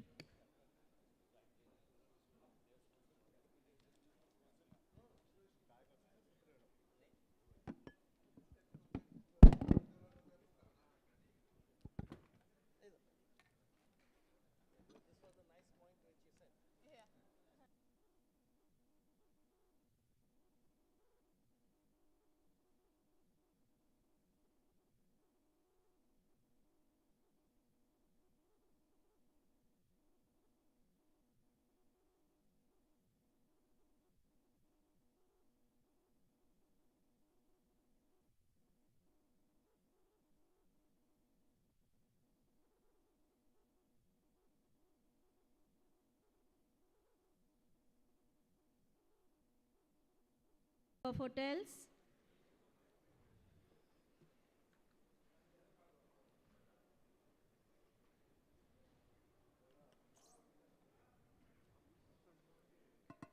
Now I take the privilege of introducing them to all of you. Mr. Talukdar comes with a total experience of 40 years in the hotel industry in India and outside. He is one of the most senior professionals in the hotel industry in Odisha. He was nominated as the GM of the Year by FHRAI magazine in 1992. Since 2003, Mr. Talukdar was the Vice President of the Crown Hotel and took voluntary retirement in 2019. So currently he runs his own firm, HotelElementary.in, based in Bhubaneswar. Mr. Sanjeev Patnaik joins us with 27 plus years of career dedicated to creating a culture of genuine hospitality, driving strong revenue growth, providing decisive leadership, strengthening relations, introducing the finest in quality and service standards, and delivering results. Dr. Srinivas Subuddhi, he is the chairman of the Shri Group of Technical Institution at Nayagarh, which provides diploma courses from ITI to MTech. Mr. Subuddhi is also associated with ITI and OPSA and the GST committee. Shri Priyanath Behra, a graduate and a diploma in a hotel management institution, hotel industry and facility planner, presently works as Vice President cum CFO at the Swosti Group of Hotels, Resorts, Travels and Hospitality Education. His experience comes with over 10 years. May I now request members from HRAO to kindly come on to the dais to welcome the panelists and the moderator with the floral bouquets. Mr. B.M. Patnaik, Mr. Ashok Mohanty, Mr. Satish Raghavan, Mr. P.D. Subuddhi, Mr. Jayant Parida, and Mr. Biraja Dhal. May I request the HRAO members to kindly come on to the stage and welcome the panel with floral bouquets.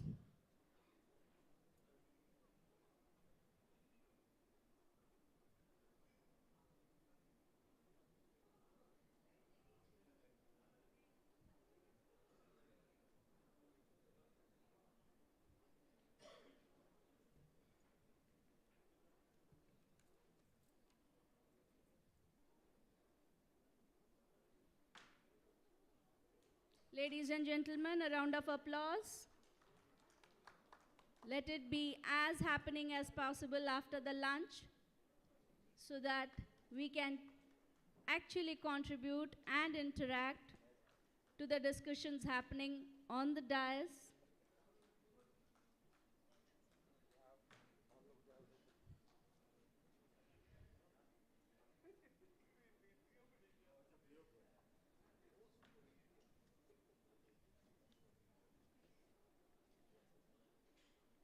Our time starts now. Yeah, over to you, sir. Wonderful introductions. Thank you, Nimshika. Immediate session post lunch is the most difficult session. They say immediate session post lunch, half the people have gone home after lunch, half the people who have joined back, they are half asleep. But one thing I make sure, this is the only session. Since morning we had ecotourism, marketing, East India. Odisha Tourism Conclave is being organized by Hotel and Restaurant Association of Odisha. And this is the first session where you see all the panelists, including the moderator on the stage, all are hoteliers and all are HRAO members. So I promise you it will be a very interesting session, provided Nimshika doesn't put the bell on and on. Now, since this is organized by HRAO, in this session, we'll take turns and we'll share our pleasures and pain of the hoteliers. So this is the session where the hotel industry will speak. So I'm very sure and this session is going to be interesting and hope the half-empty hall will get full. I will start, introductions have already been made. I will start first with Lord Jagannath Dham Puri, Mr. Raju Patra on my left. His hotel holiday resort is renowned and he is the president of Hotel Association of Puri. Mr. Patra, for improving and making Puri as Odisha's major tourist destination, it is already marked as you think Odisha, you think Puri first, then other destinations comes. Yet, being a hotelier and in our Hotel Association meetings, time and again we have been talking about what else. So from you are the right person from Puri, if you can tell us from hotel industry's perspective, what we have and what we need. Jai Jagannath. Manchere basiଥିବା ମୋର ସମସ୍ତ colleagues ଏବଂ ସମ୍ମୁଖରେ ବସିଥିବା ସମସ୍ତ hotelier ଏବଂ ସାମ୍ବାଦିକ ମାନଙ୍କୁ ମୁଁ ଅଭିନନ୍ଦନ ଜଣାଉଛି। ଆଜିର ଯେଉଁ 5th କନକ୍ଲେଭ୍ 3-4 ବର୍ଷ ହେଲା 4 ବର୍ଷ ହେଲା ବନ୍ଦ ଥିଲା, ପୁଣି ଆରମ୍ଭ ହୋଇଛି, ତେଣୁ ଗୋଟେ ଖୁସିର କଥା। ମୋର ଯେଉଁ ସବଜେକ୍ଟ ଦେଇଛନ୍ତି ପୁରୀ କେମିତି ଡେଭଲପ୍ ହେବ ତାର ଉପରେ ମୁଁ ସମୟକୁ ଧାରଣା ଦେବି, କାରଣ ଟାଇମ୍ ଲିମିଟ୍ କରାଯାଇଛି। ପ୍ରଥମେ ମୁଁ ପୁରୀ ବିଷୟରେ କହୁଛି। ପୁରୀ ବର୍ତ୍ତମାନ ଆଗ ଅପେକ୍ଷା ବହୁତ ଅଧିକ ମାତ୍ରାରେ ପର୍ଯ୍ୟଟକ ଆସୁଛନ୍ତି। ତାର କାରଣ ହେଲା କୋଭିଡ୍ ଟାଇମ୍ରେ ବନ୍ଦ ଥିଲେ। ଦ୍ୱିତୀୟ ହେଲା ନବୀନ ସରକାରଙ୍କର, ଆମର ପ୍ରିୟ ମାନନୀୟ ମୁଖ୍ୟମନ୍ତ୍ରୀ ନବୀନ ପଟ୍ଟନାୟକଙ୍କର ଦୂରଦୃଷ୍ଟିରୁ ପୁରୀ ଆଜି ଆଗକୁ ଗୋଟେ ବହୁତ ଭଲ ପର୍ଯ୍ୟଟନ ସହର ହେବାକୁ ଯାଉଛି। କିଛି କିଛି କାମ 2 ବର୍ଷ 2.5 ବର୍ଷ ଭିତରେ ହେଇଛି, କୋଭିଡ୍ ପାଇଁ ଟିକେ ରୋକିଯାଇଥିଲା।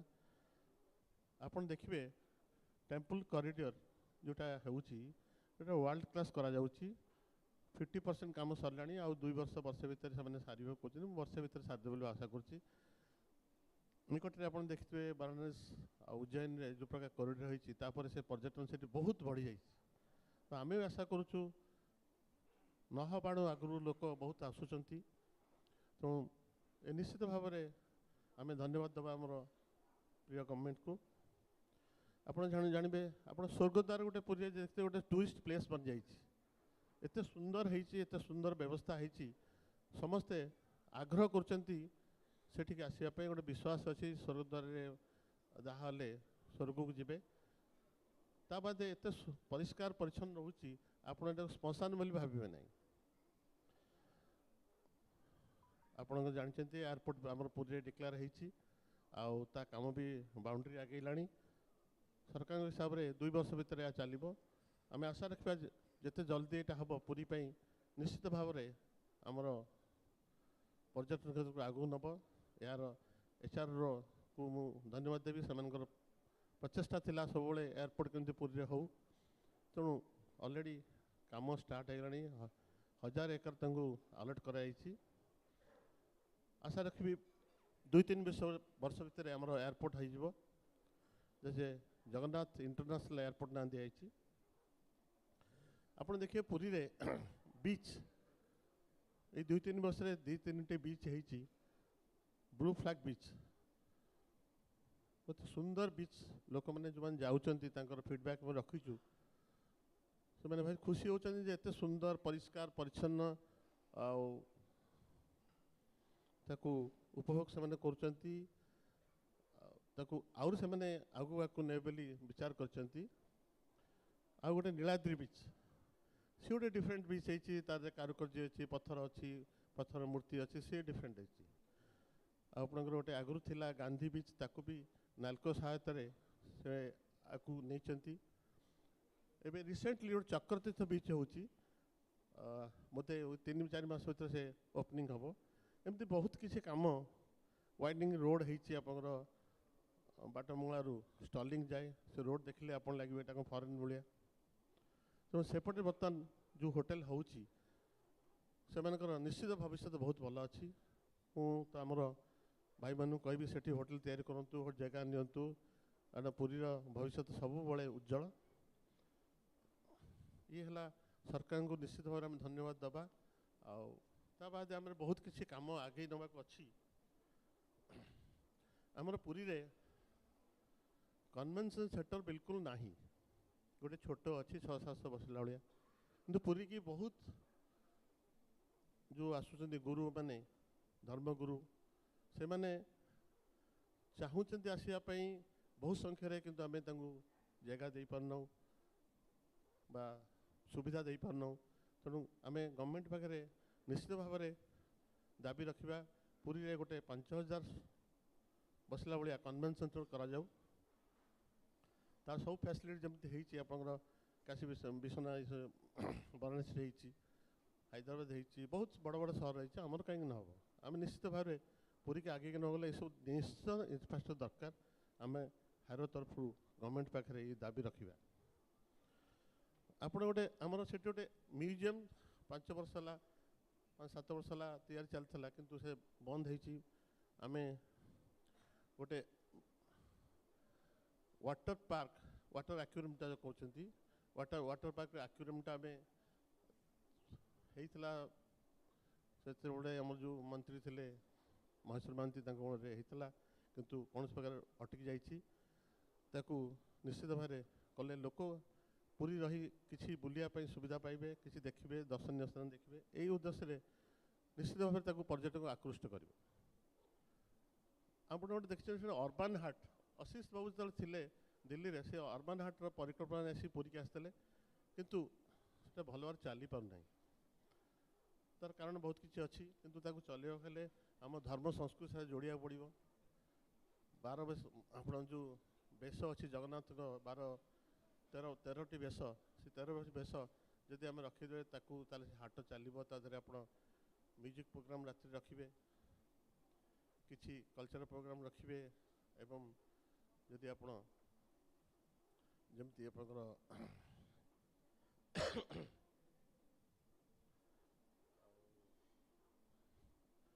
सब रखिले से निश्चित हाटटी आगू चलो एवं लोक व्यवसाय पाइबे एवं बहुत पर्यटक खुशी हे आमर म्यूजियम तैयारी होता अधापंतिया पड़ी सी भी आम चाहूँ से हाँपाई ताले पर्यटन सुविधा हम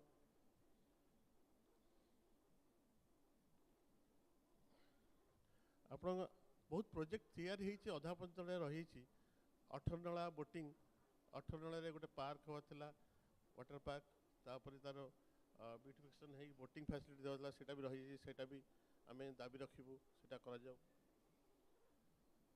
बहुत शहर देखते हाफ एंड हाफ बस बस चली से बसेस पूरीटा को जब आम आरंभ करवा निश्चित भाव में टूरिस्ट आसपे से बस बड़े बुल चिलिका जीव कोणार्क जीव हरिराजपुर जीव एसबू चलो ताले निश्चित भाव पुरी की लोक अधिक आसवे बोली आशा रखी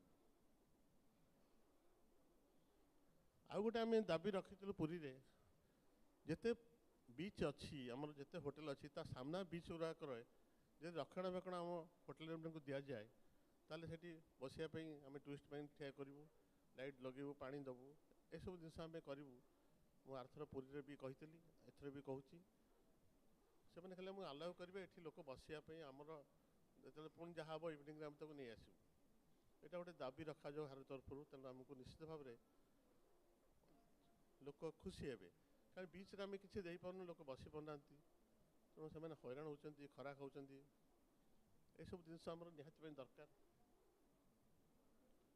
आ गोटे जिन नरेंद्र पोखरी गोटे फाउंटेन है बहुत लोग जानी नथिबे केम देखि नथिबे बहुत सुंदर फाउंटेन है किंतु मेंटेनेंस नहीं ठीक है चलुनी बसिनी ताकू सुंदर आकार कले इवनिंग टाइम रे आम पर्यटक मैंने सेठी बसबे और देखिए खुशी भी हेबे बहुत जगह मुझे देखी मो ससुर गाँव में भंजनगर देखी छोट टाउन 10,000 दिन को 2,000 टू 2,500 लोक से देखुं इवनिंग रे कहीं आम पुरी एड बड़ सहर पर्यटन सहर लोक न आसबे आउ गोटे जिन प्रोब्लेम होमर टूरिस्ट मानकर कौन प्रकार यूरिनाल बायो टॉयलेट नहीं आमर प्रति बीच रे आम चाहूँ 400-500 मीटर भितर गोटे गोटे बायो टॉयलेट हो खुशी कथा प्रथम से बायो टॉयलेट आरंभ करने जाऊँगी आमर चक्रतीर्थ रोड रे तेणु बीच स्टॉलिंग रिसोर्ट रू पेंटगड़ जाए अति कम 8-10 टी से प्रकार टॉयलेट हेले लोक जो असुविधा भोग कर विशेष लेडीज मैंने बहुत असुविधा भोग कर आम आसोसिएशन तरफ कहीचु जे जो होटेल सामने अच्छी टॉयलेट फैसिलिटी देवे से भी सहीटा उपभोग करटा जदि प्रकृति हो पारता बायो टॉयलेट हो पारता ताले लोक खुशी होते मेंटेनेंस होता सीटा भी से होटेल वाला को देवे मेंटेनेंस कर होटेल वाला भी मेंटेनेंस कर राजी अच्छा आपण मैंने हारो तरफ गोटे पूरी बीच फेस्टिवल होता आज की बहुत दिन बंद होती तार कारण मुझे कहना चाहूनी किंतु से बीच फेस्टिवल बर्तमान जदि आम कराए नवेम्बर मसरे प्राय कराए तो से बहुत लोक आसबे आ पुरीर ना ओडिशार ना बहुत आगू जीव पुरी गोटे सहर जे दुईटा जिन तार अच्छी गोटे बीच आ गोटे जगन्नाथ बहुत कम सहर रे दुईटा फैसिलिटी न थाए पुरी रे ठाकुर को आशीर्वाद दुईटा फैसिलिटी अच्छी बीच एंड ठाकुर तेणु पुरी की अर्थनीति निर्भर करुच्ची ओनली पिलिग्रिमेज तेणु से अर्थनीति को बढ़िया को हेले आगू बढ़िया को आमर हाई एंड टूरिस्ट नहांती बहुत कम हाई एंड होटेल भी कम तेणु ये जो सामुका बीच टी अच्छी सामुका बीच रे गवर्नमेंट आज की 25 वर्ष है सेमती पकई रखिंट कौन प्रकार आमर होटेल मान दिंते मु आशा करुच्ची 2 एकर 3 एकर 5 एकर जदि लोक दिंते आमर होटेल भाई मैंने कि आम ओडिशा भाई लोक मैंने आगू नियंते आमर भी आहरी भल भल लोक आसते बहुत पर्यटक चाहूँ पुरी की आसवाई कि आम ठीक दे पार्नु आप देखिए वर्ष भितर पुरीर समस्त होटेल 80% उपर ऑक्युपेंसी जाइए बहुत खुशीर कथा प्रत्येक होटेल आम पुरी के आउ टे आगू नहीं पारिबा जदि आम गोटे गोपबंधु आयुर्वेद बड़ आयुर्वेद पड़ी बहुत जगह अच्छी ताकू जब आम आयुर्वेदिक हब करवा टूरिज्म आपंकर टूरिज्म टाक जोड़ीदेवा ताले निश्चित भाव में आमर बहुत टूरिस्ट आसते एसबू जिनस मुझे कहया कथा यू कहीदे तो हेनी ताकू नहीं प्रॉपर जगह पुटअप करा पड़ो तो हार को अनुरोध करी HR को से लेखिकी दिंतु सामुका बीच जो कहते सामुका बीचटा आप देखिए 1000 एकर जगह अच्छी 1000 एकर जगार आमर जी होटेल को जब 2 एकर 5 एकर दिंतु 100 एकर 50 एकर छाड़ू तेल आमर से पड़ी रही सब हो रास्ता है रोड है लाइट जा पानी जामती पड़ी तेणु आमर डिमांड रहू एटा केमिति जल्दी करा जाऊ तेणु आमर सेपटे पुरी रे बहुत स्टार होटल दरकार होची स्टार होटल हम बहुत कम अच्छी स्टार होटल हो तो पुरी की हाई टूरिस्ट न आसले यार इकोनॉमी बढ़िबो नहीं तो मु हारो को रिक्वेस्ट करी चेयरमैन को धन्यवाद देबी ए प्रकार कनक्लेव करी थोड़ा चेयरमैन को समस्त ऑफिशियल्स को धन्यवाद देबी ता सहित कहबी ए दाबी मन को मु सम्यक रे कहया मतलब 4 मिनिट मात्र टाइम दियाछि तो सम्यक रे कहया कले सारी पारुनी तेणु आपण मन को रहिला अनुरोध ए सरकार ऊपर केपरी कह धन्यवाद Thank you, Raju Babu. That was a long shopping list you have given to the authorities. Long list, but all are very pertinent and the right requirement for Puri, I'm sure. The format we will try to follow is we'll have one round of deliberations. If time permits, we'll have a shorter second round. If time permits, we'll have few questions from the audience. There are two big ifs in capitals. By next, I would invite Mr. Sanjeev Patnaik. Sanjeev, you represent a hotel chain which is Pride of Odisha, largest number of hotels in Eastern India, I would say, for the same group, and in Odisha especially. And yours is the only group where multiple locations you have your property. So you will be the right person to brief us. What is the exact requirement of hospitality sector? What is the requirement? We hoteliers, what do we require more in taking comprehensively all over Odisha? Thank you. Namaskar. When we talk about hospitality, or more specifically about the hotel, what the hotel needs guests, right? And who are our guests? The guests are the tourist inflow that we are talking about, right? How would we attract tourists inside the state? If we talk that, because hospitality primarily depends on the traffic inflow. Now, if we need to attract traffic or tourist traffic to inside Odisha, so what are the primary requirements that we need to have? Number one is that we need to create destinations. I mean, if we look at Odisha, so probably Odisha is known as Puri, Jagannath Dham, and more specifically then to Konark, certain extent. But by and large, Odisha is unknown. And if we know that Odisha is, they say the Odisha is the best kept secret, why it's a secret until now? Let the secret be revealed. So we need to create destinations in the first place. We need to attract guests, and we need to make them stay for a longer duration. So Odisha has got everything to offer in the one platter, but we need to curate that platter. That's the primary thing. So in order to curate the platter, what we need is a basic infrastructure that we need. Number one is the quality accommodation.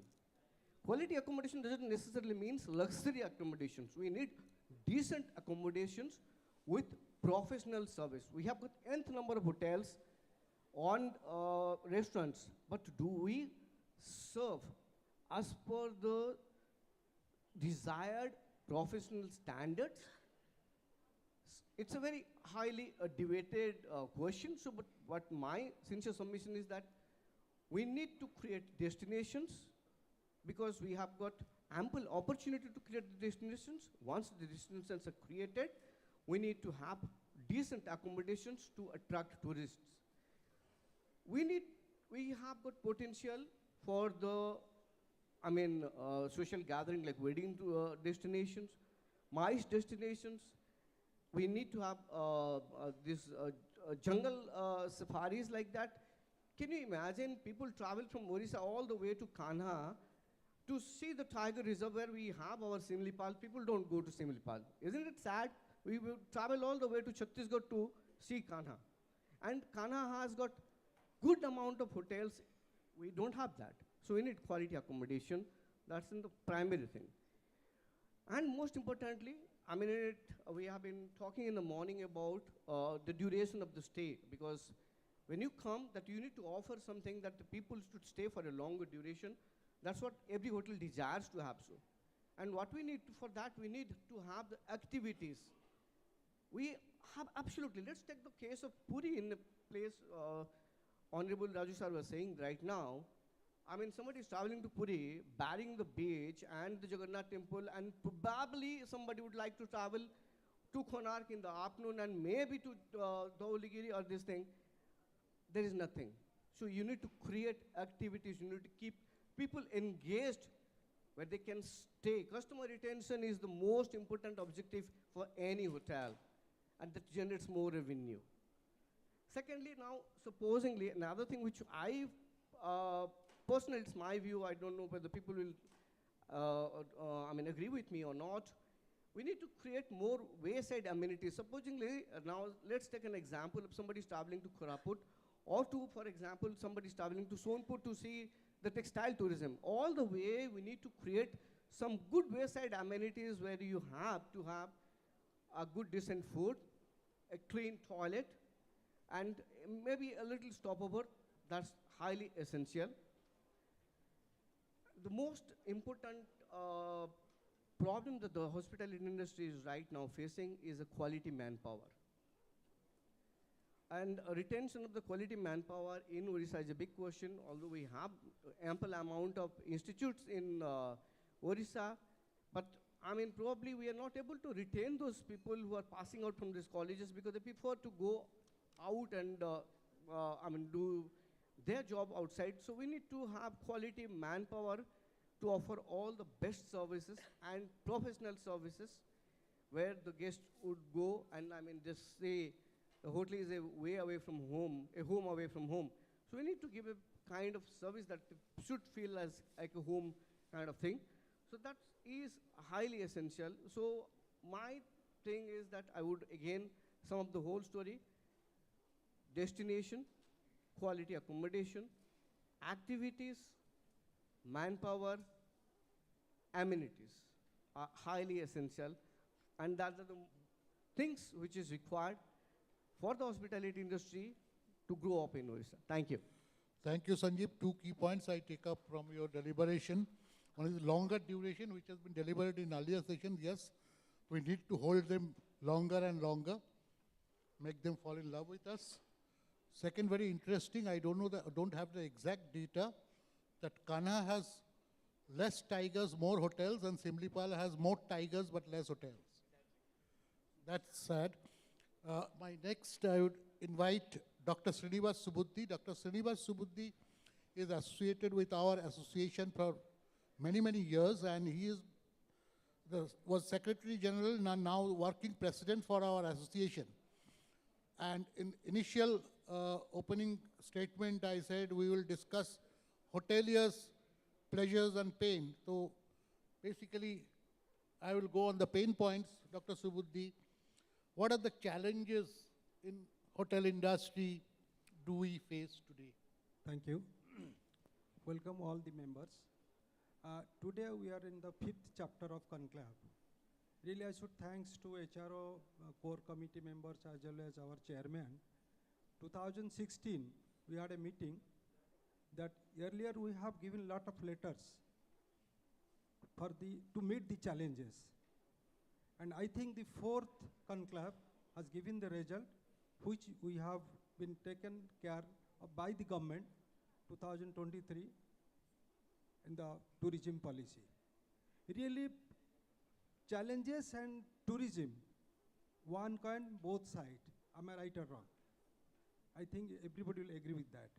Because always we meet the challenges. So this is the reason, this is the platform where we, each other, all the departments, people, government, private sectors, everybody, interact each other to face the challenges. No doubt, we have covered a lot. Still, we have to run again. Because the challenges the hospitality industry all over world has faced in the last COVID, I think it's not to say more about that. Really, the challenges to meet, as the Sanjeev has told, that skill labor, the employee, is the most biggest challenges. 80% all over the world, they are not meeting to facilitate the skilled labors. It is very difficult matter. It's the most important fact. And second thing, the finance. No finance organization, they give any facilities to improve the facilities, to build the better infrastructure for the tourism sectors. And third one is, without government assistance and facilities, we cannot move. That is the big challenge. Again, in the tourism policy, we have faced a lot. The most important facts is that the existing hotels, they are also facing. If you talk about the new ventures, they will also facing. I think most of the entrepreneurs, they have come, the existing members, and most of the entrepreneurs, those are new to enter in this hospitality industry. I think they can speak better. To my knowledge, what I speak, the tourism policy, what we have seen, that Government of India and as well as Government of Odisha, the facility, one single important point is, we never been facilitated MSME facilities. What the MSME industries are getting, tourism policy, they may be given as special category in the policy, but we are not getting that facilities. What is MSME facilities?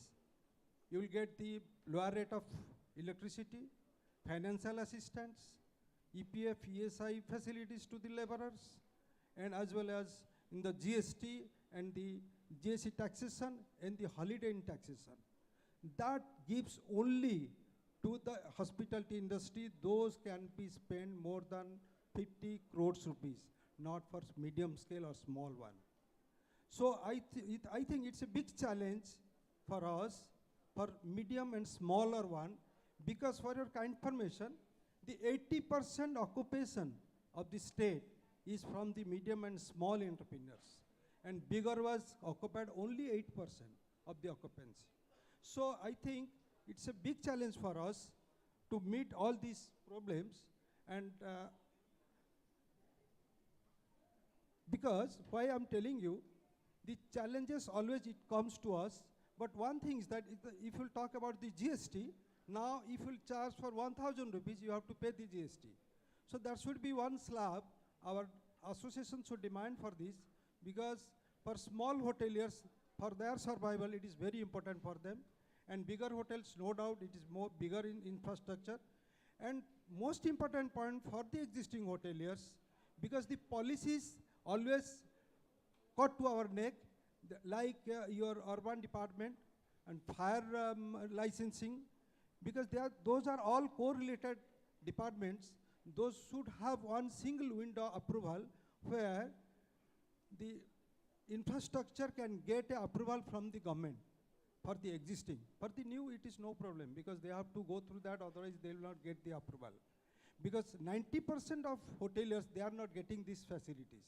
So my demand, that means on behalf of HRO, there should be a single window system for the approvals, so that it will be easy for them. Suppose I'm talking about if you don't have fire, then you will not get the municipality or loans or anything. So it is very difficult for them. So there should be, this is a very big challenge for them. At the same time, I'll request to the government that the provisions they are providing to the entrepreneur, like in the tourism policy, I think nobody has got the, as per the tourism facility, nobody has got the subsidy. Anybody has got, I think new entrepreneur is here, anybody can say, anything you have got for that? So the association again fighting for this purpose. So thank you, Talukdar. Thank you, very well deliberated the challenges, Dr. Subuddhi, but our biggest challenge for this session is the time management. My time is the biggest challenge for the moderator now. My next speaker, as in earlier sessions, other speakers deliberated that Western Odisha is the most underrated destination of Odisha, but the most beautiful ones. Forget about national operators or international operators, even people in Odisha have not been to Western Odisha. And we have the right person from Western Odisha, Mr. Abhishek Lat. He's a hotelier from Western Odisha. And Mr. Lat, it's brief, I know it's a vast subject. What is the tourism potential of Western Odisha in perspective of Odisha tourism? Jai Jagannath. Mu basic time nebini mu kohibi, we have everything in Western Odisha. let us categorize what we have in Odisha, Western Odisha. We have business tourism. We have one of the largest sector, aluminum-based, iron-based power plant. We have mining activities. Lot of people are visiting. Hospitality sectors are earning hefty revenue due to business tourism of Western Odisha. We have educational tourism. We have medical tourism. We have one of the finest REC engineering colleges at Raulkela, Burla, medical college at Burla, and a newcomer medical college at Sundargarh. Religious places. Odisha is blessed.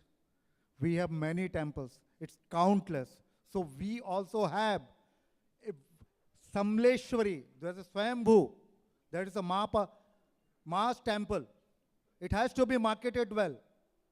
We are not getting platform to market Western Odisha sites.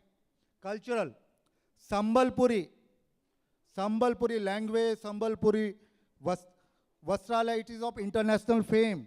But government is yet to give right platform for Sambalpuri, Vastrale and handlooms, weavers, bunkar kauntiya mein, finest artists, they are not getting platform. Let us talk of an international destination called Hirakud. When Hirakud Dam, they built up, it was one of the most prestigious dam, most acclaimed, and still it is serving after so many years. We have two minas built up of 50, 60 years back, and now the debris guard, a gift from state government, and the forest officials, we are thankful to the forest officials to maintain it so well. It needs to be marketed well. It needs to be developed by adding few more things to Debrigarh side. One road, about 8 to 9 kilometers from NH to right dike of Hirakud Reservoir. At present, it is 23 to 24 kilometers. That road goes through, is a forest road. Even tourism department officials knows about it. It will give the right penetration of Debrigarh and Hirakud if we develop that road. We have rock art site, proven rock art site. Few of them may be of research material, but few of them can be marketed for the international tourist. It will be of interest of international tourist. Chilika. What we say Chilika, migrated bird place. Hirakud is also a place of lot of species of migrated birds. It has to be marketed well. The unfortunate part of Western Odisha is we have two treasures. We have forest, dense forest, very beautiful waterfalls. Many historical and archaeological sites are there where Odisha government is still ignorant about it. We are seeing it since last 30 years. Only some of them, two of them have been developed at Jharsuguda. That is Vikram Khol and Ulapgarh. These are small sites. We have caves. We have iron waste chullas. Iron waste chullas. There is a theory of pathway of Asoka. Sir, we have all the potential to justify our CM's vision. Development in the form of industry and mining activity with promotion of tourism that will generate lot of revenue with the introduction of hospitality sector, and current year tourism policy is in the same line. Just I request here, Western Odisha need a dedicated part of tourism office at Sambalpur or Jharsuguda with a position of director level. So to assess the potential sites suggested by us, with some of the hoteliers being part of a Western Odisha panel to do justice to CM's vision. It is a major generation of employment. We have lot of lady entrepreneurs are coming up in hospitality sector in Odisha. Provide them the opportunity. Introduce some incentive and subsidy based project for women entrepreneur. And let me close this. We have wildlife. We have forest. I request DOT, through chairman, our respected chairman, to provide land bank near forest area to cater in the same manner of Kana Kesli, Jim Corbett. Say about provide us 50 acres of land without destroying forest. There are many places inside. Forest official has a vast study in that.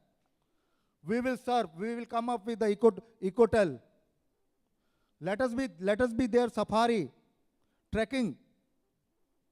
Many things can be developed. Odisha, Western Odisha is a very gifted place. Like overall, Odisha is a gifted place. Thank you so much. Thank you, Abhishek. I'm very sure in our 6th conclave, when you ask how many people have visited Western Odisha, instead of 10% hands going up, all 100% hands will go up. What I suggest in this session, with kind permission of the anchor, after our last speaker, we won't have a second round of deliberation. Instead of that, we'll have 3 questions from the audience. That will be more relevant, because I think that is with the permission of the panels.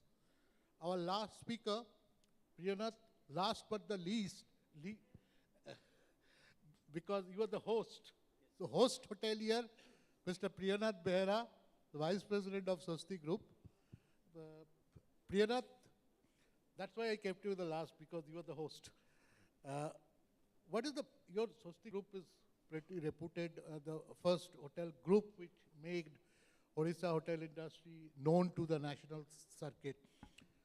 What is Swosti Group's vision for tourism development? Mr. Mohanty, personal level, has taken, and as chairman of HRAO, has taken a lot of efforts over 3 decades to promote Odisha. For Swosti Group, since you are representing Swosti Group, what is Swosti Group's vision in tourism development? Namaskar all of you. Swosti Group is one of the leading hospitality group of Odisha as well as the eastern part of India, and promoting tourist destinations as well as tourism since 1981. And presently we have 4 properties in the Odisha itself. One is Swosti Grand, another is Swosti Premium at Bhubaneswar, one is Swosti Chilka Resorts, and one is at Gopalpur. And we have also another vertical, Swosti Travels, who is one of the leading tour operator company and promoting inbound as well as outbound in across the globe. As Sanjeev sir said, there is an acute shortage of manpower in these hospitality sectors, and we all aware about the facts. That is true. There is an acute shortage of trained hospitality manpower in these industries, in hotel sectors. Keeping that things in mind, Swosti entered into the hospitality education sectors and started since 1 decade back, where we are generating and creating good students and convert to them the professionals also to serve to the hoteliers with the Odisha. And keeping tourism potency in the market as well as the Odisha tourism is concerned, our new upcoming projects, Swosti Premium Beach Resorts is Puri. The construction part is going on to promote the tourism at Puri and to cater the high-end tourist inbound as well as the outbound tourists, the foreign tourists. We are planning to open our new resorts at Puri in the year 2024 in the month of January.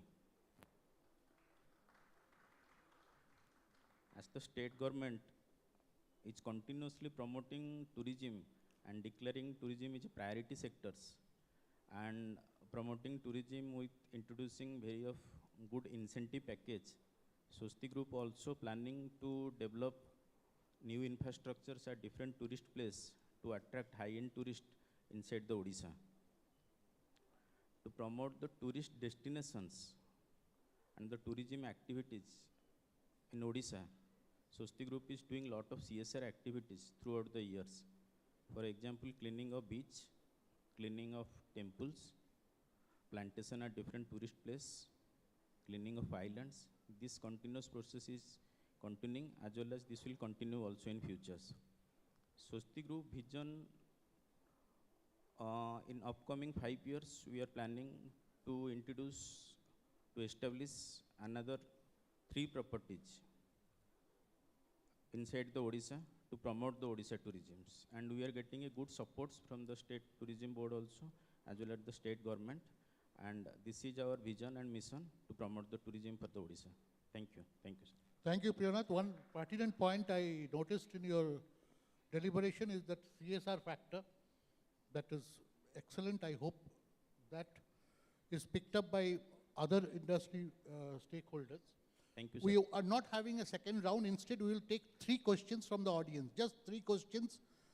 The people to the audience, my request is to just introduce yourself, who you are asking the question, and just the question, no statement. Please make the question short. I am sure panelists will give you even shorter answer. Question number 1.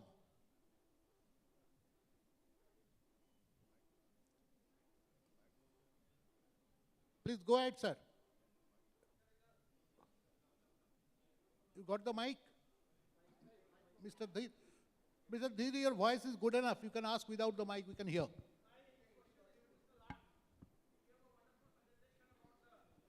Lot about Jharsuguda, and you mentioned, so with a little bit of experience from Intact, I would just say, why don't you tap the DMF funds and the CSR funds for creating heritage awareness or promotion? You know, we can have youth exchange. The gentleman from India Tourism had today said about the new scheme, Yuva Tourism. So all these mineral-rich states are sitting on cash-rich DMF funds which they don't know what to do. Why doesn't HRAO in its, you know, as a nodal body, tap it? And I'm certainly they'll do justice to the fund, you know, by way of, like he said, creating, conserving, preserving the existing, the Bhima Mandali caves, you say, it's the largest collection of rock art in India if you take it as a whole. Nobody knows of it. It's a proven 1200 sites are there. University sir पाठ पढ़ा होची sir 2003 रु sir आमर tourism department पाई से list नहीं sir. Okay. I thank you. You just said tap, didn't use other terms. Okay, question number 2.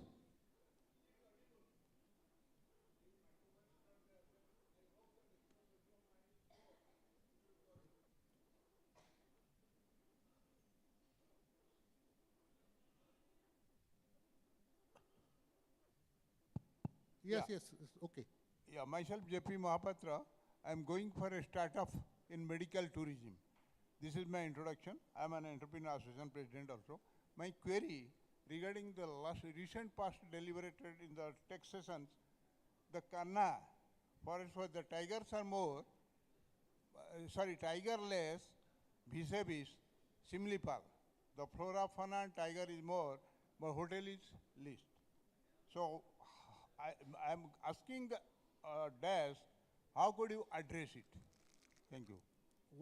I did get your question, sir. What exactly are you asking? Exactly, Kanna forest in MP, so that is tiger is less, quantum of tigers less, but the hotels are more. But in vis-a-vis Simlipal, there is tigers more, but hotels are less. So how can you address? Then all we are sitting here for the promotion of tourism, it can be solved. Thank you. Is it Sir, now you understand or not? Is it to the panel? May I I am answer on asking- behalf I am- of Sanjeev? That was raised by Mr. Mr. Laird, Patnaik. I'm asking the panel. That was total. raised by Mr. Patnaik. That's why he raised the point precisely that we need more accommodation at Simlipal. That's how could you address? His deliberation pointers were requirement of hotel industry, and that is the precise point he raised. We need more accommodation in Simlipal. I think that answers your question. Question number 3. Question number 3 and the last question for the day, for the session, sorry.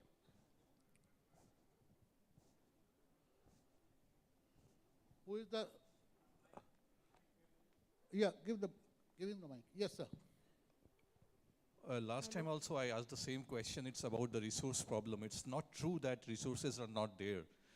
To keep people on business, you have to train them. They need to learn, relearn, unlearn. So what is the question? The question is, when you know that the resource is a problem out here in the industry and they're goofing up with the service part, why can't we have something to update those guys and skill the industry in a proper manner so that it boosts the business? That's what the question is. Your question is addressed to? No, it's a common question for everybody, yeah. Anybody want to take, or should I answer? Sir, we got your question. On behalf of the panel, if I may answer. Yeah, please go ahead. Sir, Thank you. Resource crunch is across the board, just not for hotel industry. For hotel industry is very acute because our gestation period is much longer than any other comparative service industry.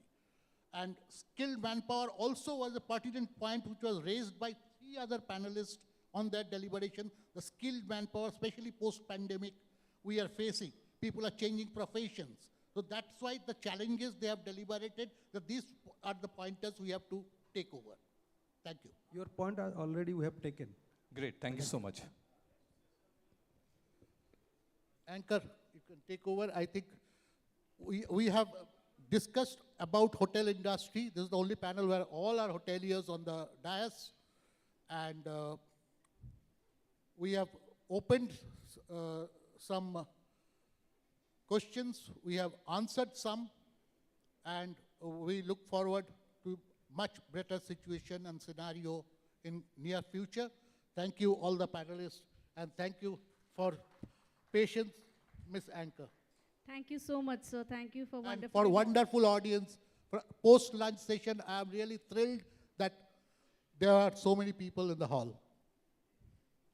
Thank you so much, sir, for wonderfully moderating a very important session on what the hospitality sector of Odisha speaks about. I would like to request members from HRAO to kindly come on to felicitate our moderator and the panelists. Mr. Bijay Subuddhi, Mr. Pradeep Senapati, Mr. Wasim Nair, Dr. Sandalyan RIHM, Rabi Narayan Sahu, and Dr. Santosh Behra. May I kindly have them on the stage in order to felicitate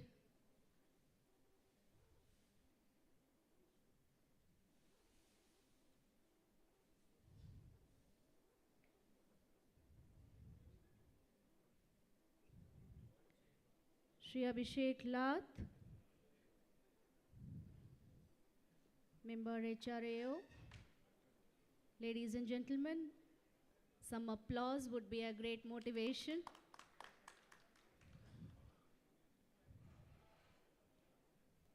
Shri Raj Kishore Patra, Managing Director, Holiday Resort, Puri.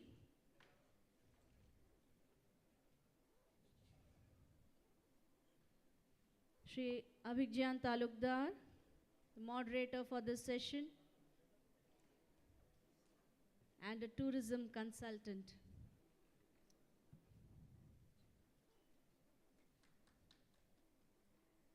Mr. Sanjeev Patnaik, Vice President of the Mayfair Group of Hotels. Thank you for taking out your valuable time and joining us, sir.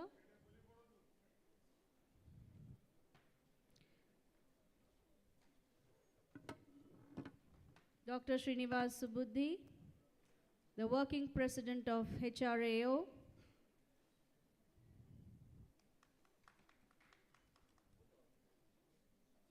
And Shri Priyanath Behra, Vice President, Swosti Group of Hotels.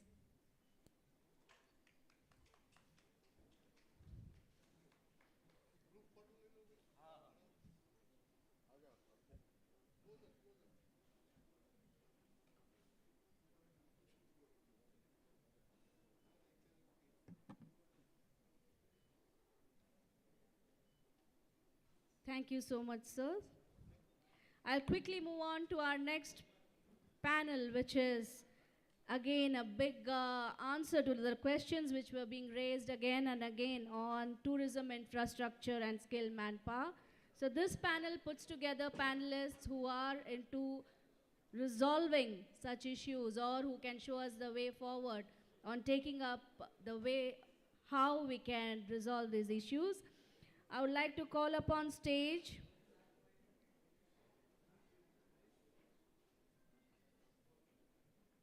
may I quickly request the name plates to be replaced, please?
I request the moderator for the session, Shri Milind Gupta, Secretary General HRAO, to join the dais with his panelists, Dr. Mohammad Sabir Hussain, Associate Professor and Nodal Officer from IITTM Bhubaneswar, Shri Prashant Kumar Panigrahi from SIMS, Dr. Chef Sandilyan PR from Ranjita Institute of Hotel Management and Catering, Dr. Sapan Kumar Sadwal, Dean, SOA Institute of Hotel Management, Shri Pankaj Satija, Chairman, FICCI Odisha Chapter and the Managing Director of Tata Steel and Mining Limited, Mr. Rajan Padi, Commercial Director, B1 Business House and Executive Member of Utkal Chamber of Commerce.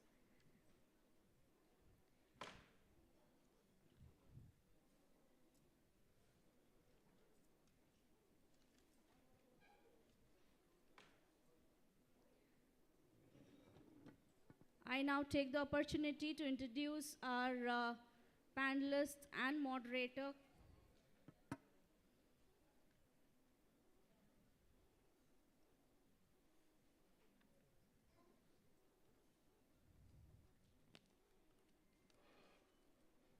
Mr. Milind Gupta, Secretary General HRAO, comes in with an experience of 18 years in the hospitality industry from Rajpath Group, one of the oldest business houses in Odisha. Dr. Sabir Hussain, having more than 26 years of teaching, research, and consultancy experience. He has a blend of experience in teaching and administration, holding various portfolios.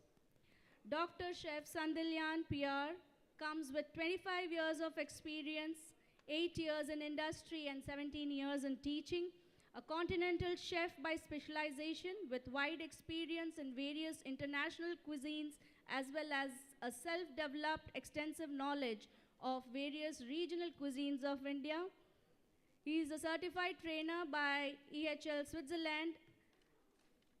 Shri Pankaj Satija comes with an experience of 27 years in strategic planning, project management, mine planning, mining operations, training, production, and maintenance. Under his leadership, plantation experiment was carried out for the first time in Indian mining industry with a collaboration of IIT Kharagpur at Joda east of Tata Steel in 2012. Sri Rajan Padhi, an institute professional with a commendable stint of over 35 years in the space of international trade and business, with core competencies spanning across the domains of quality control, product development, export marketing, value chain management. It's a rewarding exposure he has to the world market and the nuances of international trade phenomena. I request members from HRAO, Shri Biswajit Pramanik, Joshmanta Parhi, Ashok Parhi, Sujit Mahapatra, K. Prashant Kumar, and Prashant Jena to kindly come on to the dais and welcome the moderator and the panelists with the floral bouquets, please.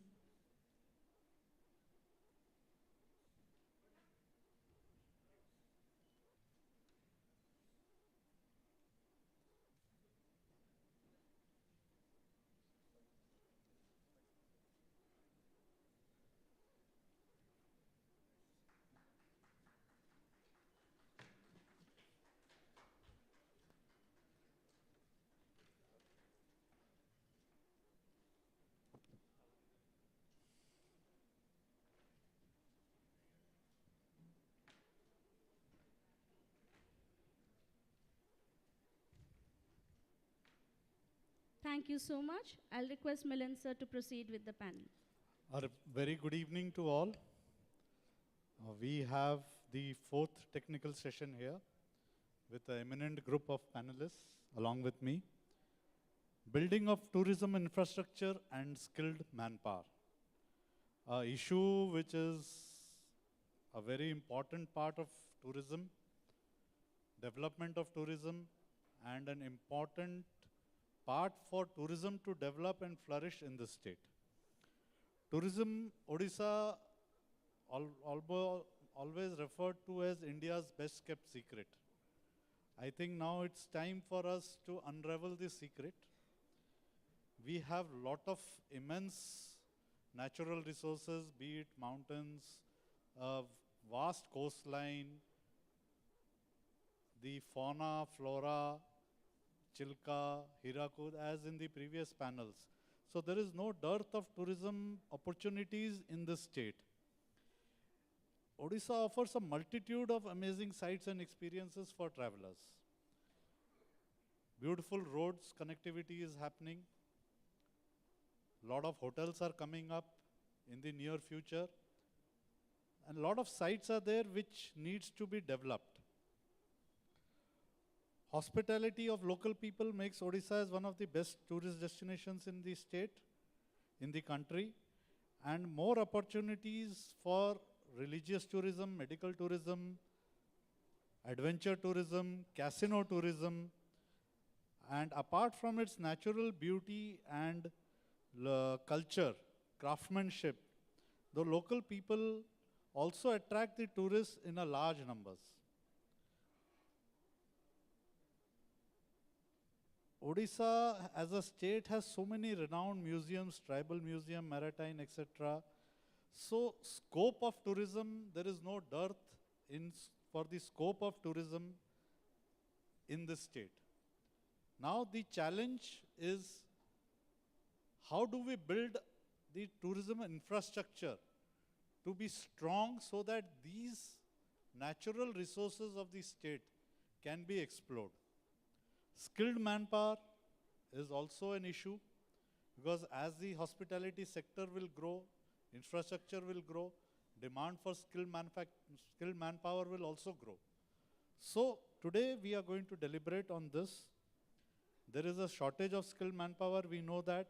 In the previous session also that was mentioned that skilled manpower is an issue in this state. So we have our panelists here from the industry who will give us a broad perspective on how we go about on the tourism infrastructure and skilled manpower. Dr. Mohammad Sabir Hussain, Associate Professor and Nodal Officer, IITTM. Sir, what is the role of IITTM in Odisha in infrastructure building and skilled manpower? Yeah, please.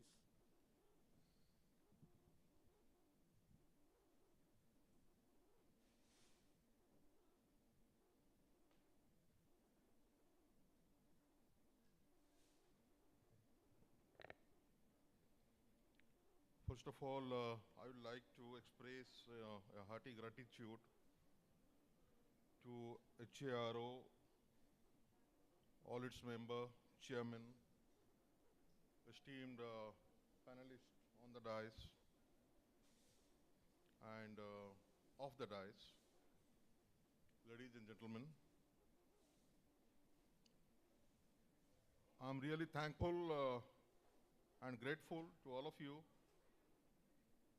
on a post-lunch session to be very sincere and present in large numbers to discuss about a very pertinent topic on infrastructure development and skill development in the state of Odisha and the role of IITTM in it.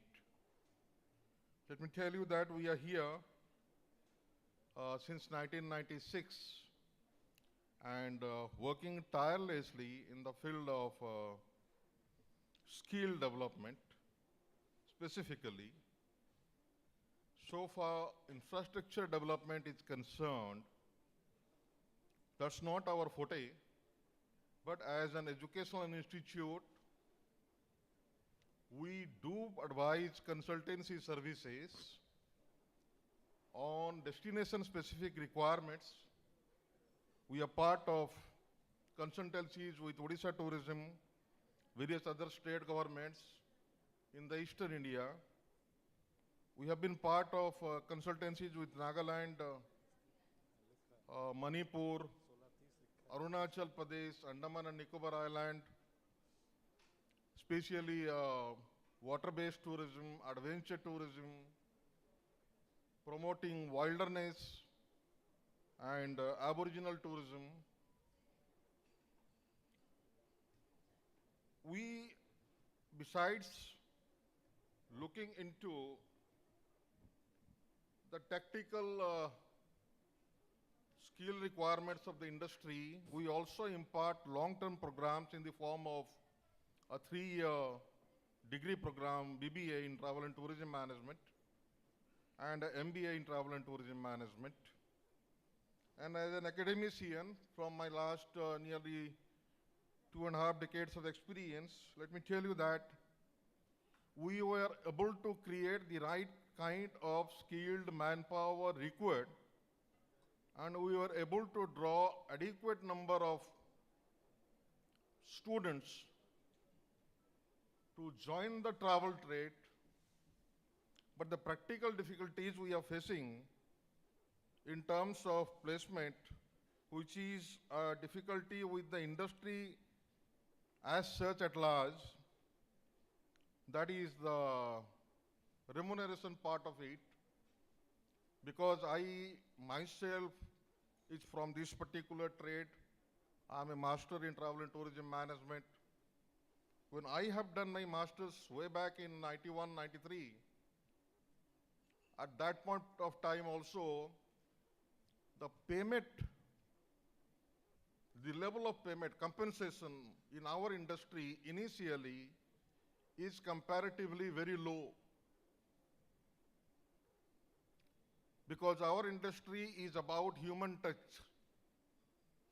where human touch takes precedence over EQ or IQ.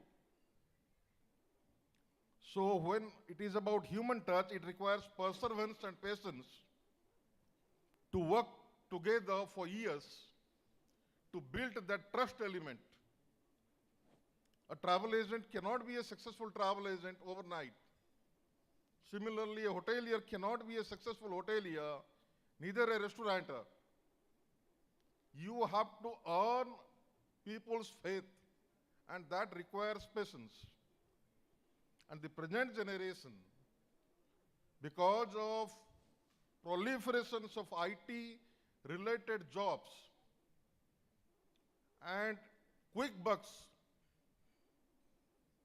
in night shift jobs and higher compensation, trained manpower of travel and tourism sectors are shifting their loyalty and joining other sectors. This is one problem. Second problem is an unprecedented happened in the form of pandemic, which shackles the world for about nearly 2.5 years. Many of my students lost their livelihood. I'm talking both from the point of view of tourism and hospitality. Many travel agents and tour operators shut down their operations. Hoteliers who were farm-footed, they survived the pandemic. New entrepreneurs perished in the pandemic. A general impression is being created in the industry that this is not the trade where you can rely on. This is another factor of large attrition. However, persistent effort is there by Ministry of Tourism, by our sister institutes, IHMs, and we are making all-out efforts to bring back that faith among the young generations and aspirants that this is a sector which is going to thrive. There is no dearth of job, and this is a sector which will pay you in long run, and it will also pay you handsomely. And we are working very hard in this direction, introducing new concepts, new methodology, new way of teaching, inculcating more of practical orientations, deliberating with the industry, making changes to our curriculums, coping up with the contemporary development, and working in sync with the trade. I am hopeful we would be able to sort out the issue, if not very soon, but not very far also. Thank you very much. Thank you, Dr. Hussain, for the insight. The attrition level in the industry is a matter of concern. And as he said, this problem will be solved in the near coming future. Good days are ahead. That is the best part of it. May I now request Shri Prashant Kumar Panigrey, Principal SIMS, to please give his insight on the manpower development and infrastructure in the tourism industry.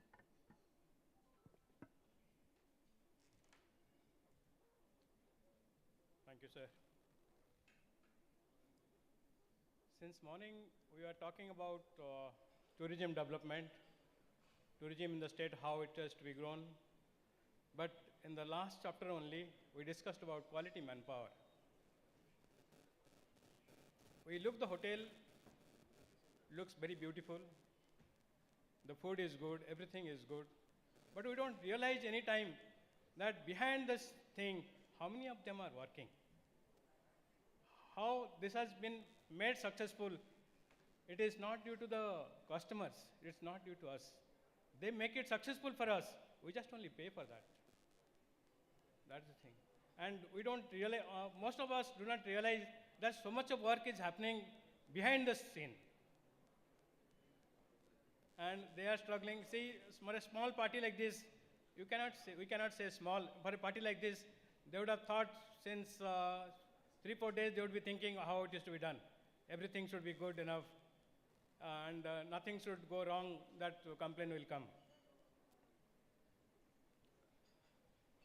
As a principal of the institute, my first principal was in Ranjita Institute of Hotel Management.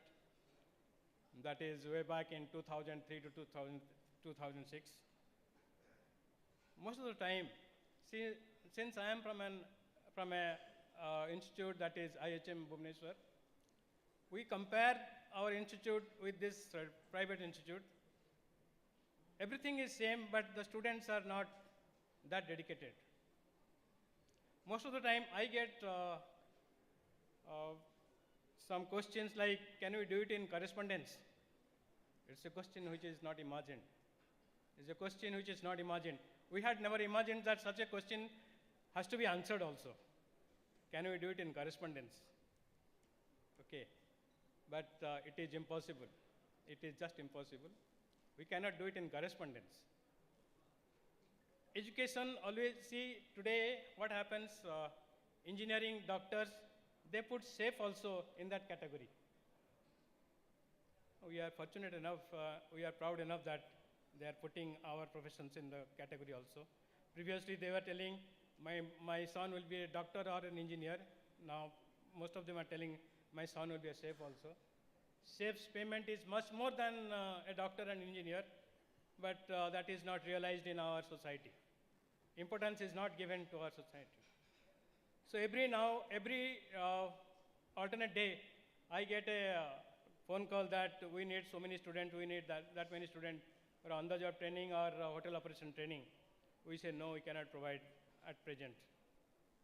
Remember, we must remember that the manpower required, the skilled manpower required is such that we cannot even provide 5 to 10% of the manpower to the hotel industry. And again, unfortunate is that so many graduates come up from our institute, but how many of them work in Swosti group of hotels? It is Swosti's institute, but most of them don't prefer to be in Odisha to work in Swosti. I don't think that they are so educated enough. They know so much of things that they should work in big hotels, but hotels need them. Hotels need them because they don't get quality manpower. That's why they are in demand. And it's not that we produce quality manpower. Quality manpower comes from inside. Most of the students, they think that it's a short-term gain, they should get it, and they will join in an industry where they will be paid a good amount. A short-term gain is always a short-term gain, okay? But we have that inclination, we have that thinking that we should produce such professionals which can fit into the industry and they will go for a long period to work in industry. It is not easy. Education never stops. They need to be educated. They need to know a lot of things where they do not want to learn things at all. If they feel that it is a short-term things, they will do it they will do it in some way or other, and they will join industry. And industry also needs them because they don't get quality manpower. See, in Bhubaneswar, how many of the students are there who are working in this industry, who are professionals, real professionals, and who have completed a degree course? It is very few, 1 or 2 will be there. Out of say 100 or 200, you will hardly find 1 or 2. In Swosti group of hotels, how many are there from IHM? It is 1 or 2 only. Okay. So anybody who is having certain degree will prefer certainly to go outside rather than working here. And it is our duty to produce quality manpower. We need to put effort, and the parents also should put effort. Like, that is one thing is that discipline. They have to be more disciplined. They have to be more. They should create perseverance with themselves, and they should have that inclination that they should be in the industry for a long time to come. Thank you. Thank you so much, Mr. Panigiri. A good insight that manpower availability is a big issue which needs to be addressed, and Second very important point raised by him is that the manpower who are getting trained don't want to work in this state.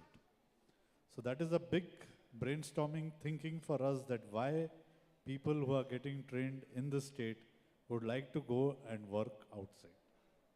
Thank you, sir. May I now request Dr. Chef Chandelian to give his views on skilled manpower in cuisine development. Dr. Chandelian.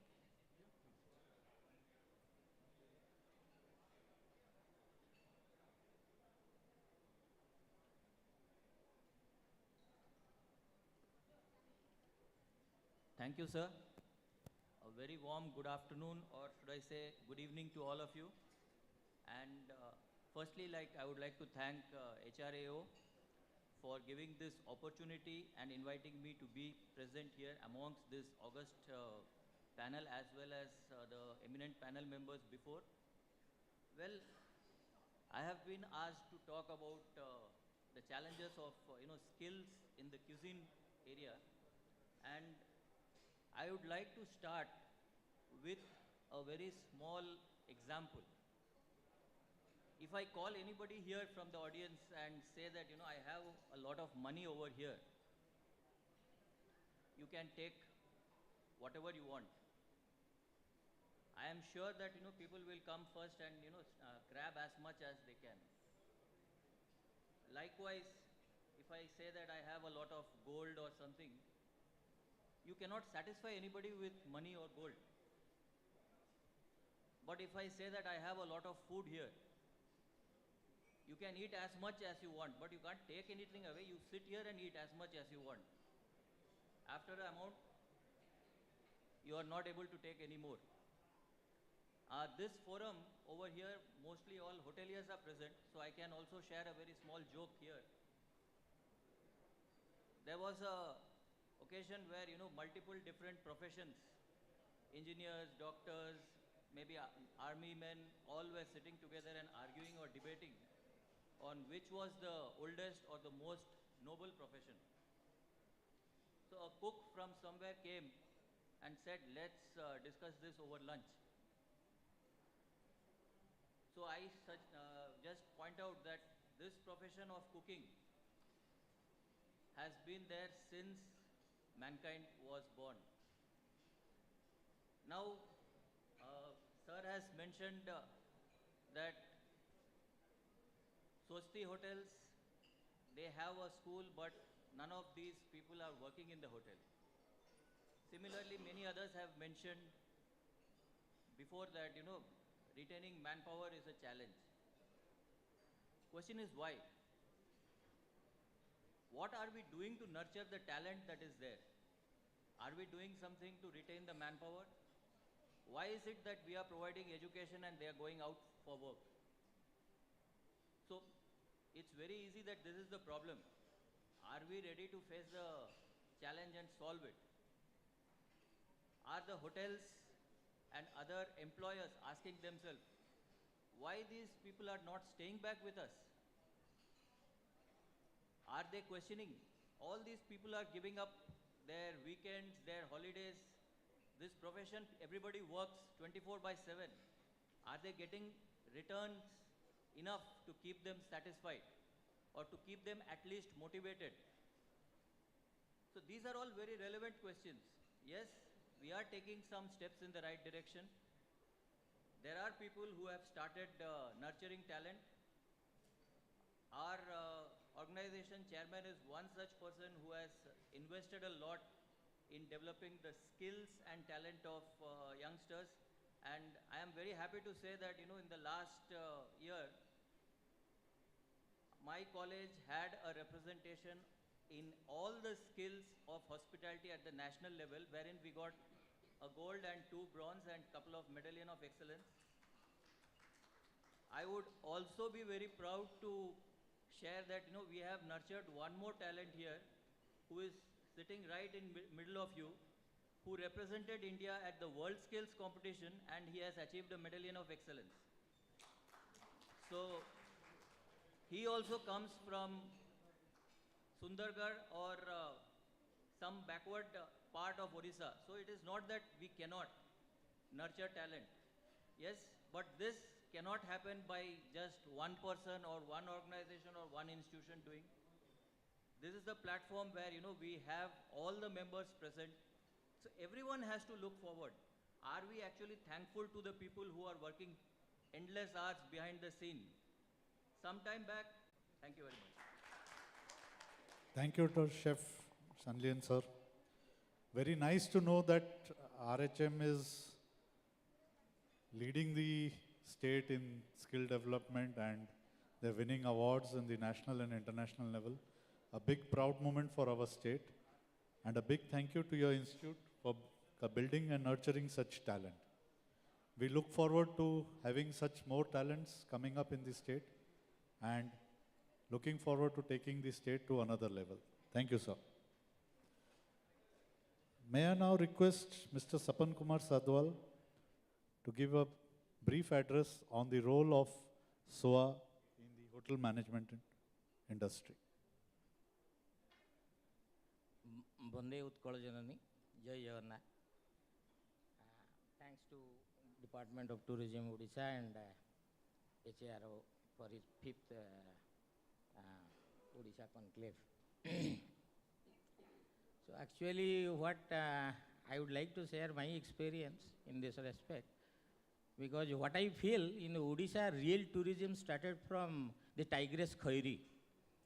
We have heard about Tigress Khairi or not, I cannot say, but it is my experience. Because for Tigress Khairi, people from overseas tried to visit Odisha. At that time, Biju Patnaik was the chief minister. For that, probably the airport of Bhubaneswar function. So, the tourism actually now, in respect of transportation, what you say the infrastructure, that means the transportation, accommodation, and food, basically these are termed as the infrastructure. So in respect of transportation, now Odisha is not developed remarkably in respect of road transportation, in respect of air connectivity, in respect of also by means of water. Because the coastal 360 kilometer, 460 kilometer coastal belt is not used yet. Paradip was the only port and Dhamra was started functioning. But that can be explored in respect of transportation, what I feel.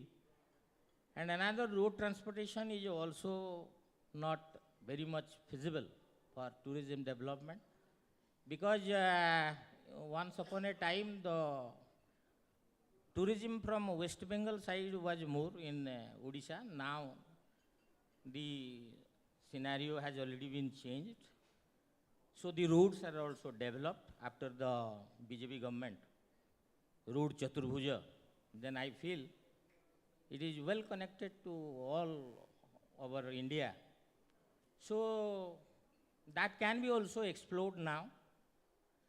And in respect of that is your skill development in this field, hospitality and tourism, what I feel, multiple skill is required. And multiple skill in the sense, if someone is in the room giving service, room service, this guest requiring any sort of TV or any AC, so he should know, this boy should be sound to, to know the all utility of electronics and all these things at a time. Because the guest will not wait for TV 5 minutes and for electric for another 10 minutes. These are very difficult. So one person is not ready to serve only housekeeping service or F&B service or front office service. So a multiple skill is required for everybody. And another thing, skill cannot be made within 1 day. It requires time. It requires passion. It requires loyalty. So unless until there is no motivation, neither trainer can offer, neither the training will be developed. such skill can be developed. So in that functions in both way. So that is the one thing, because I have seen lot of my students, those who are very excel, they are naturally they are not confined within Odisha. They are working outside Odisha, overseas. They excel in such a way you cannot believe. They have started their own restaurant, own hotel in Hotel London, in Paris, somewhere else. They are excelling. But those who are little poor in studenthood, they are still suffering within the Odisha, within 20,000, 30,000 or something like that. Why? What is the reason behind it? Now, because one support is required. You have acidity, you do not think that if you will take a Digene, it will cure. But you have to also maintain your body. You do not have to take, you have to take rest and you have to follow the all diet like that, so that it will control. So the similar way, one support is required, which is not available here to grow the student. What is? But when he is going outside, he is completely think that I am free from all support. We do not need any kind of support. I have to excel. So that courage, that motivation, probably what I feel, that's my own feeling. And in comparison to Odisha, the state like Dr. Goa, Sapan, Kerala, I think we are running Rajasthan, out of time, so Okay. we'll just okay. have to. Okay. So for development of skill and infrastructure, a coordination and synergy is very much required. So thank you. Thank you. Thank you, Dr. Sadwal, for your kind words and an insight on the hospitality industry. I request Sri Pankaj Satija sir, Chairman FICCI Odisha Chapter and Managing Director Tata Steel and Mining Limited, on his view of how infrastructure development can boost tourism sector in Odisha. Good evening. Thank you very much. I have been asked to present the foresight. And as we all know, that when we are talking of foresight, we should be reminded of hindsight and insight. So I'll start with hindsight. What is this tourism and travel? In Hindi mein yatra kehte hain. So after this nomadic movement of the human civilization has stopped and people were settling at the site of agriculture, in order to have their own quest of knowledge, they started moving outside. And since it was not motorable, thick jungle, they started moving in caravans or in group. And today also, if you see people coming to Puri or Bhubaneswar, they don't come alone. Some close family members come. And that's the ethos of India tourism. Mahabharat Shanti Parv 19.24, there also it is said that Charanti Vasudha Krishna Bhavaduka Bahushruta. That means intelligent and eloquent people roam around the world. Panchtantra also says, Paryatan Prithim Sarva Guna Veshanu Tatpara. Those who seek virtues travel the entire world. And Sarva Siddhant Samagraha, that also says that Hridaya Sukha Sampatti Pade Paryatam Phalam. Those who have happiness and wealth in the heart, they have traveling in their feet. So yatra and travel was there for a long period of time, but it was mostly on the quest of knowledge, quest of something which a person was desiring. And here the umbrella term can be further cascaded down to different things, right from medical tourism or learning about wildlife or a general education. Brihadaranyaka Upanishad also talks about assemblage of learned person in the court of Janak. And there are many Shastrarth of Gargi, Yagvalk and others. Kumar Jiva, 383 AD, born in Kutch, educated in Kashmir, and he was one of the person instrumental in, for Buddhism spread also. And if you see Hanseng, which he reached India in 629 AD, he describes in Suyuki that 5,000 viharas were there in India, and Nalanda alone 10,000 people were there, students were there. And that's the setup ecosystem which the Indian travel, tourism or the systems were there. So that was the hindsight. And if you look at the insight, what is there, I'm just giving you the data of footfall in Odisha. So average domestic tourist footfall is 15 million, whereas foreign tourist footfall is 1 million. So there's a big difference between the domestic footfall and the foreign footfall. Many regions which have been discussed earlier also about the international airport. But India also, if you look at the different destination, if I take pilgrimage only, Puri has 49 lakhs in 2019, Varanasi has 68 lakhs, Vrindavan 1.61 crore, and Tirupati close to 4 crore. So, Bhagwan Vishnu तीनों जगह हैं, but footfall different है. And there's a time to rethink why it is so, why it is less. There has been discussion of Kanha and Shimlipal. I have stayed in Tadoba, and I could see a very good amount of integration of village community, district forest officials, and the tourism department. And the villagers, they are aware that one tiger gives a revenue of 5 crore.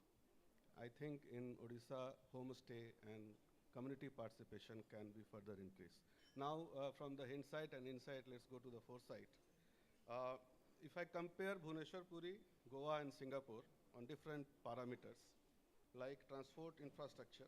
So, Bhubaneswar, Puri do not have any international port. I know that it has been discussed that within 3-4 years it will come. Goa has international airport, and that's the region that the foreign tourists are more. And Singapore and Malaysia accordingly that way. Public transport and metro rail system not there. Goa also it is not there, but the public transport is good. And there are pilots, the person who drives own two-wheelers and take the tourists to the different destinations. That system is also not there in Bhubaneswar. Singapore and Malaysia, they have a mass rapid transit system, MRT, and rapid transit system serving Kuala Lumpur also. Transport and entertainment infrastructure, it's not present in Puri and Bhubaneswar, but it's a thriving business by private investors in Goa, as well as in Singapore and Malaysia. Yachts and flotels by private investors in Goa also. Beach games, rides, speed boating. A special focus on niche products like shopping, birding, golfing.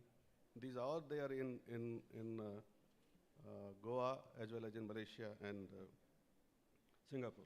The new thing which we need to be prepared for is the sustainability, how we are taking care of climate change, and the certified sustainable tourism, which Singapore Resort Island, Sentosa aims to become, and carbon neutral destination by 2030. Hotels and tourism in India also should think about that direction. Digital infrastructure also we are lacking. If you compare with Goa or Singapore and Malaysia, they have online presence on major international tour package, aggregator websites, giving a better chance of attracting visitors to the respective locations. So when I talk about infrastructure, it is not only for hotel. A hotel is the outcome, is the effect. First, we all need to know which are the sectors we want to develop, from medical, wildlife, general education. Because I was mentioning about Nalanda. Nalanda has 18 sects, 10,000 students. And at that point of time also, in addition to 10,000 students in one Vihar, there were many students who were preparing for getting an entrance to Nalanda, like Kota. So these are the things which also we can think of. तो पहले तो है कि हवा का रुख क्या होना चाहिए, वो हवा का रुख कौन तय करेगा. And I want to borrow a couplet of words of Nida Fazli कि अपनी मर्जी से कहाँ अपने सफ़र के हम हैं, रुख हवाओं का इधर का है उधर के हम हैं. So the hotel industry in India should first decide which way they want the wind to blow, and then the footfall will increase. Thank you. Thank you, Pankaj ji. Very nicely spoken, raised very important issues which were never till now been addressed. One is the public transport system, which is plays a very, very important role in tourism development and is a very important part of infrastructure. Secondly, climate change. Climate change is also a concern, which is a big challenge in coming days, and digital infrastructure. Points which were not discussed earlier, very pertinent points with regards to tourism and influencing the scope of tourism in a very big way. Thank you, sir. Thank you once again. May I now request Mr. Rajan Padi, Commercial Director, B1 Business House, and Executive Member, UCCIL, to give his views on what needs to be done for infrastructure development to boost Odisha tourism.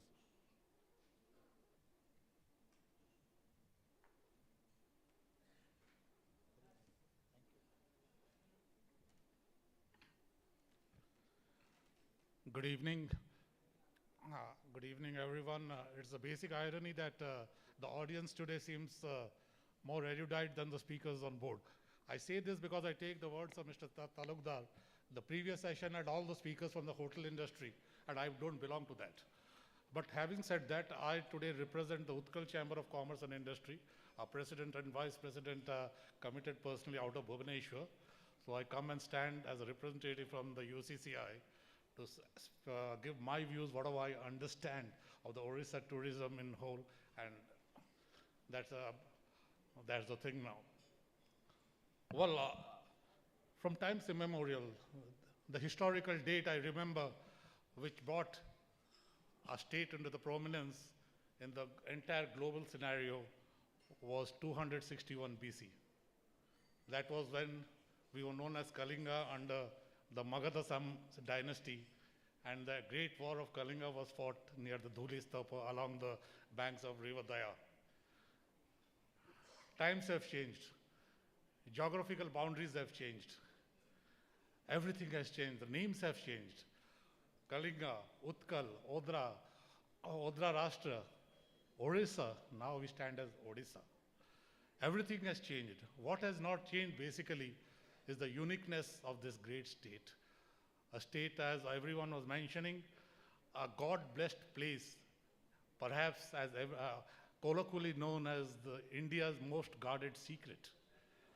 So how do I define Odisha tourism in a very, because my moderator told me we have only given 4 to 5 minutes, if I'm not mistaken. So I was just having a self-introspection, searching for the right words to put it in a very precise way. What tourism is all about and what is Odisha tourism precisely. The 3 words comes which to my mind is scenic, sublime, and serenity. Starting from the diversified, bountiful, what nature has given us, whether we speak about the pristine beaches, whether we speak about the wildlife, not to speak the least, the temples, the historical monuments. These are the features which makes it extraordinary. And what I understand from listening to over the last 2 sessions, there are 4 vital A's which define the entire tourism sector as a whole. Number 1 is attraction. When the word attraction implies from the tourist places, the sites, everything. Whether it is a temple, whether it is a monument, whether it is a beach, whether it is a historical place, whether it is ecotourism. The second is what everyone is emphasizing in too many words and narratives was access. When we call access, it is basically implies the reachability to the specific site. The reachability. Whether it is roadways, aviation, local transport, the small last mile connectivities. So that is the second word which defines, that is access. Third is accommodation. When it comes to accommodation, it is not having 5-star hotel today. Odisha may be having about 41,000 rooms, but when we speak about 42,000 rooms, about 2,000 star hotels, it doesn't mean anything else, but it means that we are catering. We are catering to a section across the society where we provide them with the accommodation to stay at a specific place or site. And fourth, not the least, is amenities. And this is a very important word because the gentleman keeps nodding in my front, reminds me that skill development. When we speak about amenities, it is not how the room is furnished. It depends upon the staff who gives you the room service. When you step out, go around the place, it is the ambience, it is the roadways, it is the pathways, how that is there. It is the roadways, it is the pathways, how that is there. What are the toilet facilities? You are in a remote place, there is no facilities of. So all these factors together make up for the word amenities. Now question, when we were having comparisons, sir, without prejudice to Madhya Pradesh, Chhattisgarh, Gujarat, Gir Forest to Simlipal, because I am a big fan of Simlipal, Khairi, which Sarat, PC of Sarat was very famous for that. So the question is why Simlipal is not becoming a very, very popular thing. Number 1 is very tedious. Number 2, once you enter that, you are cut off from the network. You are cut off from everything else. Except Boraipani, they don't give you accommodation facility. And when you reach Chahala, for the wildlife, they restrict you because you cannot go into the reserve forest to see the tigers. I don't know how people say there are more tigers in Chhattisgarh than in Simlipat because no one has ever counted. We go by the numbers which the forest department has given us. So that fact is, well, doesn't stand justified or validated. What I mean to say is if we create a facility, even in the places where it is a remote area, where infrastructure is basically lagging, now it is a digital world. We should create all this facility and integrate it together, whether it is a hotel room, whether it is internet facility, whether it is a health facility, all these things. Traditional tourism sectors have been well defined across the world. I have traveled over more than 62 countries myself. I have seen one word which comes to the mind readily, very popular saying in colloquial English is value for money. What is the amount of money we are paying and what is the service we are getting in return? We have to ensure that in Odisha also. Having said that, now the question is, as we move forward, there are a lot of things which the government only cannot do. It has to be always a private and public participation. We keep on crippling about the government policies. There will be ambiguity in the policy. There will be anomalies. We cannot escape that situation.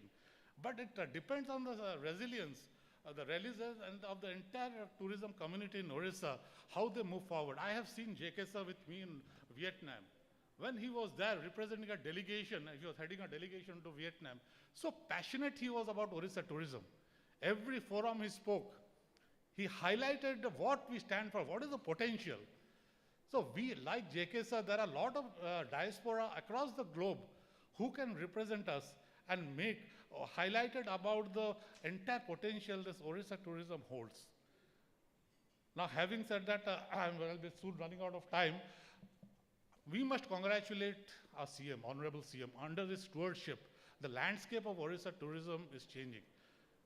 Someone was telling Samuka scheme is not coming up. I know that. 10 years, it has been 972 acres have been allocated. EDCO is giving around another 672 thing. EDCO has given an approach road. Abhada Jojana is there. Samleshwari Jojana is there in Sambalpur. But every time doesn't fructify it doesn't happen in a day. Rome was not built in a day. It takes time for things to fructify, and we need to have the patience. But if we look back, here is an industry which is recovering fast. From a 72% drop in international tourists, which has dropped to numbers like 3,000 in 2021-22, which was about more than, from 1 crore of domestic tourists, it has come down dramatically, about 21-22%. They are recovering from that. And the question is the government and the public standing with them? Yes, because the trajectories again started going up. Someone rightly, it was slightly contradictory. The hotel industry, I think Mr. Talukdar was mentioning, after the pandemic, everything, the room occupancy has gone up to 80% and 90%. That's a very positive move. The GDP contribution of the tourism industry in Odisha to the state GDP is growing. So we cannot think everything is very gloomy and everything. We need to be very optimistic also that better days are coming ahead. Lot of scheme Odisha government is working. The 5T was a beautiful constitution, the 5T Secretariat. They are now very focused. Unlike earlier, all the files were in wilderness. With the application of digital, with OSAS, a lot of the file movements in the Secretariat has gone. Now it's much faster than earlier times. Yes, Coastal Highway has taken time to happen, because Coastal Highway gives you the absolute accessibility to the beautiful beaches right from Digha to Gopalpur, slightly diverted now through Paradeep and Astarang and other places. Eco retreat takes you to the remote places where it is there.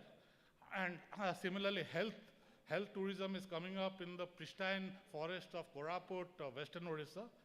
So my last two suggestions, because I have to conclude, the last two things is, so now, sir, integrate Odisha as one place. Don't define Odisha as it started in 1912 under the British rule with Baleshwar, Cuttack and this one Puri as the 3 districts. Now Odisha has to one. The west has to be integrated to the coastline. South has to be integrated to North Odisha. Odisha becomes one. Second is the tourism has to be innovative like any other sector. And most importantly, when you have Adesha ma'am, IITM, SOA University and a lot of multiple institutions, developing the soft skill of the people, training them to meet up to the expectation of an international traveler or to a domestic traveler, I think things are changing for the better and it will change for the better. So now, as long as the flag of the Jagannath temple will fly, Odisha tourism will also fly. Jai Jagannath, Jai Hind. Thank you so much for your patient hearing. Thank you, Mr. Rajan. Nice insight on the 4 A's of the tourism industry. We really need to follow it. Also, the integration part of the state, Odisha has to be projected as one deal, not in parts. We thank you again, all the panelists, for the wonderful insights given by each one of them. Thank you, everyone. Thank you so much, sir. Thank you to all the panelists and our moderator. I will now like to request members from HRAO, Mr. Ashish Palit, Mr. Nilendra Mahapatra, Mr. Harman Pal Singh, Mr. Babu Sinapati, Mr. Ravi Pujari, Mr. Ramadas, and Mr. V. Srinivas to join the dais for felicitating our panelists and moderator for giving us such an insightful session.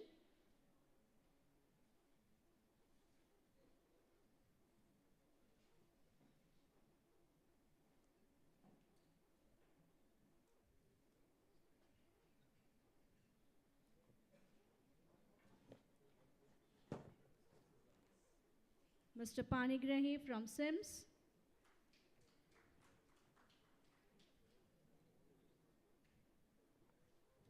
Dr. Hussain from IIT-TM.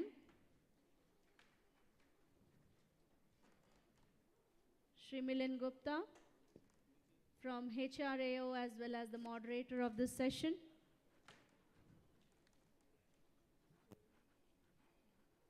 Shri Rajan Padhi, Shri Pankaj Satija,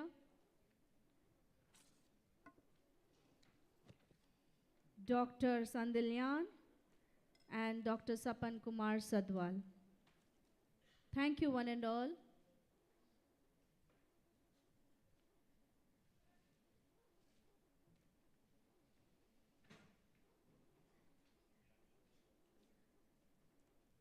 I'll request the backstage team to quickly put up the next panel.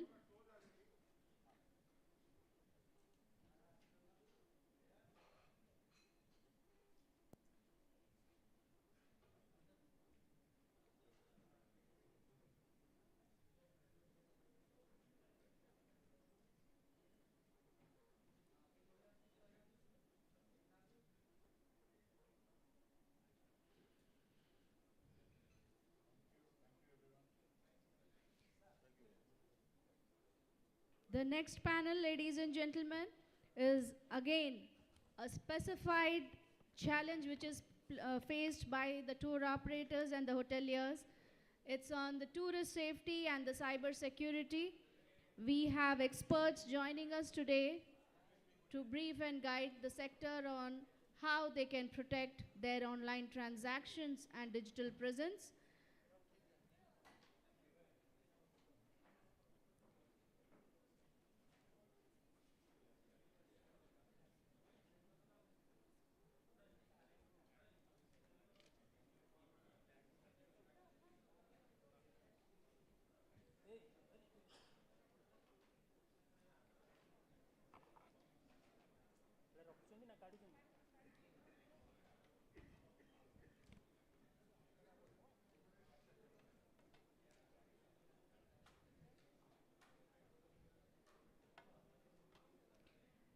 The moderator for this session, Mr. Harman Pal Singh.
As the panelists settle down, may I call upon the dais members from HRAO to welcome the panelists and the moderator with floral bouquets.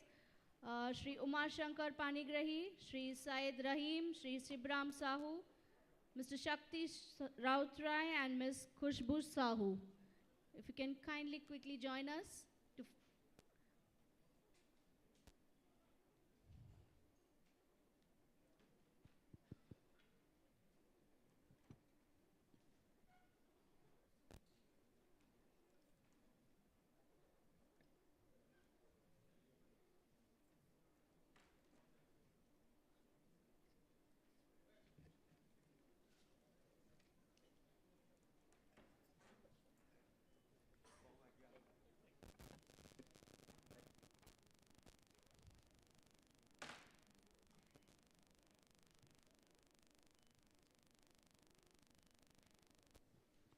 Thank you, gentlemen and ma'am.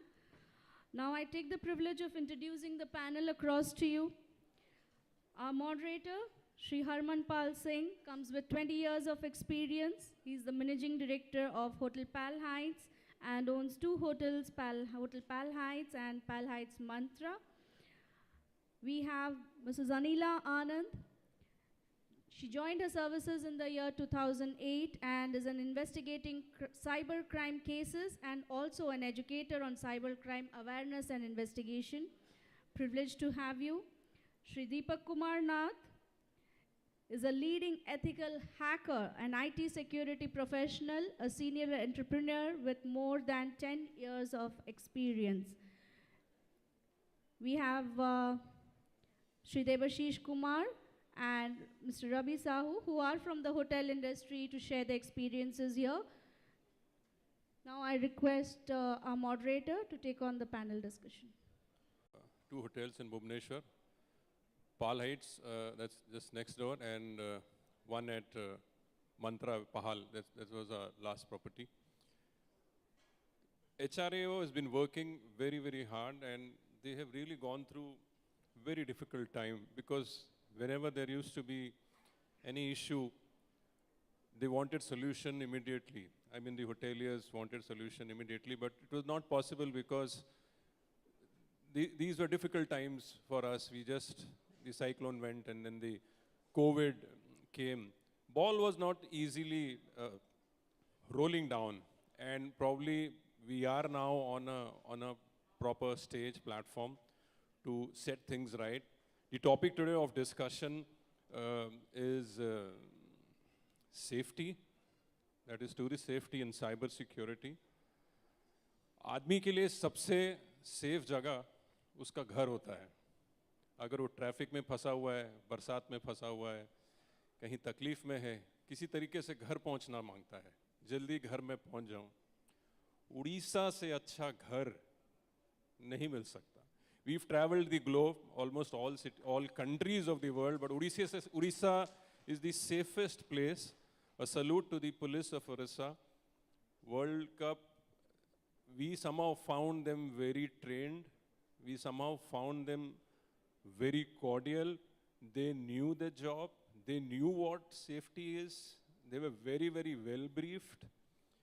And that gave us a kick and a motivation to move forward for events that might come in the future. So that's our little compliment from HRAO to the entire police department.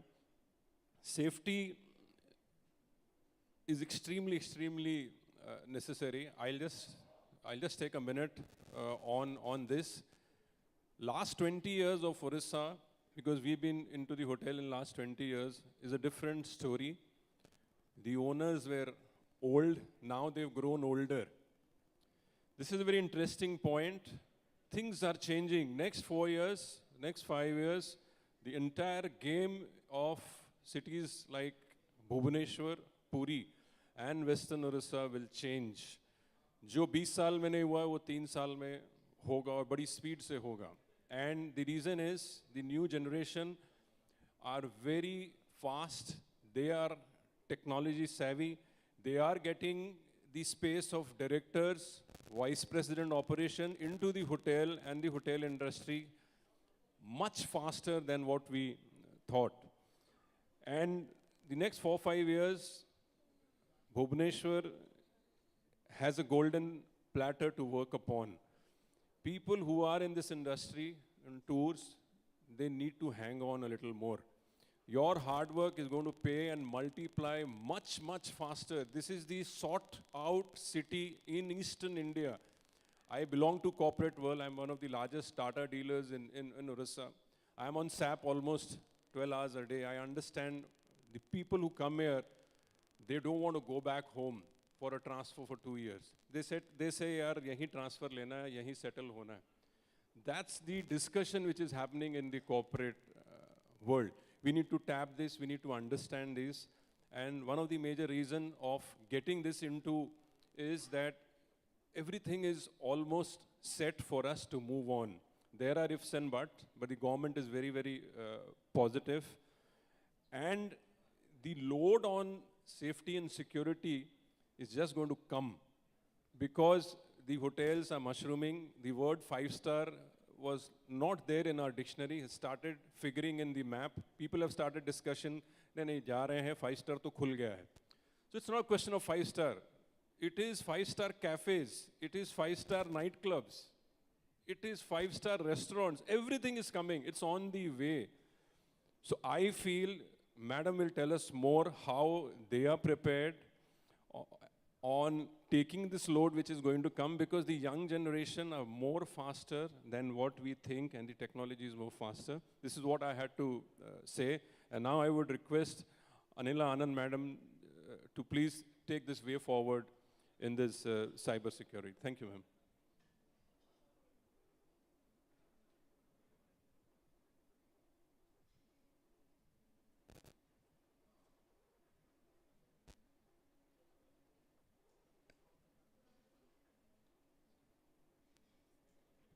Good afternoon, everyone. Jai Jagannath. Next.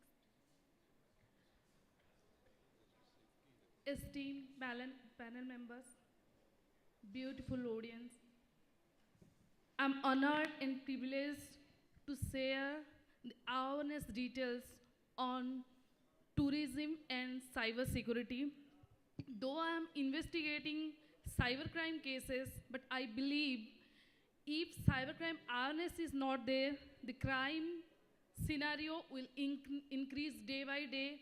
It will never decrease, because cyber fraudsters are doing different modus of operandi on daily basis. The tourism factor is directly connected with the internet system, and in internet, if we are getting into the internet, we are in a trap of cyber fraudsters. We are giving our data unknowingly everywhere, because without our mobile phone number, we can't do anything. Whenever you are giving your mobile number in any place, that means any day you will fall as prey of a cyber fraudster, definitely. Because on daily basis, we are also receiving a number of messages that your KYC update is pending. If you want to update your KYC, then just click on the link. Whenever you are clicking on the link, you are going to be a prey of cyber fraudster. At anyhow, they will wash out your account, money from your account. So, rather not using internet is very sad.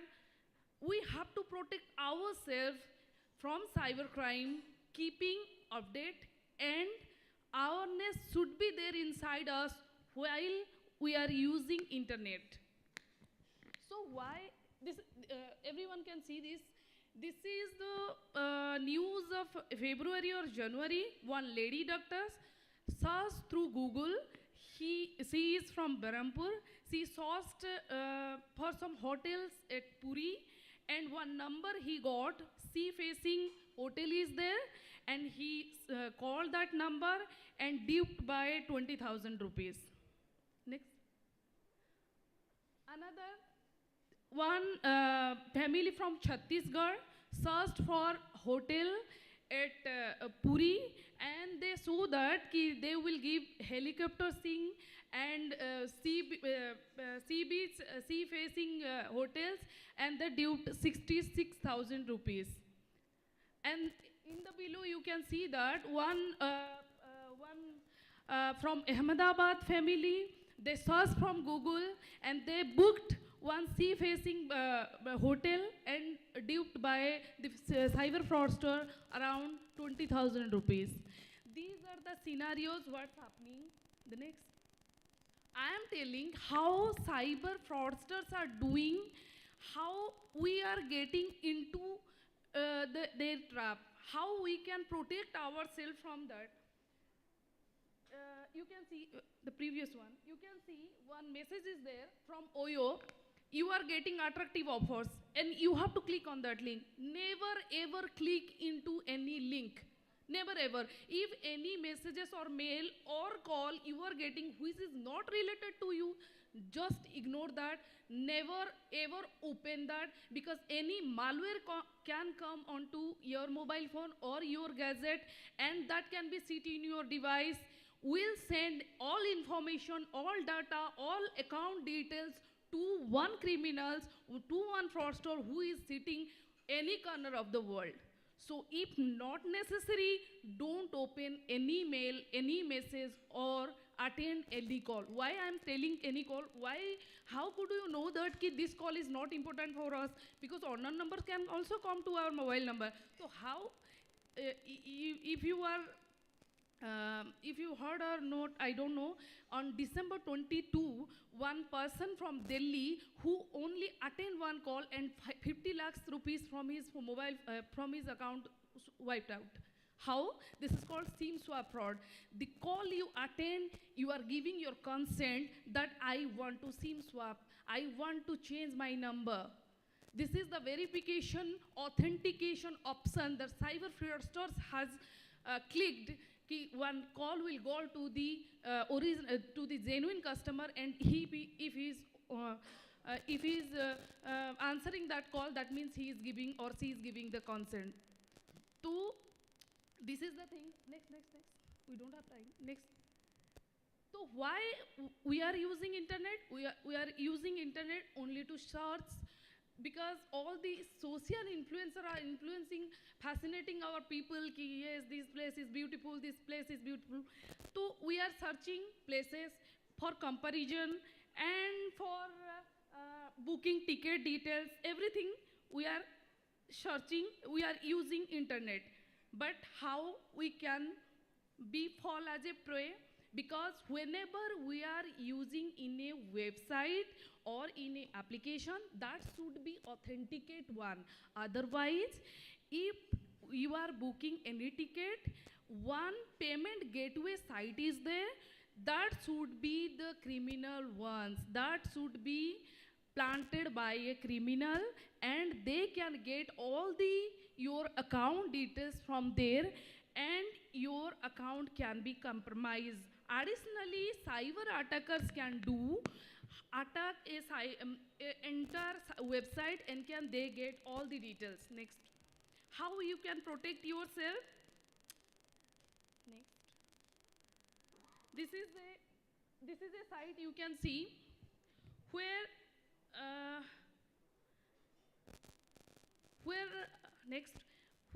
website address is there, which is look like as the genuine website of a reputed company. Whenever you are using any reputed company website or reputed company hotel or whatever may be, just ensure that the website is containing the padlock and the HTTPS. That is, S stand for secured. That is secured, and you can use that website. And the second one is Google search. Never ever search any customer number through Google.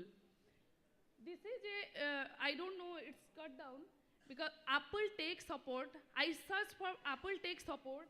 One 10-digit number is there, and the black one is the genuine one. If you are going to call the 10-digit number, your call will land to the fraudster's mobile. So go to the authenticate site or the brochure, whatever may be. If you are searching for a aquaguard or washing machine service, you will get a fraudster's number only. And they are designing their website like such that will come on the first page. When Google is indexing, they are doing like such key that will come on the first, and people will call that number only. And the next is, whenever any promotional message is coming and look like a genuine one, suppose someone is sending from makemytrip.com, please verify, don't get allured by the cyber fraudster, don't click any link. It will redirect you on that website will look like Make My Trip, but it will not. It is a fraud one. So whenever you are doing any type of transaction or whatever may be, that should be from the authenticate side. If any phishing mail, this is called phishing mail, that means cyber fraudster is trying to phishing you on their trap. So whenever you are seeing any link is coming to your mailbox, don't click on that link. And the next one, next.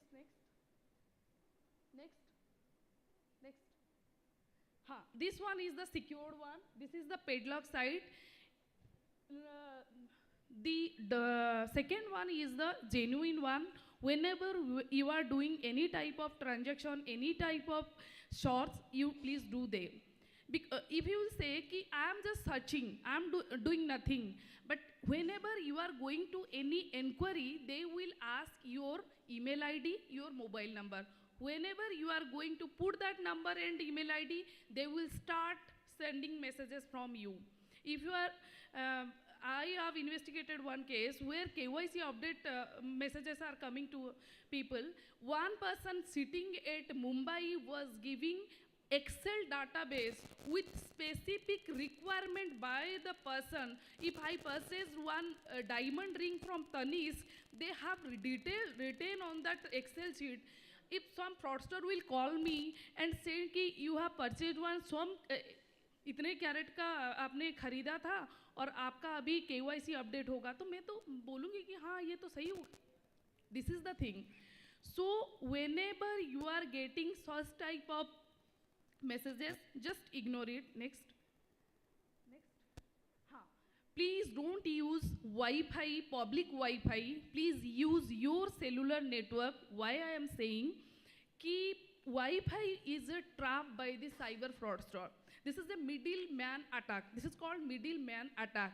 They will attract you showing the free Wi-Fi, and after you logging into that Wi-Fi system, they will extract all your account details, all personal data details, everything from your devices. Next. And every account, I'm not saying your booking account, every account should be in a complicated manner, not that in a simple manner. If someone is getting your password details, then that person can get all your details from that account. So each and every account should be in a complicated password. That means uppercase, lowercase, alphanumerical, special character, and that should be more than 8 characters. And it will help you more in a secure manner when you are using internet. And lastly, I will say 3 things you have to remember. Don't give any unknown person who is saying कि you will get this type of opportunity or this type of money or this type of facility and deposit such amount to account. Never deposit. We are here to serve you. Wherever you get any type of trouble, just call us. our number is 1930, which is a toll-free number. Anyone sitting in any corner of Odisha can call and register their cyber cases. If any type of help you also require, then you can call on that number, and don't click on any link. Don't answer any type of messages if someone is sending to you. Thank you, sir. I'm sorry, sir. It's okay. It's very intelligent. It's okay. Sir, thank you, sir. Thank you so Informative. Also. Thank you, Anila ji. And now I would request Debashish sir, the director from Victoria Hotels, to take this session forward.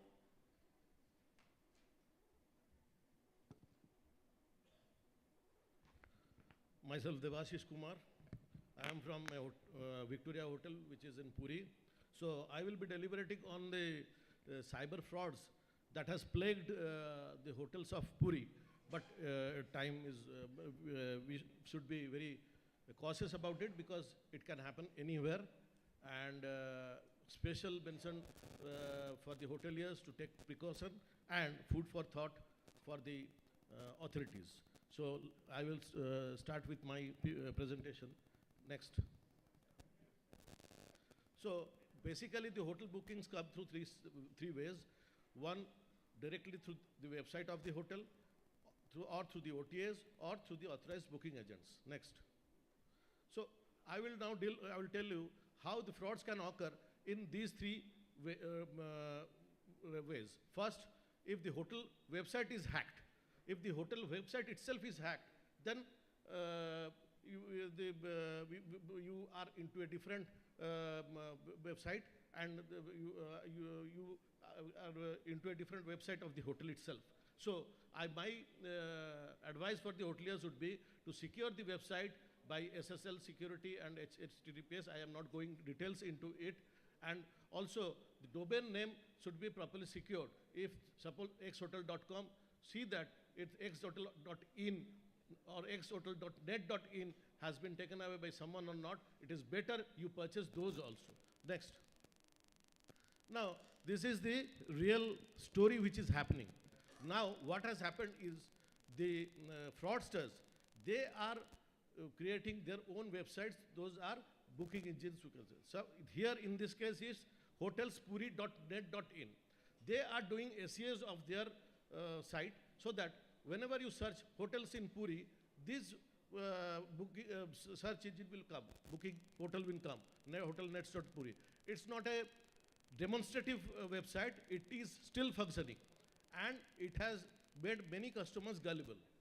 And when the customer is going to that booking engine, they are finding the hotel tariffs are very lucrative. Suppose the website, you can see the hotel tariff. Suppose in Victoria Club Hotel, tariff is say 3,000 to 6,000. Here it says that it is 1,000 to 1,500. So the customers are lured by the pricing, and they fall in the trap, and they give their details, and then the story begins. Next. You see, they give the details. Next. Then the attacker reaches the customer through their WhatsApp. They engage the customer into WhatsApp conversation. Once they engage the customer into WhatsApp conversation, they give their account number. Here, I want to tell everyone that what is very alarming is that they give the account number, their personal account number. Suppose what has happened in my case, I am saying, one customer has fallen trap to this type of fraudster, where the fraudster has given the account beneficiary name as Victoria Club Hotel, but the account holder belongs to someone in Rajasthan, a personal person, XYZ. And interestingly, the IFSC code also belongs to Puri, Canada Bank of Puri. And when the customer has done that UPI payment, the money was transferred to that account, though the beneficiary and the account number didn't match, though the IFSC code and the place of the account number didn't match. So when we inquired to the bank, they said that this is the flaw of the UPI, and even in the net banking also. I am telling you about the net banking. The money gets transferred to the account number. This is the gray area which they capitalize on. Next. Next, bhai. Next, another technique they apply is they upload the photo in Google or any other credible websites like TripAdvisor and all. And in these photos, they take the photos of the hotel itself. In my hotel also, it has happened like this, that in a photo, they embed the phone number, call me in this number. So every day, hundreds of photos are being embedded like this. And we have to put a red flag to the Google, so that this has been hacked. So when the customer sees this phone number, he calls that phone number, and yes, then again the conversation begins, and likewise, the account number is given, and the money is getting transferred to the fraudster. Next. What are the solutions, and what are the things which have to be addressed? First, from the hotel side, awareness of the customer and staffs, regular cyber security assessments of the IT assets, as I said, on daily basis, monitor the activities on the profile of the hotel in various platforms on the internet, like I said in the Google listing, Google Maps, TripAdvisor, whatever it is, you entrust a person who should diligently track those photographs and put a red flagging to Google or the website. Report any fraudulent activity as soon as it gets identified. I have lodged 2 complaints in cyber crime cell of Puri with the details of the account number, with the details of the website, fake website. I think something will be done. Debashish ji, we'll have to just make it a little more faster. Yeah, I'm very fast, but I don't know how fast I can go from that, because this is this is the thing which is happening in Puri every now and then. And you see, I have come up with an advisory to our customers, for my customers. You can see that. So I have made it very viral in all the social medias, and I am coming up with ads in leading newspapers also for the next. What can be done by the trade bodies like our association? This sort of advisories should also be created from their side, and they should have these advisories conspicuously located in all the travel marts, travel expos, and come up with ads in all the leading dailies and of the print media and electronic media. Holding seminars involving like this all stakeholders and common public, acting as a bridge between the affected industry with the government departments like the madam who has come. It would have been better if we had someone from the IT ministry also. Presenting the flaws of banking, like I said, to the RBI, to the finance ministry, and to the Department of Information Technology. Now next. What we expect from the government side, both in terms of punitive and precautionary. Punitive measure, as madam, as we have lodged complaints, you can track down these fraudsters, because we have their Aadhaar card and everything. If one fraudster is tracked and some action is taken, others will also be petrified, and they will be reluctant to go on a rampage.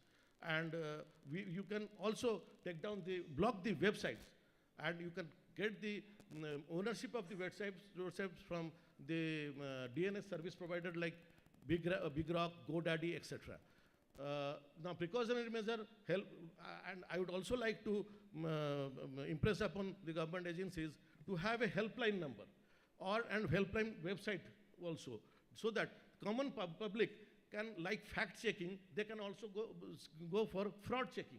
And not only they can lodge complaint in that website or in that phone number, they can also fact check the website, whether it is a fraud website or a genuine one.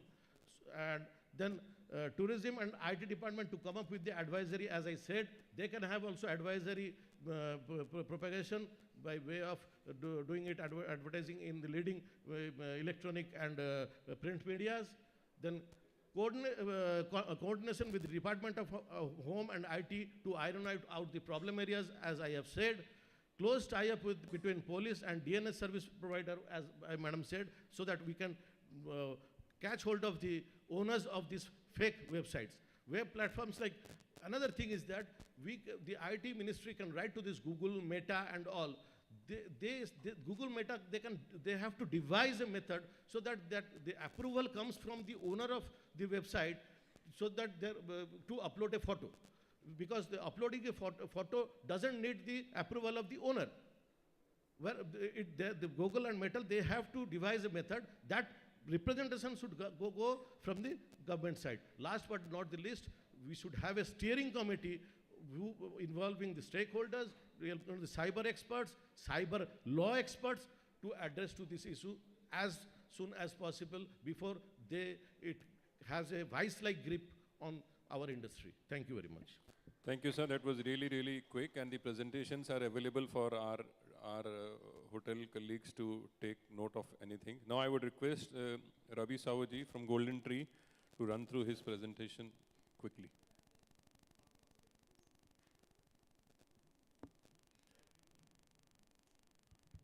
Thank you, friends.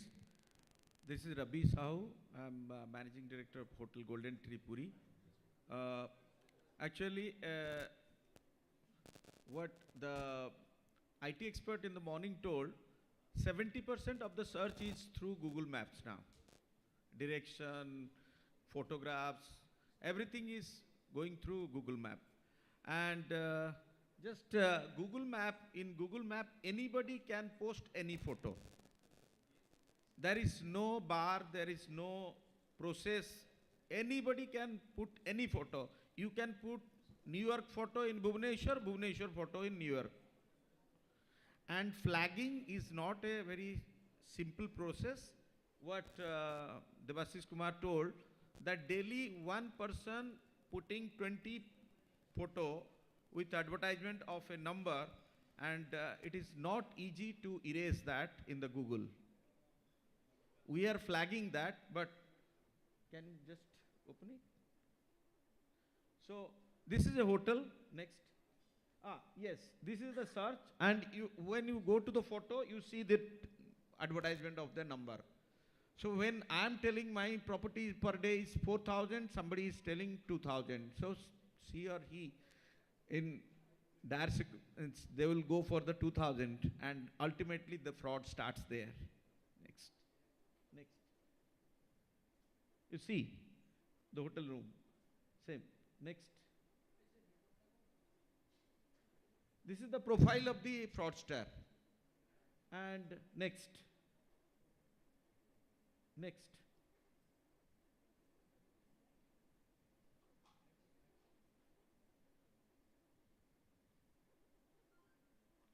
If you go to the profile of the photographs, that profile posting every day around 1,000 photographs in different hotels. Not my hotel, not your hotel.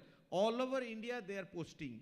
And they are sitting in a cartel, and they are calling. If you call them back, they will ask for which hotel. We are the agent for all the hotels. So this is the process going on. I think we all have to work hard with the cyber experts, with the government, police and trade body for awareness, and so that this is minimized. Thank you all. Thank you, Raviji. And now I would request Shri Deepak Kumar Naji, a very young, intelligent and dynamic cybersecurity consultant, to share his words. Thank you, Deepak.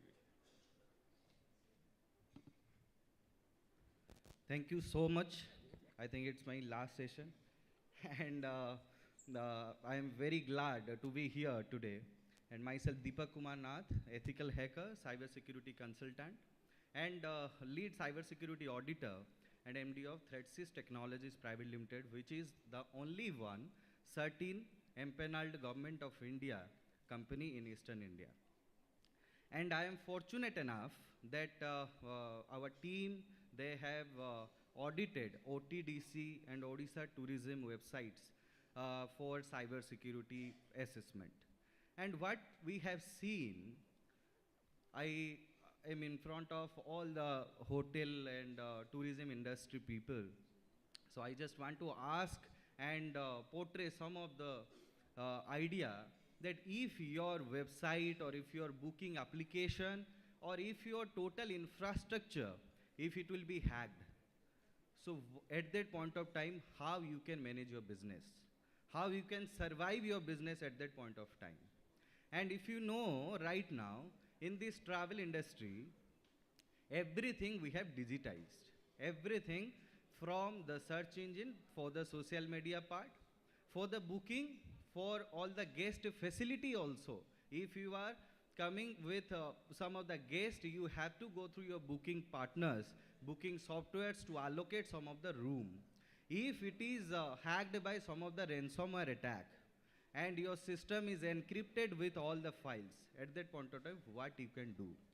So my point that will come that if there is no cyber security audit is happening, if there is no awareness that is coming ahead of people, and in Odisha, we are inviting huge number of international visitors to occupy in our hotels, and they can use our Wi-Fi, and they can do some of the fraud. At that point of time, how we can survive, and it will be a illegal activity point of time. And if you'll see, I think all the hotel, they are storing Aadhaar card and KYC of each number of customers. And if that data will be used for any illegal purpose, then as per GDPR compliance, it will be illegal assessment of your hotel itself. And if you know that big organizations like Marriott International, and in travel segment also Akash Air, SpiceJet, last year the ransomware attack and hacking was happened to their whole system. And if we are sitting over here and thinking that if we will use and the SSL and if we will not do the proper assessment of audit, then we can that much protect or not. And in India and Odisha, if you'll see, all the people, they are using their Facebook and Google and all the social media platform from their mobile number, and their password will be the same mobile number of DOB. And we are thinking to make our state and country that much secure enough. So we need to be that much aware about cyber security, and all the hoteliers, all the hotel industry and tourism industry, they should come up with the innovation and technology that can really audit and security assessment the compliances in ISO as their firewall, as their infrastructure, IT asset that can be protected enough. Thank you so much. I'll not take that much of time, and I am honored for it. Thank you so much. Deepak ji, thank you so much. Thank you for giving us the insight. Thank you so much to the panelists and the moderator. I can quickly call upon HRAO members to felicitate K. Prashant Kumar, Sakya Singh, Umar Shankar Panigrahi, Syed Rahim and Sibram Sahu to kindly felicitate our panelists and moderator for this last technical session. We will be following with the valedictory session, and we are already privileged to have our chief guest, Shri Ashwini Kumar Patra, Honorable Minister, Independent Charge Tourism, Odia Language, Literature and Culture Excise Department, Government of Odisha, who is already amongst us.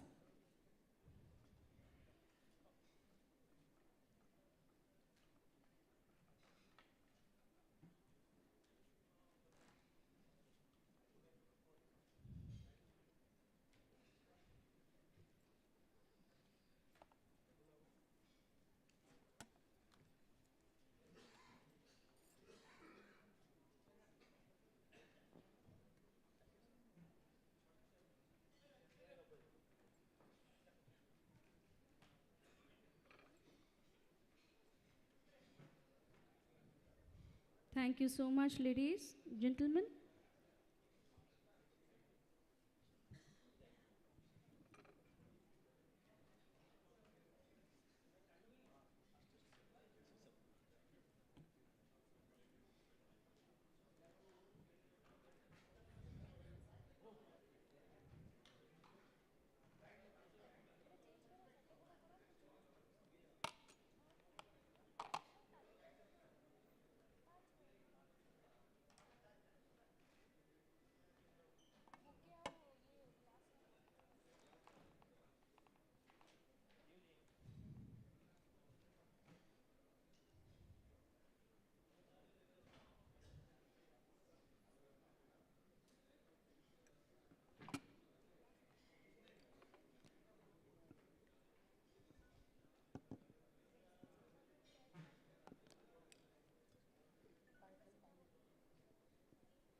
May I have the privilege of inviting our dignitaries for the valedictory session onto the dais. Our chief guest, Shri Ashwini Kumar Patro, Honorable Minister, Independent Charge, Tourism, Odia Language, Literature and Culture Excise Department, Government of Orissa. Shri Sachin Ramchandra Jadhav, IAS Director, Tourism, Government of Orissa. Shri Ravi Gosai, Vice President, IATO, New Delhi. Dr. Lenin Mahanti, Chairman, OTDC, Bhubaneswar. And Shri J.K. Mahanti, Chairman, HRAO and MD, Swosti Group of Hotels.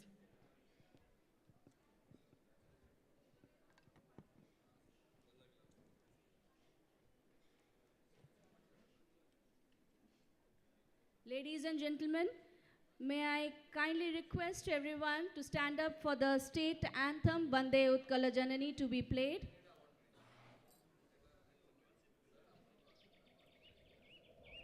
Please put your phones on silent mode. Bande Utkala Janani, Bande Utkala Janani, Bande Utkala Janani. Bande Utkala Janani, Bande Utkala Janani, Bande Utkala Janani. Charu hasamai, charu bhasamai, Janani, Janani, Janani. Bande Utkala Janani.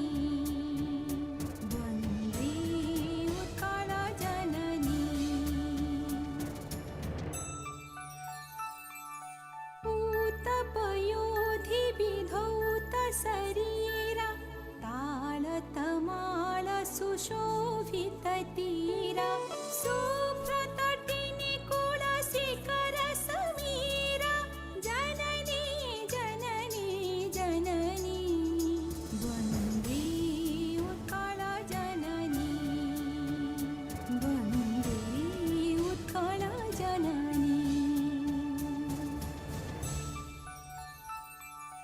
घन घन one भूमि राजित अंगे नील भूधर माला साजित रंगे कण कण मुखरित चारु विहंगे जननी जननी जननी वंदे उत्कला जननी वंदे उत्कला जननी Vande Utkala Janani, Janani.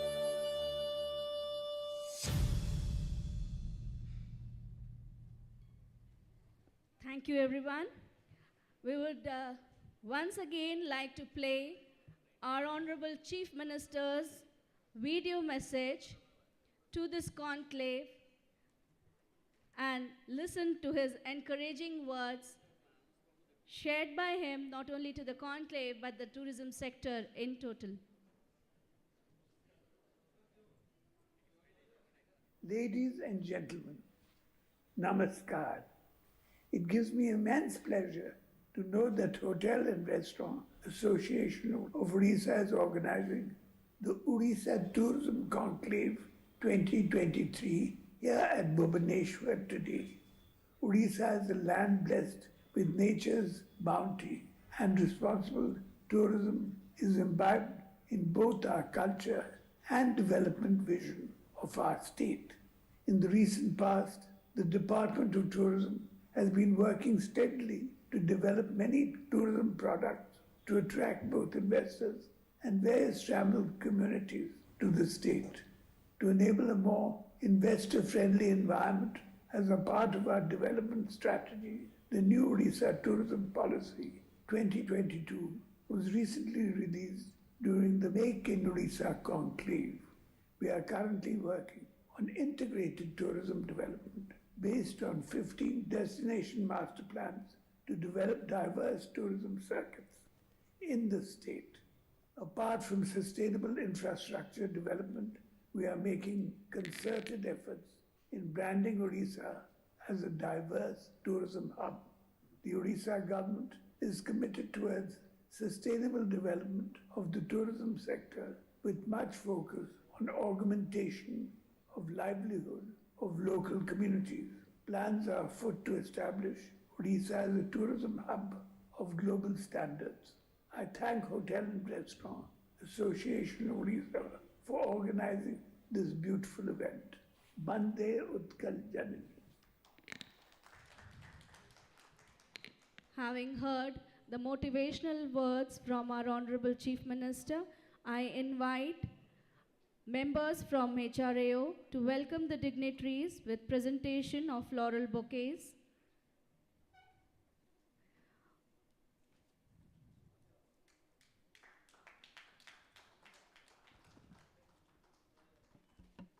Honorable Minister receiving the floral bouquet, Shri Sachin Jadhav, Director Tourism, Dr. Lenin Mahanti, Chairman OTDC, and Shri J.K. Mahanti, Chairman HRAO. May I now request Shri J.K. Mahanti to kindly welcome the dignitaries.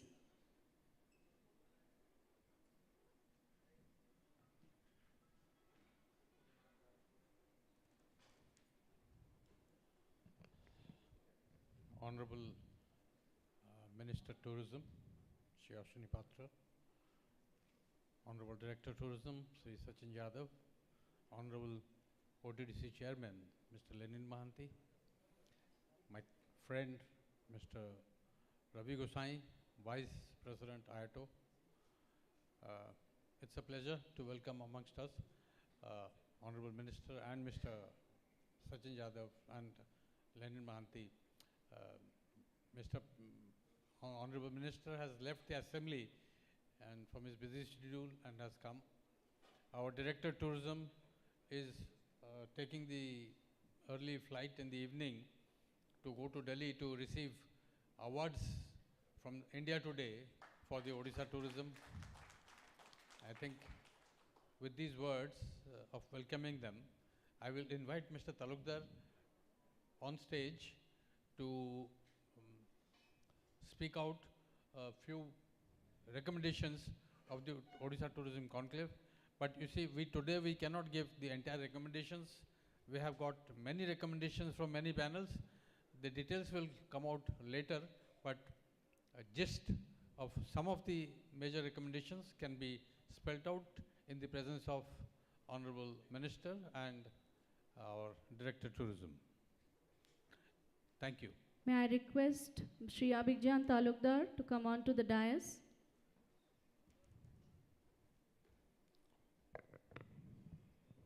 Good evening. Honorable Sri Ashwini Kumar Patra, Honorable Minister, Independent Charge Tourism, Oriya Language, Literature and Culture, Excise Department, Government of Odisha. Honorable Sri Sachin Ramchandra Yadav, IAS Director Tourism, Government of Odisha. Honorable Dr. Lenin Mahanti, Chairman OTDC, Mr. Ravi Gosai, Vice President IATO, and Sri J.K. Mahanti, Chairman Hotel and Restaurant Association of Odisha.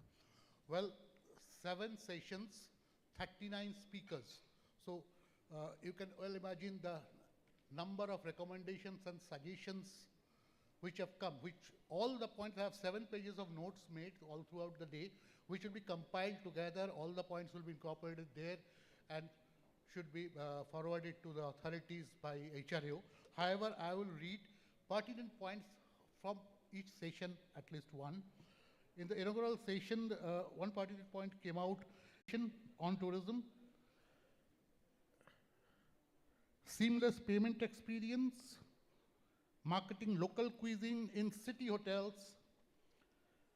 Entire East India should act, share, work in a cohesive manner as one singular unit.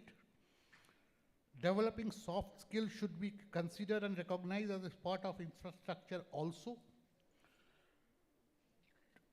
T3 terminal to start soon has been announced by airport director, but we request to expedite it. Dubai in next 3-4 months, though we expected it earlier, and other Southeast destination from Bhubaneswar. Odisha investors must participate in Global Investor Summit in Delhi in May this year. Koraput has been selected as one of the 50 destinations by Government of India. Another one has been requested by the association. Thrust upon marketing wildlife of Odisha. Debrigar is most underrated destination in state, needs much marketing effort. Skilled guides in ecotourism areas, especially in Mayurbhanj districts. Neglect of human-animal conflict must stop. Heritage structure identification and maintenance is of utmost importance. In tourism infra and skill manpower session, recommendation and suggestions came up. Pay scale structure rationalizations in hospitality industry across the board for manpower. Dedication of hotel management aspirants is mandatory. Multi-skilling capacity building is need of the hour in Hotel Management Institute. Integration of entire Odisha as one entity. Consumer awareness and minimum tech savviness is required for the users of hospitality industry. Advisory to be issued by Tourism Department, hospitality associations, very important against cyber frauds. Punitive measures must be taken against fraudster by authorities to set an example. Concerted effort by financial institutions, hotels, cyber security experts, government authorities to be made together in cohesion. Ladies and gentlemen, these are few of the pertinent points I mentioned, but there are loads of it in my notes which will be compiled and submitted by the Hotel Association. Thank you very much. Thank you, sir. Thank you so much, Mr. Talukdar, for put forthing the major points of recommendations.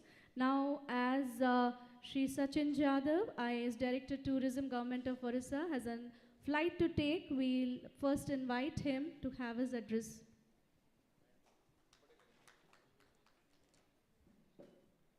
Thank you very much for allowing me this luxury of addressing first. Because of the pressing situation, I beg my pardon that I won't be able to stay till the end of the session, and I will miss the address of Honorable Minister and other dignitaries on the dais, and also interacting with the dignitaries present today. So in this today's HRAO Odisha Tourism Conclave, the dignitaries present on the dais, Honorable Minister of Tourism, who is present here despite of his recovery from a critical illness. On behalf of all of you, I express my gratitude to sir that he is present here today. It's only his dedication and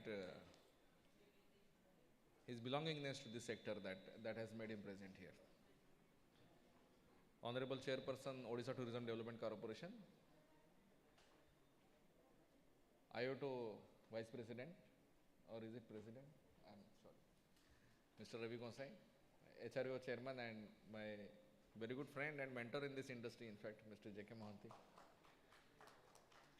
And I can see some very good friends and mentors and tycoons of hospitality industry of Odisha, Debuji, Patrababu, Mehra Sahab, and others. I will not name everybody. I have seen your presentation. Very good evening to all of you.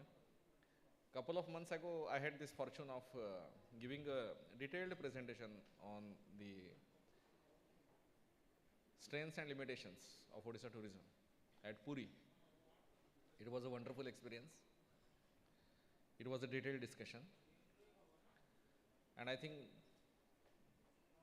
in my 3 years of duration in this sector, in this government service, I have been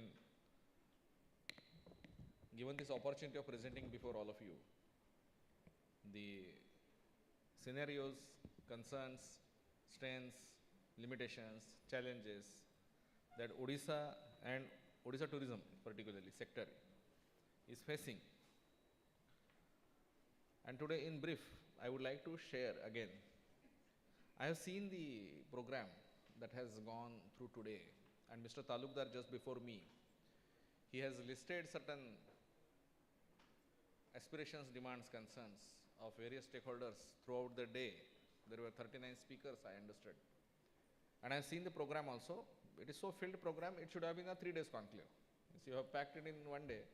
So if anybody is traveling from outside, it is unjust on their part. They have not been able to get any free time to see Odisha and to see Bhubaneswar. So if it could have been 2 or 3 days, it could have been better. Some of you could have been able to travel. And just recently, Odisha has concluded a series of unprecedented events. Dot Fest in Bhubaneswar, World Cup, Hockey World Cup, and Rourkela City Festival, to name a few. All these have presented unprecedented business opportunities, opened doors of possibilities before all of us. Not only for the government, but also for the stakeholders. Huge possibilities.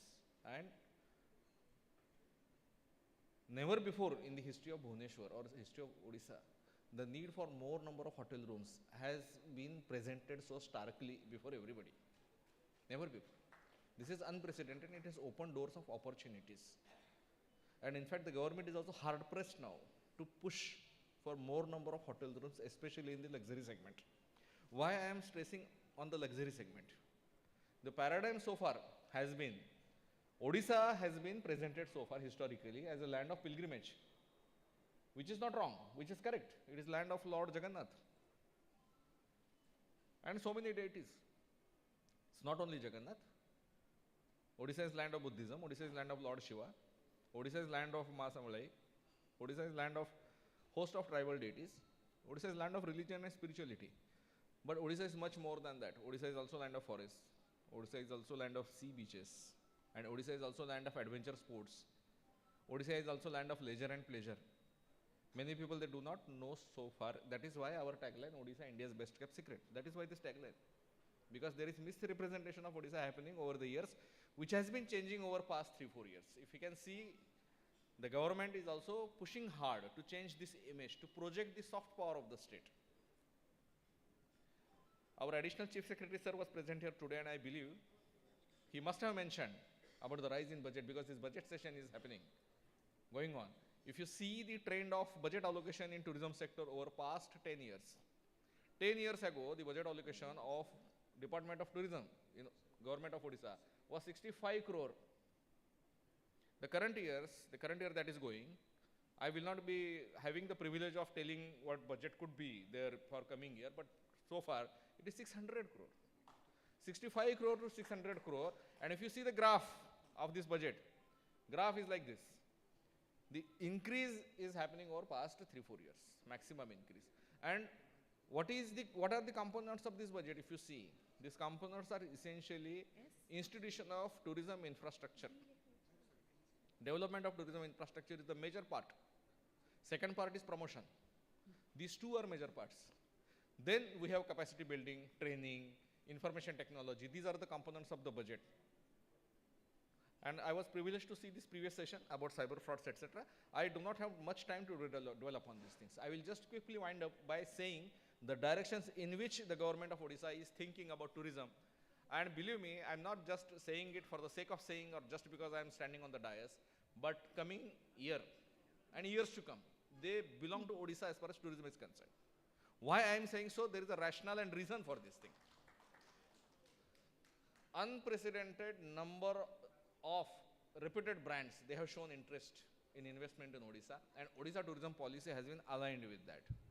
HRAO has given certain representations about those considerations. We have analyzed those things, and shortly we will have a meeting with HRAO also to address those concerns about Odisha tourism policy. But first and foremost, Odisha tourism understands tourism is an industry, number one. And that is reflected in Odisha tourism policy. Not now, way back in 2013. This is third edition of Odisha tourism policy. We are not late entry into Odisha this tourism policy thing. We are one of the first states in the country to formulate a policy. Odisha tourism believes that this sector is driven by stakeholders, not by the government. Government is there to support, government is there to facilitate. And who are the important stakeholders? Two. Number one, those who host the hospitality sector, number one. And number two, those who create the product. Who are creating the product? What is the most important product of leisure and pleasure travel? It is the tour operators. So these two are the major angles. And to facilitate this thing, what is required to be done? Three things are required to be done. Number one thing is facilitated policy. Number two is development of infrastructure and creation of products around that thing. And number three, promotion of these two. So Odisha Tourism, the entire effect of this department over past 3-4 years, entire focus is on these things. Create a facilitative policy. For that policy, what is important in policy? I will name only two major components of the policy. Number one is incentivization, direct and indirect incentivization. Number one, financial and non-financial, fiscal and non-fiscal incentives. Number two, allotment of land, land bank, which is the basis of any infrastructure. Infrastructure which is sustainable in nature, infrastructure which is facilitative in nature. Suppose, for example, we have a UNESCO World Heritage Site, Sun Temple at Konark. In 70 years, how many investors have shown interest in having 5-star hotels in Konark? People have shown interest in Puri. In Konark, very minimal interest. Why? There are several issues, starting from coastal regulation and forest-related issues to the very nature of that particular area. Is there any scope for business? What is the assurance and what is the guarantee of rate of return? All these questions the investor asks before he ventures into that. In order to sort this out, what is the way to do? Number one, we represent before the Ministry of Forest and Environment to relax those coastal zone regulations. We have initiated that thing, number one. Number two, in policy itself, we create land bank and Konark has been included in that. I'm just giving example of Konark. The subject is not Konark, but I'm just giving an example. 70 acres of land, revenue land, which does not have forest-related restrictions, has been identified at Konark. Fine. Ground is ready. What about the investors' confidence? This year, we are on the verge of completing successful 4 years of eco-retreat at Konark. Now, why eco-retreat? Eco-retreat was precisely made to attract tourists and boost the confidence of investors. Seeing this confidence, more than 1 year ago, we have received 6 proposals of 5-star properties in Konark. Now, because of restrictions and certain litigations, we were unable to clear those things. But the very fact that after the institution of such products and policies, if the investors' confidence is boosted and they are coming to a place like Konark. Now, similarly, we are taking up Hirakud. I heard Mr. Talukdar mentioned about that Debrigad. So, Hirakud master plan already is shown by the highest level of the government. It is already approved. It is in process. Devmali master plan in Koraput, already approved, in process. 16 master plans, integrated destination development master plans. Out of these, 4 are under execution, 12 are approved and at various stages of execution. Either they will be tendered. So, coming years, I have shown you the trajectory of budget allocation. Coming years, I will not be surprised if the budget crosses 4-figure 1,000 crore rupees. I will not be surprised. In coming years, the budget will be in thousands of crores only. And no other state in India may be able to match the budget of Odisha Tourism. I am saying this with confidence because I know the kind of activities Odisha Tourism is taking up. This department is going beyond size. And more responsibility, ball will be in the court of now HRAO and hospitality sector. HRAO and hospitality sector, private sector will have to match the speed of government. That situation is very soon going to come. Because what will happen when the Satkosha master plan is developed? Satkosha master plan has land bank and it has various provisions of erection of hotels and resorts. Bhitarkanika master plan, 100 acres of land has been identified for creation of resorts in that place. We will need hotels, we will need tour operator agencies, we will need lot of logistical support. Without that, this infrastructure is infructuous. It is useless. Ramchandi promenade is ready, for example. In Konark, we have taken up 2 promenade developments. One is Chandrabhaga Beach, another is Ramchandi. Ramchandi, already 2.7 kilometer of stretch is already ready. And 1.2 kilometer of stretch, additional stretch, is being taken up now. Now, this beautiful stretch of 3 to 4 kilometer of promenade. Similarly, at Talsari, that promenade work is also going on. what will we do of that promenade if there are no tourists who are staying overnight? What is the purpose of all this infrastructure? The purpose is to make a tourist spend more number of nights in that destination. That is the purpose of infrastructure development. No other. It's not that you go there, do picnic and come in the evening and sleep in your house. No. If you want this industry to strive, we want people to leave their home, get out of your house, go stay in some hotel resort outside your house. Spend your money. The more you spend, the more economy will grow. So the intention of the efforts of government in promoting tourism is to make people empty their pockets. Go out, stay out, spend more. And why? How do we make people spend more? If there are no hotels in Konark, if there is no beach promenade, if there are no water sports in Konark, what will a person do? He will go in the morning, he will see the Sun Temple. If it is in the afternoon or evening, he will see the light and sound show. He will be very happy and he will retire back either to Puri or to Bhubaneswar. I have nothing against Puri or Bhubaneswar. But what does Konark get in the deal? Nothing. Who benefits because of this tourist inflow to Konark Sun Temple? Some tourists, and what kind of, some tourist guide, and what will he get? He will get in a few hundred rupees. That's all. And some restaurant which is essentially managed by tourism department because there are not many restaurants available in that area. Department of Tourism wants to get out of this business once private sector gets in. That is why we are leasing out DOT properties. Department of Tourism properties are being leased out to private investors because of the very same reason. Come, invest, take it, grow. Government is like a parent. बेटा बड़ा हो गया, ये लो बेटा, मेरा जूता इस size का जूता है, अभी तू पहन ले, मैं घर में बैठूंगा. This is the role of the government. Public sector undertakings, they are created because private sector is small, not yet capable to take up. Once it grows, then it is to be handed over. So in this direction, government is going on. Tourism department is going. Along with that, I will just mention few things. G20 was mentioned. Now, this dais is not appropriate for demanding a G20 meeting here. This government does not decide where will G20 meeting happen, and already it is scheduled. One cultural group meeting is going to happen in Odisha, that I know, in the month of April. But definitely that will again benefit, that will give a lot of business opportunities. A lot of funding will come from Government of India for development of those things. So definitely that is a good opportunity. Tourism related working group meeting, unfortunately, is not scheduled in Odisha, this year at least, not this year. Maybe next time we can have better luck. But with that comes development of event and amusement industry. And that is a very critical component of tourism industry, which has opened new doors of opportunity. Rourkela City Festival and Dot Festival have shown their way. In Dot Festival, I do not know the statistics because I was not conducting, but I believe the hotel and restaurant section, it has done a roaring business in the Rourkela City Festival. And people are happy. Everybody who has gone there, if they remember anything for next 6 months, they will be remembering that food court, awesome food of international varieties, national varieties, domestic varieties, awesome food. So these are the directions in which we are going. So with this, I would like to thank Mr. Mohanty. In fact, he insisted. He insisted to the extent that he threatened me that if you don't come, he threatened me with his displeasure. So I was forced to come here. So in spite of, I have my own compulsions. Budget session is going on. Tomorrow is the last date of drawal of money from the treasury. It has to be drawn. Otherwise the money lapses and it goes back to the treasury and tourism department will be deprived of that expenditure. So the number of budget allocation I showed, it will be irrelevant if I do not do that job. And I am answerable for that thing.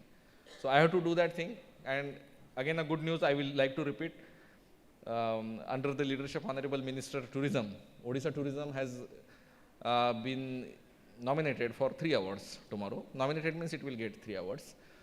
First award is for, in festival category, for Jagannath Mahaprabhu's Ratha Yatra. This is one. Second is Bhitarkanika National Park. That is second. And third is Konark Sun Temple. So these 3. I am also happy to announce that Swadesh Darshan 2, Swadesh Darshan 1 is wind up. We had 4 destinations in that, Odisha. Swadesh Darshan 2 has also 2 destinations in Odisha. There are only 4 states in the country which are selected under Swadesh Darshan 2. Odisha is one of those. And our Debrigad and Devmadi, these 2 destinations are selected under Swadesh Darshan 2. it's not so much about that funding that we will be getting, but it is about the attention that we are getting. And definitely Government of India is paying much attention to this particular sector. Government of Odisha has already stolen the march over most of the states. You will not believe, sitting from this side of the table, I can tell you, I can assure you that now Odisha is being copied by other states for various products, be it promotion, be it our videos, be it our website. Our website has been copied by 4 states. I will not name the states. Our official website. Our official booking engine, let me tell you, this Raurkela City Festival, Dot Fest, the tickets were sold on Book My Show. Raurkela City Festival, the tickets were sold on our indigenous booking engine, which is no less than Book My Show. It is bookodisha.com. You can visit it. There is an app, iOS app as well as Android app, and it is getting developed, and it was successfully managed. So, Odisha is already stealing march in this sector. Once again, expressing my gratitude. I thank all of you. I wish you all the best, a very successful conclave, and very tiring and very hectic. So you must have a good night's cultural program and event maybe. So you please enjoy your show. I'm sorry I will not be able to be part of that thing. Thank you once again, and please, I will take your leave. Thank you. Thank you so much, sir, for touching upon the crucial aspects which was discussed all one more over. thing. Mr. Talukdar, if he's here, please send that recommendation list to me. If any of you can take the pain of typing it, please give it so that we will make a small response to that and circulate to you, all of you, so that what is government is doing on that. Yeah, sure.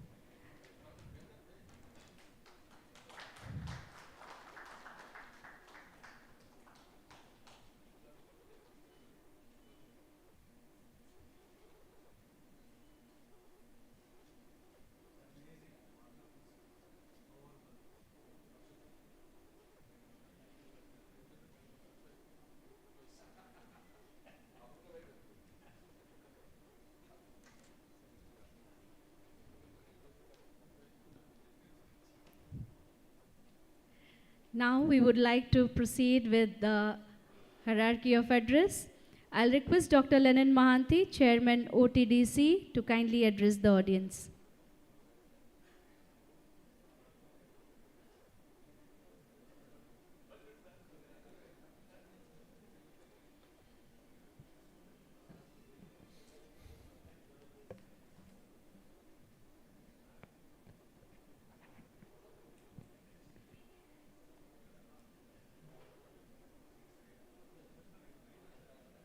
Jai Jagannath. After a tiring day, this is the valedictory session. It would have been better because just after the director speaks, I have been asked to speak on the same subject again.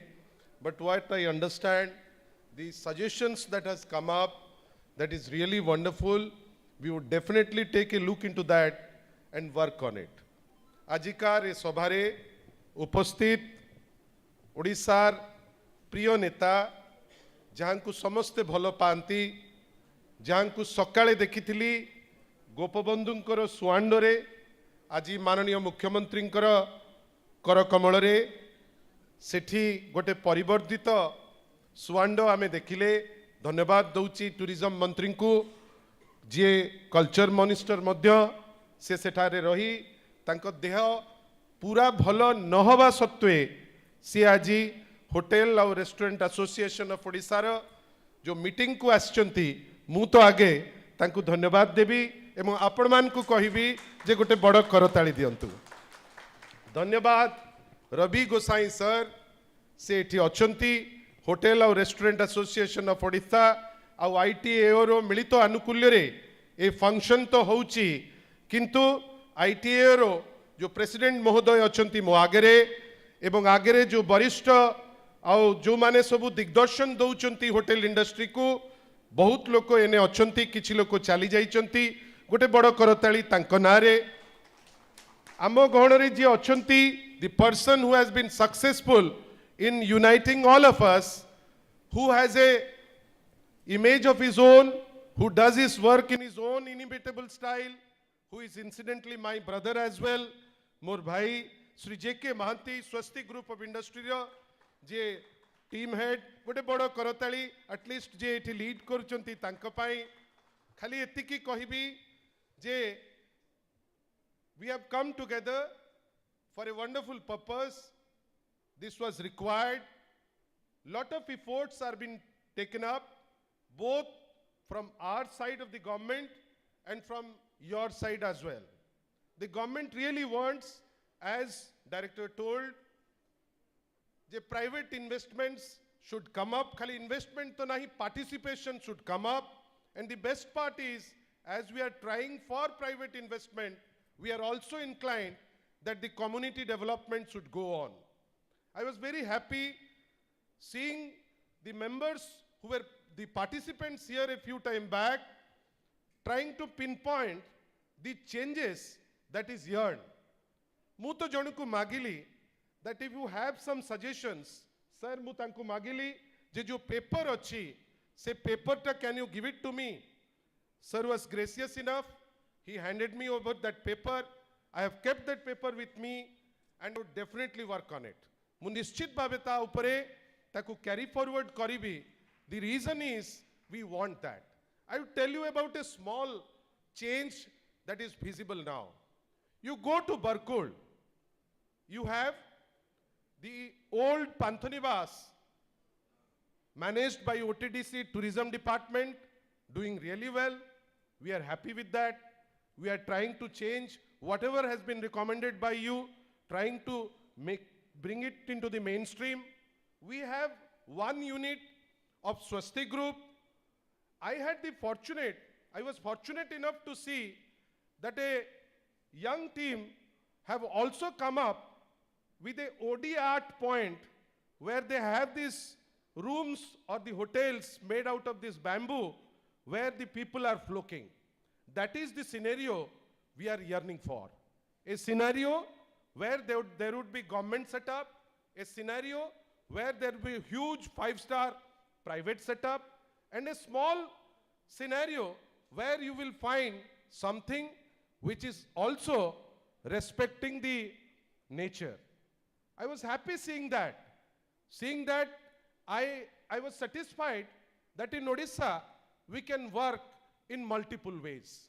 I had the privilege to go to the eco resort point. The first day itself, the entire setup was booked. I could never imagine in a place like Konarak, which used to have many free spaces earlier, the first day we saw 65 of the 65 rooms all packed. That means we have the capacity to drag people. There are some changes which needs to be put into shape, and slowly but silently, the 5T process which is being inculcated now, we are trying to bring about those changes. It might be in case of heritage tourism, there were a lot of halla-bulla across the last year while there was talk on the heritage project at Jagannath, in and around Jagannath temple. As a spokesperson as well, every night I had to fight it out that no, that project is fine. The government had to fight it out that no, that project is required. But I am happy today that Director Sir has gone to Delhi to collect an award for that. Many a times, the change that is yearned does not happen soon.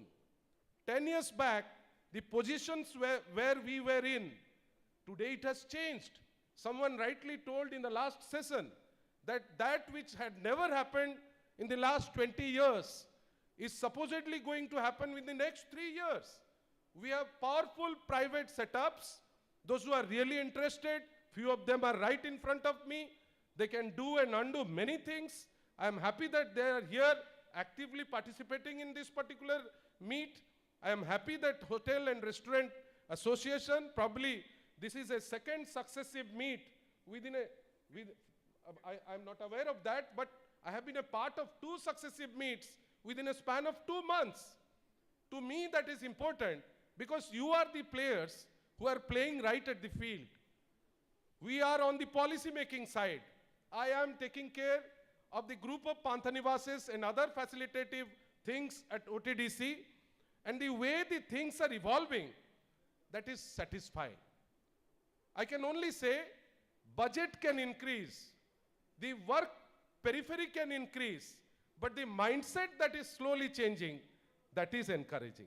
The mindset to embrace upon the private team, the mindset to take care of the climate change, the mindset to involve the community people, that makes me hopeful that sooner or later, Odisha, the best kept secret, because of all the things that we have, many states have many beautiful facets, but Odisha has all of them.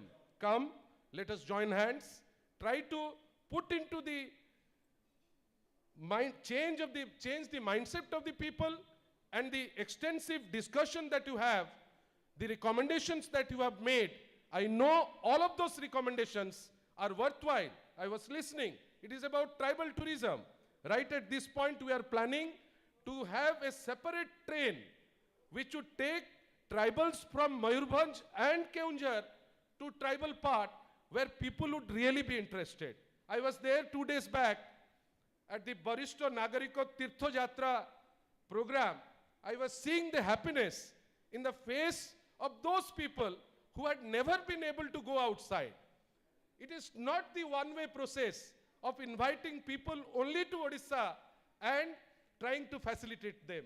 It is also trying to push both investors and people from Odisha to have a glimpse of outside Odisha and across many other places. I would be really happy about that.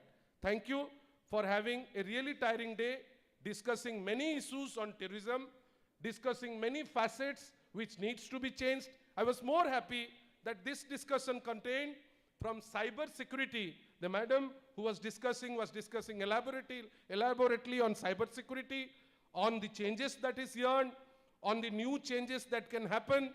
Let us hope that we will see those suggestions and try to implement it so that we work together to make Odisha tourism take it right to the top. Thank you. Thank you, Hotel and Restaurant Association, for giving me an opportunity to be your part. Thank you so much.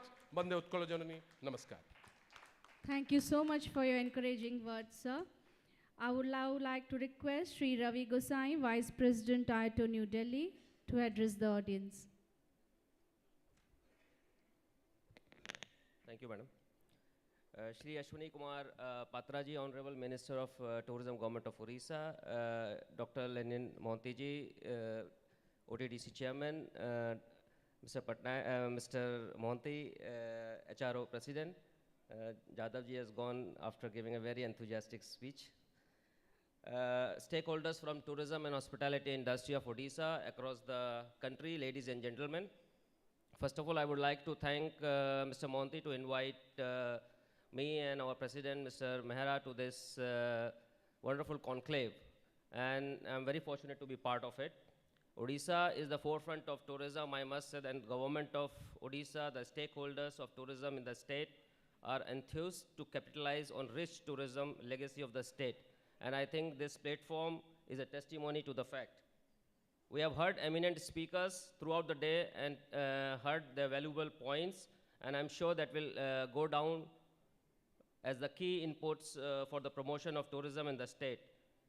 On the IATO side, to boost tourism in the state, it is very imperative to understand the strategic USP and how they can be interlinked to form an attractive, doable package for discerning travelers. You know, we are stakeholders and we are concerned about the packages. It's very good and heartening to see the infrastructure push from the government, but ultimately promotion and the packaging for products is very important. And I think there is a huge potential of travel tourism, religious tourism, beach tourism, ecotourism, wildlife, heritage, and Buddhist tourism. Like Mr. Jadhav said, that the wellness can be a very good attractive for the value tourism, which all the stakeholders should consider. And once we identify the circuits which we want to promote and package the tourism stakeholders of the state, which is very important for the market, and the focus should be, or the policy focus should be from the side of policy enablers to feature tourism and also make it very practical. Participation of international and domestic travel mart is very important, and I'm happy that Odisha is present in most of the places, but there should be a very practical approach, and stakeholders should be the part of it. Organizing international fam trips for international tour operators, and also the Indian tour operator to showcase the product and the updates of fast changing developments in the tourism sector is very important. And also Odisha Travel Bazaar is one of the great platform which Odisha is doing, government is doing with the stakeholders. I think they should continue in future. Also, I think there should be synergy between the different state and to take the best practices what they are doing. This is also very important. And you know, IATO is a national body, and I think all our members sitting any part of the country are promoting all over India, and Odisha is one of the important product for us. So it's very important that IATO should be taken in conscience, because we carry the knowledge base and the experience our member take when they travel abroad. So if they know the product of Odisha, it will be very easy for them to make promotions. And infrastructure, last mile connectivity, that are the areas which government has to look after. And also this mega investment summits, I think there will be lots of investments, and because of the huge potential what Odisha have. And I think the connectivity is very important. I must say that Odisha is a very tourism proactive and progressive state. And the policymakers, we have heard Mr. Jadhav in our convention in Lucknow. He was very enthusiastic to promote. I met him in London also. He was sitting 3 days at the stand of Odisha, and he was alone on the stand and promoting Odisha. So this is the dedication and commitment from the officials. So I think it's a very good good thing for the stakeholders also to have such officers at the helm. Also, sir, our President, Mr. Mehra, requested in the morning that stakeholders should get financial incentive from the government when they go abroad. And all the members of IATO in Odisha, they must get at least, I think I've heard that they get some, we had a meeting yesterday, and I heard that they get 75,000 rupees, which is very minimal, which when we compare to the today's expenses. I think it should be 2 to 2.5 lakh rupees, because when they go abroad, the tickets are very expensive. They spend money, and believe me, if 50% of these stakeholders promote Odisha, the tourism footfall will increase. So this is very important, which I think government should consider. And also we are committed, IATO is committed to bring more and more tourists in future to the state, and will work closely with the government. Thank you very much. Thank you so much, Mr. Ravi Gosai, for your valuable address. Before we invite our chief guest, Honorable Minister, to address, I would like to request him to felicitate our sponsors for today, without whose support this program would not have been successful or possible. May I request Dr. Saknik Chaudhary from India Tourism to come on to the dais to receive the felicitation from the Honorable Minister. I request Honorable Minister to come up front.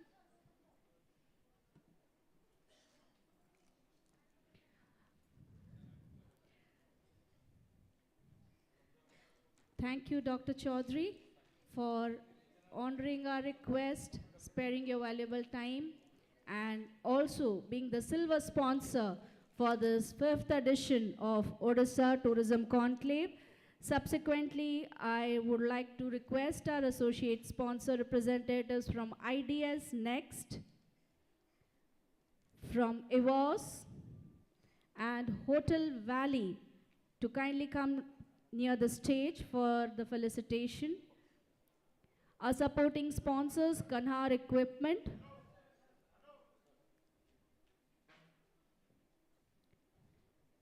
Vikas Eco Retreat, Loom Crafts, The Orchard, Pravat Power, and Excel Engineering. The representatives who are currently present here may kindly come and collect their felicitation from the Honorable Minister.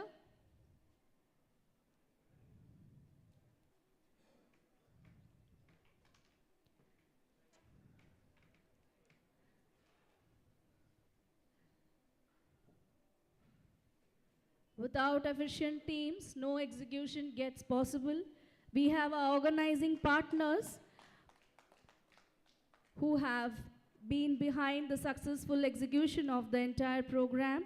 I would like to request representative from Moho Design Studio, from OdishaLIVE and RR Events to come upon the stage to receive the felicitation from the Honorable Minister.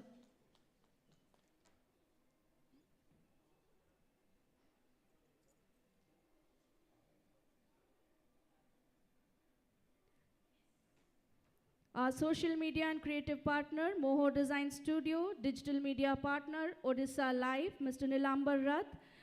Our event partner are our events. If I can request Mr. Ramesh Barik to come on to the dais.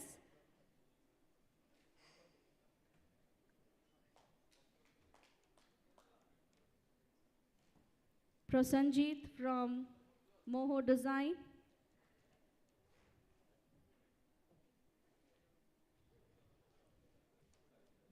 And from RR Events, Mr. Ramesh Barik.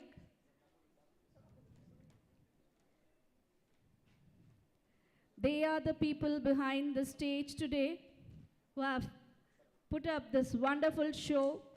It has been a continuous effort. Over the last few days or months, if I could say. Mr. Ramesh Barik from RR.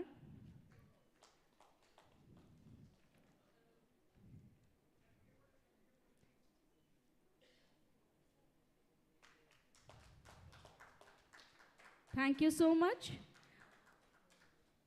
Now I would request the Honorable Minister, Shri Ashwini Kumar Patraji, to kindly address the audience.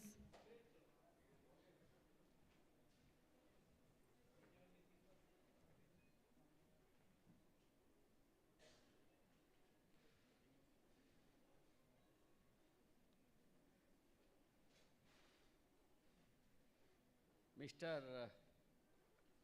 J.K. Mahanti, Chairman HRAO,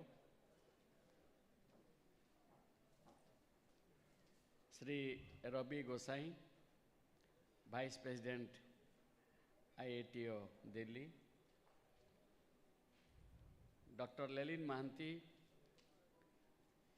who is Chairman OTDC Odisha,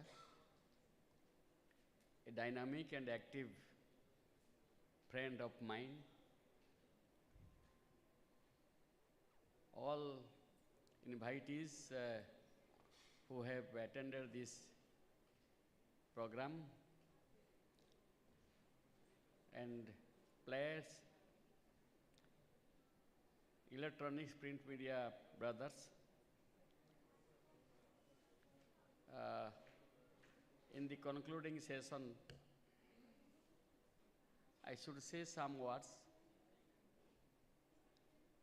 for Odisha tourism. Almost we can say Tourism Conclave 2023.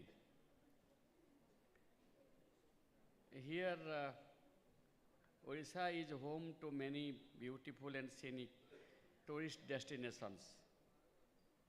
From golden sandy beaches, lakes, to waterfalls, the state has always had the potential to unlock its natural secrets and bring travelers close to nature. From benchmark setting glamping products like Eco Retreat Odisha to India's first ever blue flag beaches, water recreation to road trips and localized experiences in ecotourism, and Odisha Tourism is currently working on new tourism offerings for all the stakeholders of this industry with new vision to the state. Sustainable development guided by integrated master planning of 15 identified priority destinations in the state has already begun. Several water-based projects with water sports have been introduced in various water bodies like Tampara Lake, Mahanadi River, and Hirakud Reservoir, among others. Cruise tourism is another water-based recreation project Odisha is currently working on. Recently, a luxury houseboat was launched by Honorable Chief Minister in Chilika Lake. Famous for introducing some of the finest hockey players in the country, the state relationship with sports is well known. Unprecedented in the history of international sporting in India, Odisha hosted the FIH Hockey Men's World Cup 2023 for the second consecutive time. This shows the state's potential to develop sports tourism.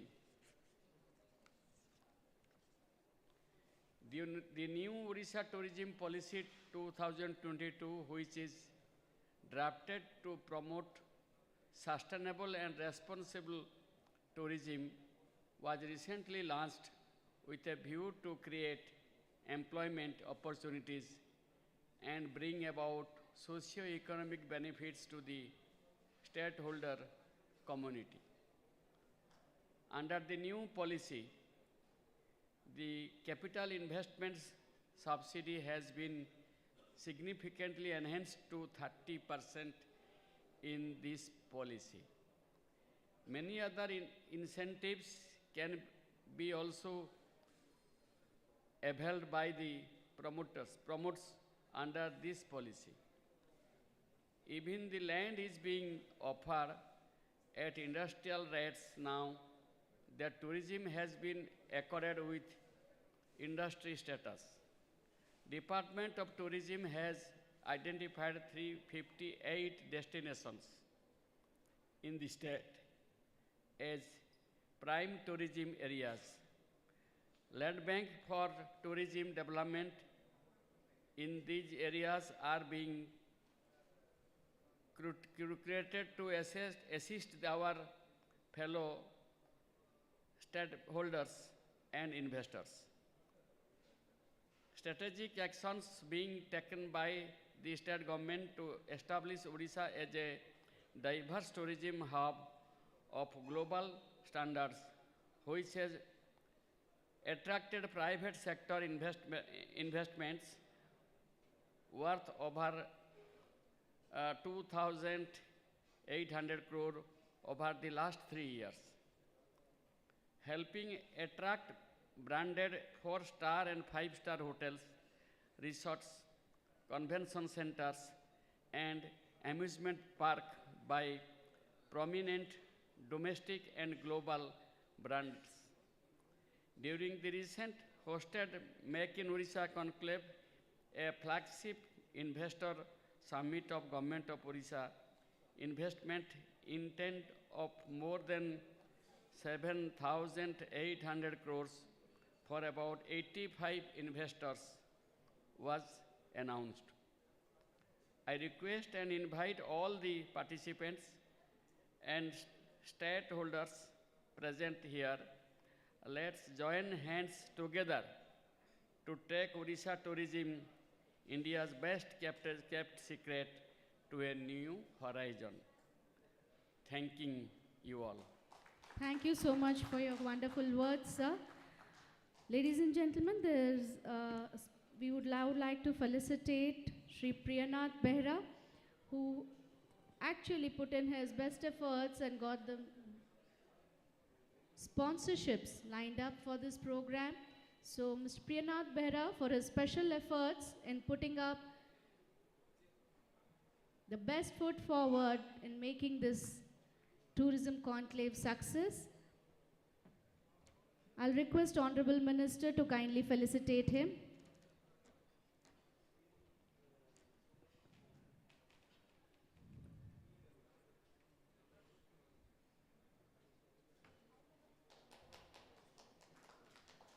A big round of applause, ladies and gentlemen, for the people behind the stage who make things possible.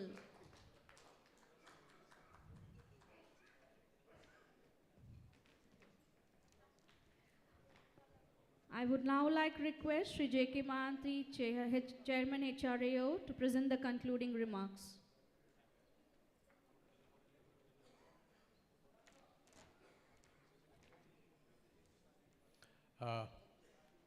Thank you, Nimeshika. I would first of all like to thank all the esteemed members of the Hotel and Restaurant Association of Odisha for spending the entire day long in these sessions with us. A special thanks to Mr. Sagnik Chaudhary and Ms. Rashmi from the India Tourism who have been with us for the whole day. A special thanks again to all the sponsors who are here with us. A very special thanks to our advisor, Mr. Deepak Rathore. In spite of not being well, he's been here listening to all the speakers along with his beautiful wife. I would like to take this opportunity to thank Honorable Minister that in spite of his busy schedule in the assembly whole day, in the morning he went to Sakhi Gopal and a tiring day for him, but still with his commitment to us, he could not come in the inaugural ceremony because he had to accompany Chief Minister to Sakhi Gopal. But we are grateful to him that he is with us today, and we would, while concluding, like to make a few suggestions to him. Sir, we have submitted a memorandum to you on the anomalies of the tourism policy, industrial policy and MSME policy. In the latest tourism policy, these anomalies are there. We request you to take one meeting with the tourism department and the stakeholders to sort out the issues. That is one point. And sir, iconic destinations have been identified by Ministry of Tourism. Odisha doesn't feature in that. We have been demanding that Konark Temple should be taken as an iconic destination. And the Chilka Lake. Sir, the Chilka Lake, which is the largest lake in the northern hemisphere, there is no such lake is there in India. Even that lake should also be declared as an iconic destination. These things we will write to you, sir, and I think Odisha government has to pressurize the Ministry of Tourism to do this. And today, Mr. Sagnik Chaudhary informed that out of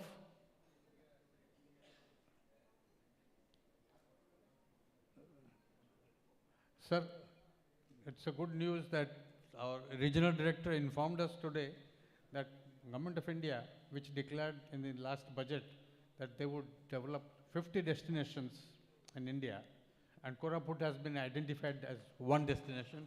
Thank you, Sagnik, for declaring this today to all of us. And one more destination we want for the ministry to take up, and since Mr. Chaudhary is here, I'm sure he would take up our request with the ministry through his esteemed office. So last but not the least, Eastern India has long since been very much in the lower foot compared to rest of India as far as tourism is concerned. So today we have made a resolution and we have discussed with Mr. Sagnik that we will form a small committee among the stakeholders in Eastern India under the chairmanship of regional director and form a very aggressive action plan for promoting Eastern India. We will need your blessing, sir, for recommendation of this to the Ministry of Tourism. Thank you, sir. And special thanks to Mr. Dr. Lenin Manti, who is chairman OTDC, and we find him very, very aggressive in the tourism field, and we are grateful and honored to have his gracious presence. Thanks to Mr. Ravi Goswami and our president, Mr. Rajiv Mehra, those who came yesterday. They met the Honorable Minister, and very good news, Honorable Minister has accepted that doing the 2025 IATO convention in Puri. This is indeed a very good news. Honorable Minister has agreed to take up the matter with Chief Minister, and I'm sure Puri would be highly benefited. Puri is known as the state capital of tourism, tourist capital of Odisha, and I'm sure with Mr. Raju Patra, President, Hotel Association of Puri, Puri will definitely be benefited out of this, and Odisha will definitely also be benefited. Thank you, Honorable Sir, for your kind presence, and to the patient audience sitting here today. Thanks.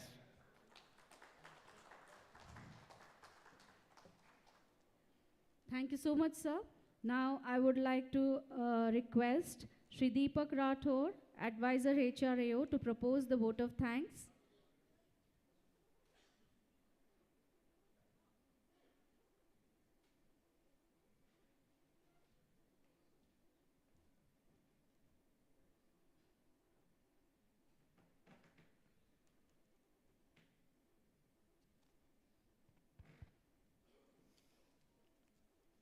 Jai Jagannath. Good evening to everybody. I have been given the task of proposing a hearty vote of thanks, but thanks to Mr. Dr. Lenin Manti, he has done 80% of the work for me. Thank you, sir. And also JK, he also thanked everybody. So my task has become easier, and I have now the only privilege to thank the print and electronic media for having coming in large numbers and supporting us. We have had 5 technical sessions, and I am very thankful to all the people who have taken part in these sessions, and we have had a very good deliberation, which is going to be, it's like a manthan of the tourism part, where we will have a lot of good things coming with with Mr. Ashwini Patra as the Minister. I'm sure we will gain a lot with your help and your guidance. And Mr. Jadhav spoke well. He is, I believe he is going to be promoted very soon as the Secretary. Congratulations to him. And I would also like to thank the organizing partners who have all, it's a long list, so I don't think, and they've been already been felicitated, so there's no point in again repeating their names. And I would also like to thank my brothers in HRAO and IATO for coming in large numbers to attend us. Thank you. Jai Jagannath. Thank you so much, sir.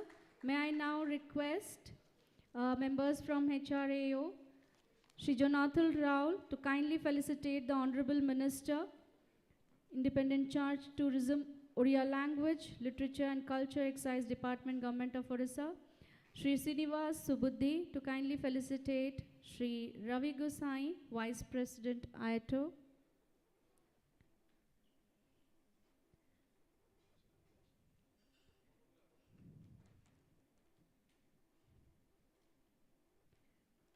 Shri Raj Kishore Patro to come on to the dais to kindly felicitate Dr. Lenin Mahanti, Chairman OTDC Bhubaneswar.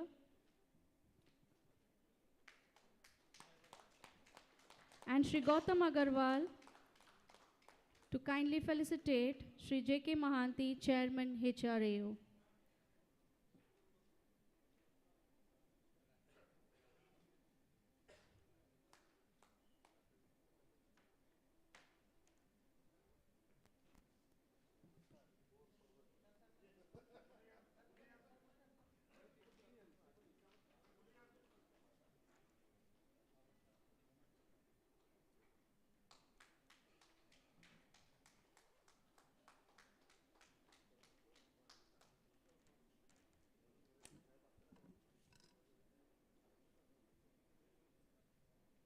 Shri Gautam Agarwal, to felicitate Chairman HRAO Shri J.K. Mahanti.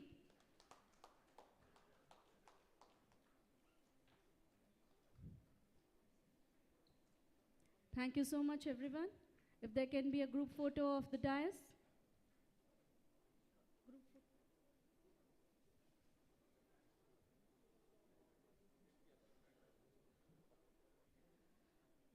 Mr. Tarini Mahanti from Hotel Valley, I think, has recently walked in.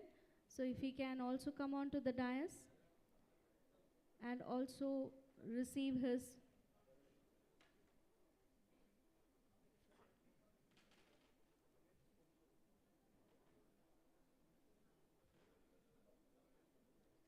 felicitation from the Honorable Minister.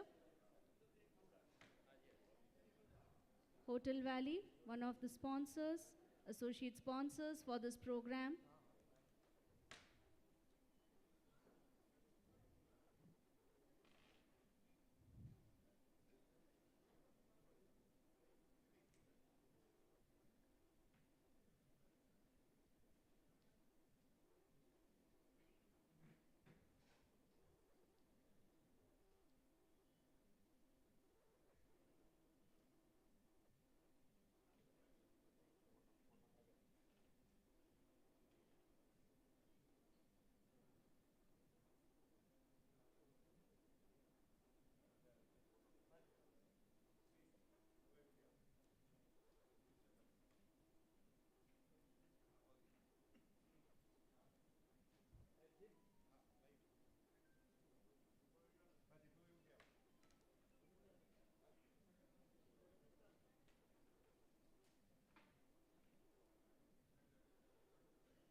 May I request another memento to be presented by HRAO Chairman to Sri Jonathan Raul.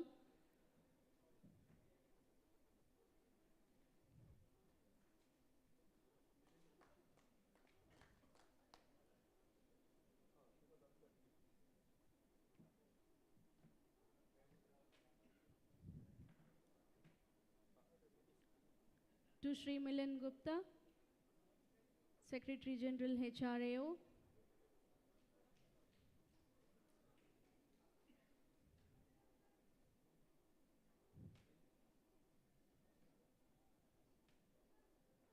To Dr. Srinivas Subudhi, the Working President of HRAO. It has been a complete team effort.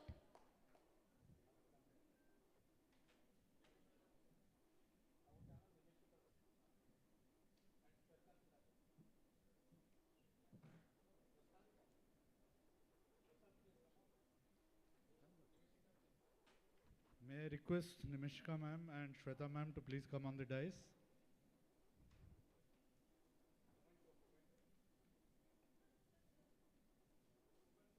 Eta dei diyo na pachapotu dei diyo. Pachapotu dei diyo.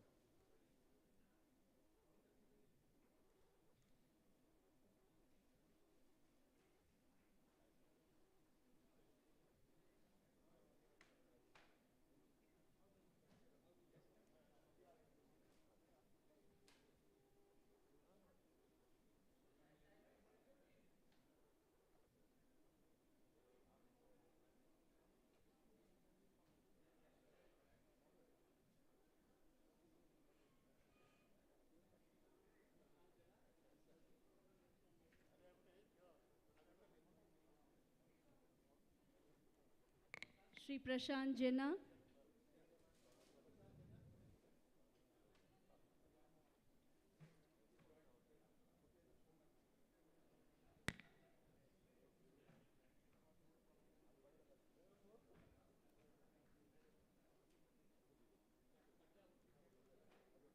To Mr. Sakya Singh.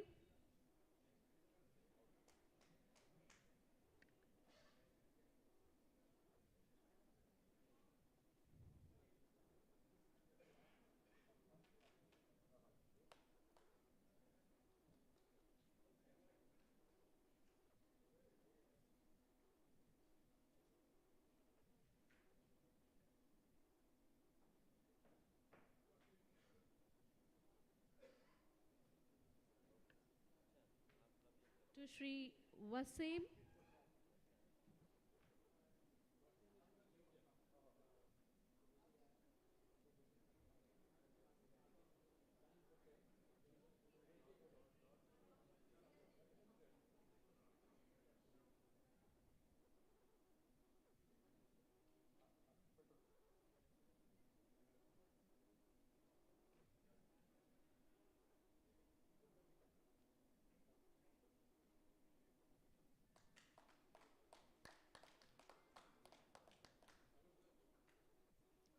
Shri Talukdar, Abhigyan Talukdar.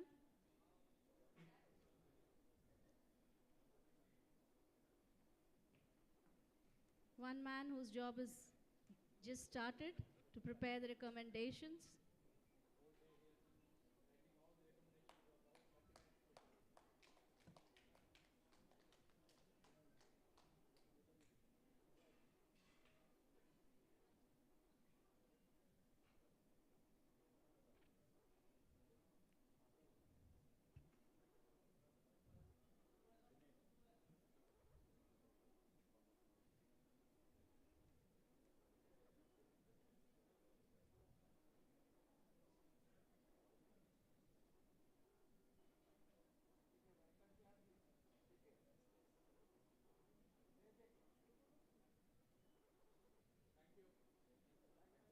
It's been a pleasure and privilege to have all of you with us. Congratulations to Team HRAO for successful completion of the 5th Odisha Tourism Conclave. Thank you, ladies and gentlemen, for being here with us.